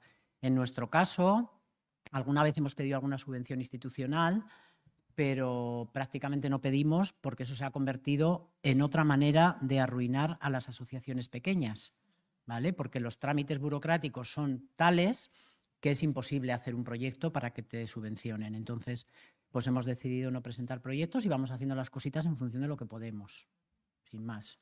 Y muchas de las actividades, yo siempre digo que hay cosas para las que no hace falta el dinero. Y como también la imaginación se nos desarrolla, yo creo, bastante, pues intentamos hacer actividades que no necesitemos dinero más que eso. Te compras una tarjeta Bari, que además ahora nos cuesta la mitad de precio, y nos vamos a pasear al monte, o nos vamos, yo qué sé, o nos juntamos para merendar y una hace una tortilla y otra lleva unas galletas. Y lo importante es estar juntas. Entonces, igual también a las instituciones les tendríamos que pedir que se den cuenta de que sin recursos es muy difícil que hagamos cosas. Y si ellos no las van a hacer o ellas, pues que nos den los recursos y ya las hacemos nosotras. Bueno, y yo en mi caso, nosotros, como somos muy poquitas en la asociación, pues nosotras decimos que somos una familia. O sea, tenemos la de sangre y luego tenemos... Entonces le pasa algo a alguna y el WhatsApp aquello funciona como en 5 minutos estamos todas juntas en ese plan. Y luego, económicamente, pues lo que dice Inma, nosotras no hemos pedido subvención tampoco porque hay un montón de trabas por medio. Normalmente nos pagamos nosotras todo. Y en cuanto a tiempo, pues como las demás están también trabajando, Ana se amolda a mí. Yo me dio un ictus y estoy ahora mismo sin trabajar, entonces, bueno, pues saco fuerzas que ayer tuvimos una en Bilbao y aquí me hubiera quedado en mi cama. Os lo digo de verdad porque mi cuerpo a veces no responde, pero alguien tiene que venir y dar la cara. Y Ana es como mi bastoncillo, el otro que no llevo, la que me apoya.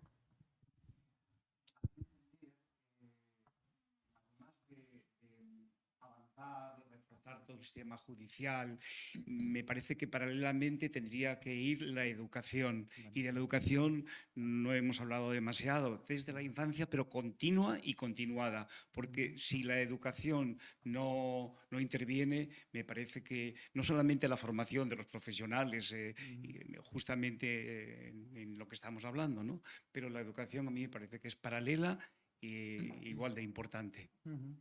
Sí, sin ninguna duda, pero la educación la transmitimos cada persona, quiero decir, y los datos que se han dicho antes aquí de que en unos años parece que hemos retrocedido en cuanto a reconocer la violencia y en cuanto a que los jóvenes y las chicas jóvenes pues piensen que es normal el control y todo eso, pues yo pienso que cada persona tenemos que analizar un poco también cómo tenemos nuestra propia vida, nuestros propios valores y qué transmitimos, ¿no? Aparte de que tengamos que analizar qué se transmite por los medios de comunicación, por las televisiones, y que desde la educación, en la escuela, también se tenga que hacer. Pero yo creo que la educación también se hace mucho en casa y cada persona transmitimos. Entonces, por supuesto que sí, la prevención tiene que ser desde la educación. Y si me perdonáis, voy a decir una cosa que se me ha olvidado, que en cuanto a reparación, nosotras, bueno, aparte del trabajo que hacemos continuamente, hicimos un proyecto el año pasado, hace 2 ha sido, ¿no? Lo del mural, un mural que se hizo en Bilbao también, en el 21, sí, es que ya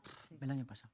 Bueno, participamos porque el ayuntamiento nos llamó que iban a hacer un mural de memoria, ¿no? De reconocimiento a las víctimas y nos proponían participar en él y fue un trabajo también muy bonito que hicimos con la propia muralista durante varias sesiones contándoles nuestra experiencia que luego ha quedado plasmada en un mural muy bonito que hay en Bilbao que estamos muy orgullosas también de haber participado en él. Entonces, bueno, es otro pasito, ¿no? Dentro de... Bueno, pues yo también voy a decir una cosa que se me ha olvidado.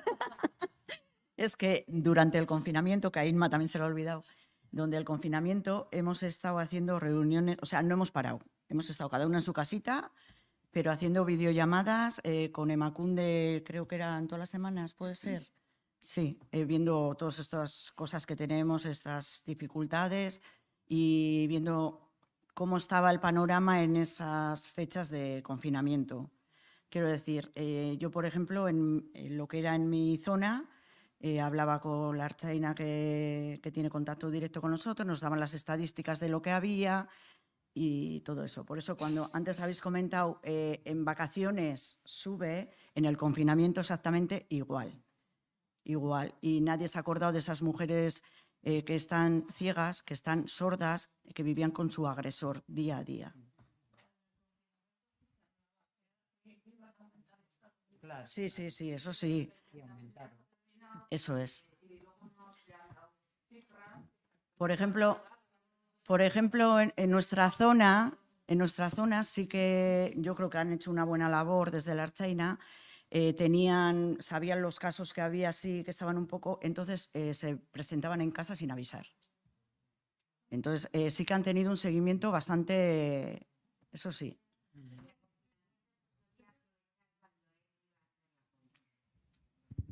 Sí, alguna vez. Ana, es buenísima. Un segundito, quería simplemente darles las gracias por vuestra participación. Es la valentía que habéis tenido a la hora de venir y participar y estar. Muchísimas gracias. Y quería haber hecho una pregunta, pero ya igual vamos tarde. Venga, nada.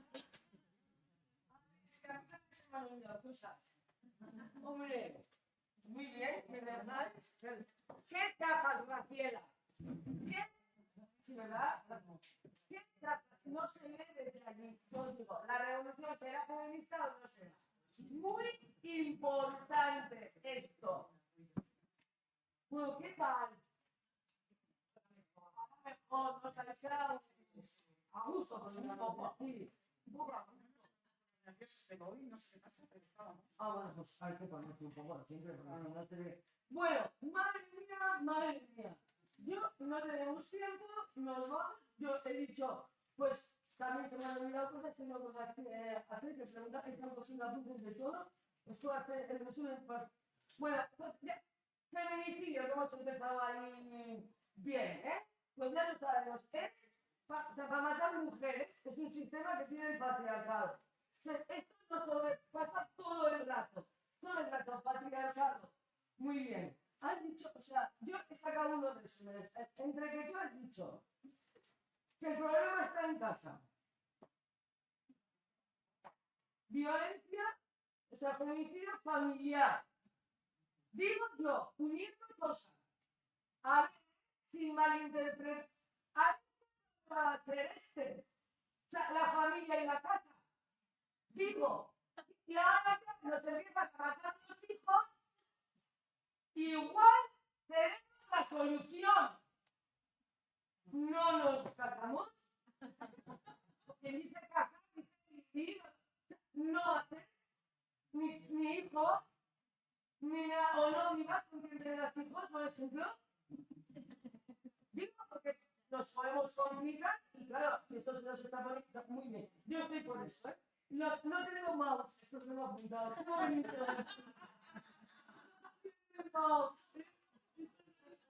Bien, ideas, te lo he dicho, la reparación social. Entonces, bueno, hay que hacerlo con los públicos. Ahí me han contado uno que han dicho pintada. Pues es lo que estamos esperando. Pero hablar con los ayuntamientos para que no nos voten. Y claro, que ya tienen su problema, porque digo, ¿por qué no pides si la mía? Pues porque es un... Entonces, decir, yo voy a hacer una pintada, no le hago. ¿Qué pasa? Ya pues la violencia institucional. Hombre, que no me hagas la pintada, ¿no? Que si no tengo ni que hacer un cuadro, entonces. Vamos a estrategias que nos las vais dando todas vosotras. Hacemos pintadas, actos de reconocimiento. Bien. Que estábamos aquí, ahora que yo, que ya tengo prisa porque tenéis prisa vosotras, también os digo, porque yo no podría estar aquí, pero voy a hacerlo así. Habéis dicho, hay un retroceso, señor, que nos ha explicado muy bien muchas cosas, hay un retroceso y la educación es muy importante. Pero más que haya un retroceso, yo creo que lo que hay es un contraataque brutal. No es un retroceso nuestro, están enfadados, están muy enfadados, porque como ya nos han explicado Maite, nos ha explicado Graciela, nos habéis explicado todas vosotras, ¿qué pasa? ¿Yo? ¿Que ya no os vamos a dejar? Están enfadados. Si ya eran como eran, si están enfadados, pues ahora que se les está diciendo, ya te vale, ya te vale, se han enfadado más. Entonces, claro, parece no es que hay un retroceso. No. Hay una contraataque, que además tienen muchas más, ¿sabes? Ahora se le llama neomachismo, que es el de siempre, pero enfadado. Porque antes eran así, pero ahora están como, a ver qué pasa aquí. Entonces, pues nada, autodefensa feminista, que lo ha dicho, autodefensa. Es que nos han quitado hasta el derecho de defendernos. Lechuga, claro. Pues bueno, pues lechugas, pues lechugas, pero con pinchos. Entonces, la autodefensa muy y el taguero. Ya insulta, era castellano, como no tenéis lo de los traductores, yo ya hablaré así, porque no hay tiempo. Entonces, amorrua. Tiene otro problema. Nos han quitado el derecho a enfadarnos. Si te han hecho daño, llora. Si te han hecho daño, siéntate, porque como de... Y me ha encantado que le pongan al puto maltratador. Con rabia. que no digas, no, hombre, que encima que estás maltratado, no seas solidaria. ¡Ven a la mierda! Sacar, sí, realmente, pero con rabia. Porque si no, las personas serias pidiendo perdón hasta por han dicho, dando las gracias por dejarme existir. ¡Oye, mira! Así, por ejemplo, eso estaba diciendo así como con fuerza, ¿no? Esto hay que sacarlo. Aceptamos la culpa, la vergüenza. Esto, donde se juntan 4 mujeres a salir de la culpa. Da igual, ¿de qué se toca eso? ¿De qué? Pide un tema. Culpable. Culpable. Es que nos han hecho culpables. Hemos nacido ya. Esto parece una tontería, que no era ya un pecado. Que hizo no sé quién con una manzana. Más que yo que sé. Se te queda aquí y estamos hablando con la culpa y la vergüenza. Y eso nos da. ¿Qué se puede resumir en feminidad? Ahí está, ¿verdad? ¿Cómo que es femenina? ¿Qué es femenina? Analizamos cada una, analizamos, pero sobre todo no dar mucho la gana, ¿eh?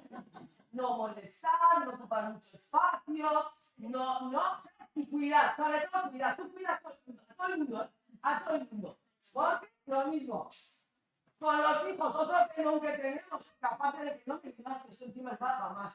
A ver, hemos hablado de salud mental, instituciones públicas, es que, ¡uy! La termina para las 2 de presión. No termina para las 2. Y pues violencia también. No, eso no se me por sacar. Bueno, entonces, culpa, ese tema ha puesto culpa. Pero, vamos a ver ya, vamos a salir ya, vais a ir allá. ¿Qué han dicho todas? Todas que han dicho que es algo que nos... El feminismo. Eso es importante. Y en ese contraataque que viene, van muchos ataques ahora contra el feminismo. Como si fuera el responsable, la responsable. El feminismo también llamarse el feminismo. La feminismo lo voy a llamar. Ahora resulta que el problema es la feminismo. El feminismo es el problema. Es que como, porque una cosa es que nos maten, dicen. Pues que los matan, ¿qué dices tú? Pero ya otra cosa es que estéis pidiendo que queréis cambiarlo todo. Y ahora vamos a resolverles. ¿Qué queréis? ¿Cambiarlo todo? Sí. Sí. Queremos cambiarlo todo. Porque lo que hay, hombre, claro, yo, si estuviera en un sitio donde yo soy la reina y el resto son esclavos, y dice, vamos a cambiar. Descubren ya ves para hacer las esclavas. Pues ya está. Entonces, claro que tenemos que cambiar. Entonces, el feminismo. Importante. Con lo cual, la educación, por supuesto, queremos enseñanza feminista. Queremos un sistema, por ejemplo, que te pones a pedir. Queremos la salud mental, por favor, pública. Queremos, por favor, una escuela pública también que sea feminista. O sea, quiero decir, no que les deis el 8 de marzo una cantidad de lemas y que salen las criaturas diciendo qué rollo. No es todo el mismo día, todo el rato, y no sale nada, que se empezamos creando. Por favor, bueno, entonces ya hemos dicho, tenemos enfadando como veis, a mí me sale. Me sale aquí, me sale aquí, que luego me deja salir en el mundo con el patriarcado y no me sale porque soy femenina, ¿sabes? También me han educado, pues para ser femenina también, no contestes, tierra, bueno, verdad que no, es que terrorismo es claro, es terrorismo, claro que sí. Y luego todo, porque ya que entramos, que he dicho antes lo de la maternidad. Claro, si nos tenemos que hacer responsables de todo el cuidado del planeta, pues ¿qué pasa? Que también culpa. Culpa también cuál es, te pega, pero cuidado, protege a la tierra. Tú compartida, que ha dicho Andrea, compartida. Examen para la compartida, claro que sí. ¿Qué es una criatura? ¿Cómo se llaman? Todos y las todos. Y a la tutora no, que tenemos aquí tenemos. Colegio que va en el horario. Hay colegios que tienen el lunes, su horario, miércoles, viernes, todo. Si tú contestas todo esto, igual tampoco. Pero esto tampoco visto cualquier cosita, tampoco en la vida.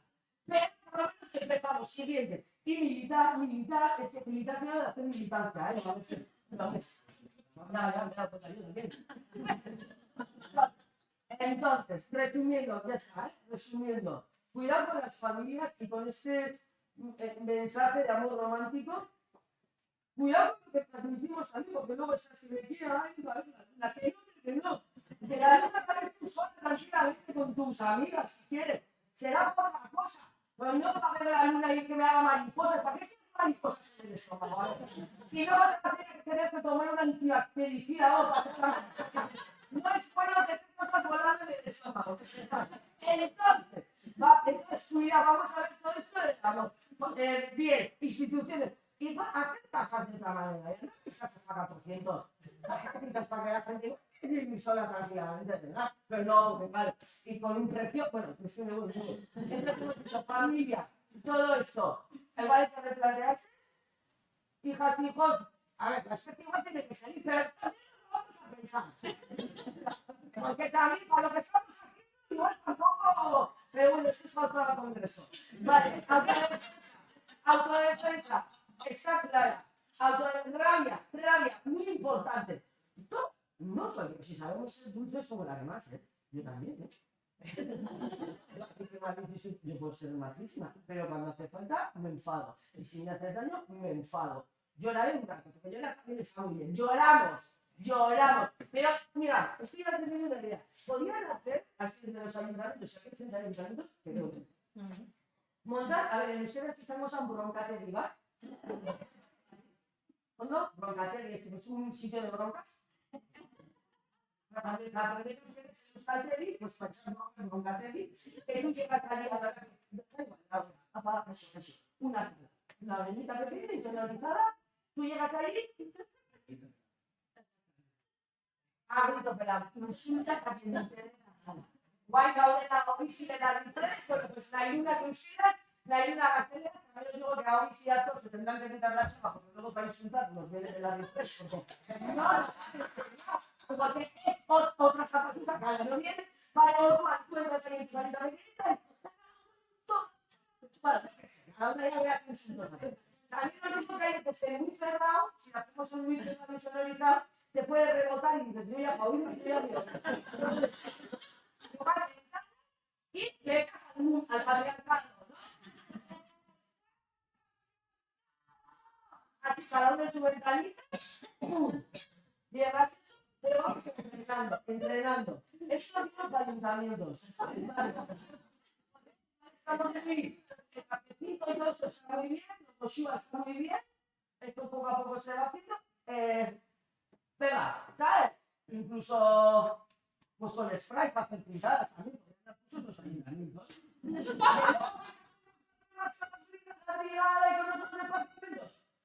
Sí, vale. Yo ya todo no suelo perder.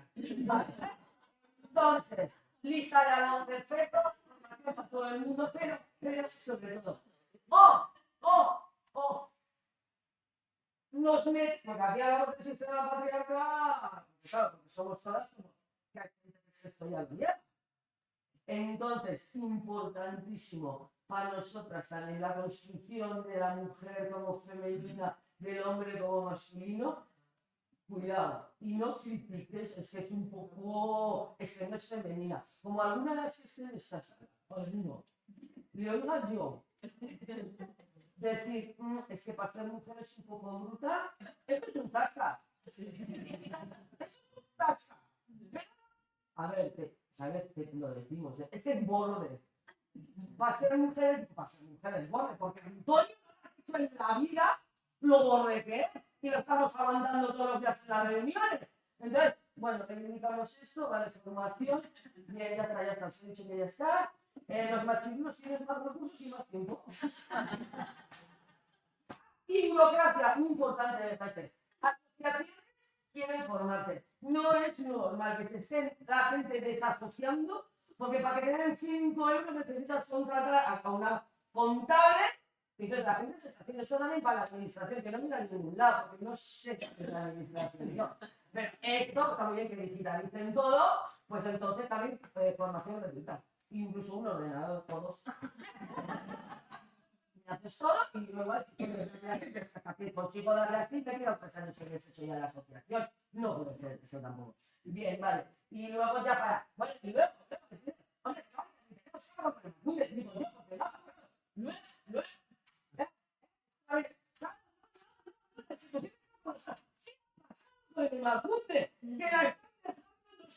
pues si ya estamos así, pues luego es como muy complicado decirle a la gente, no somos. No, ya está, os he dicho que me ibas a acelerar. Orduan, Dora de la feminista, muy importante. Cuidadito con los mensajes de tienes novia, no vas a hacer falta decirles esto para nada, igual no. Y cuidadito, ¿verdad? Viene el contraataque está siendo súper fuerte. Viene ultraderecha, pero no hace falta, sin ser ultraderecha también, porque anda que no tenemos gente maja, señores majos, que te puedes ir a una mano con este señor majo. De otra cosa, te quiero decir, y luego aquí, pues no lo ven nunca. Pues ese señor acaba por ser. Pues ya, yo creo que no.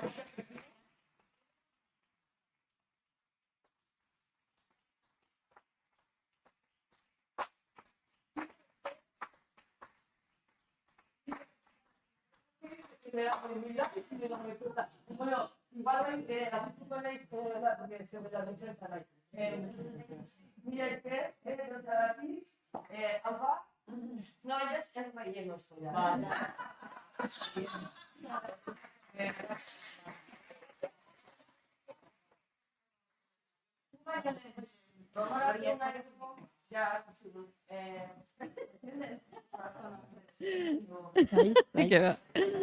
Gogoratu nahi dugu, 26an antolatu dugula, hemen zarautzen, ekimen bat, hain zuzen ere,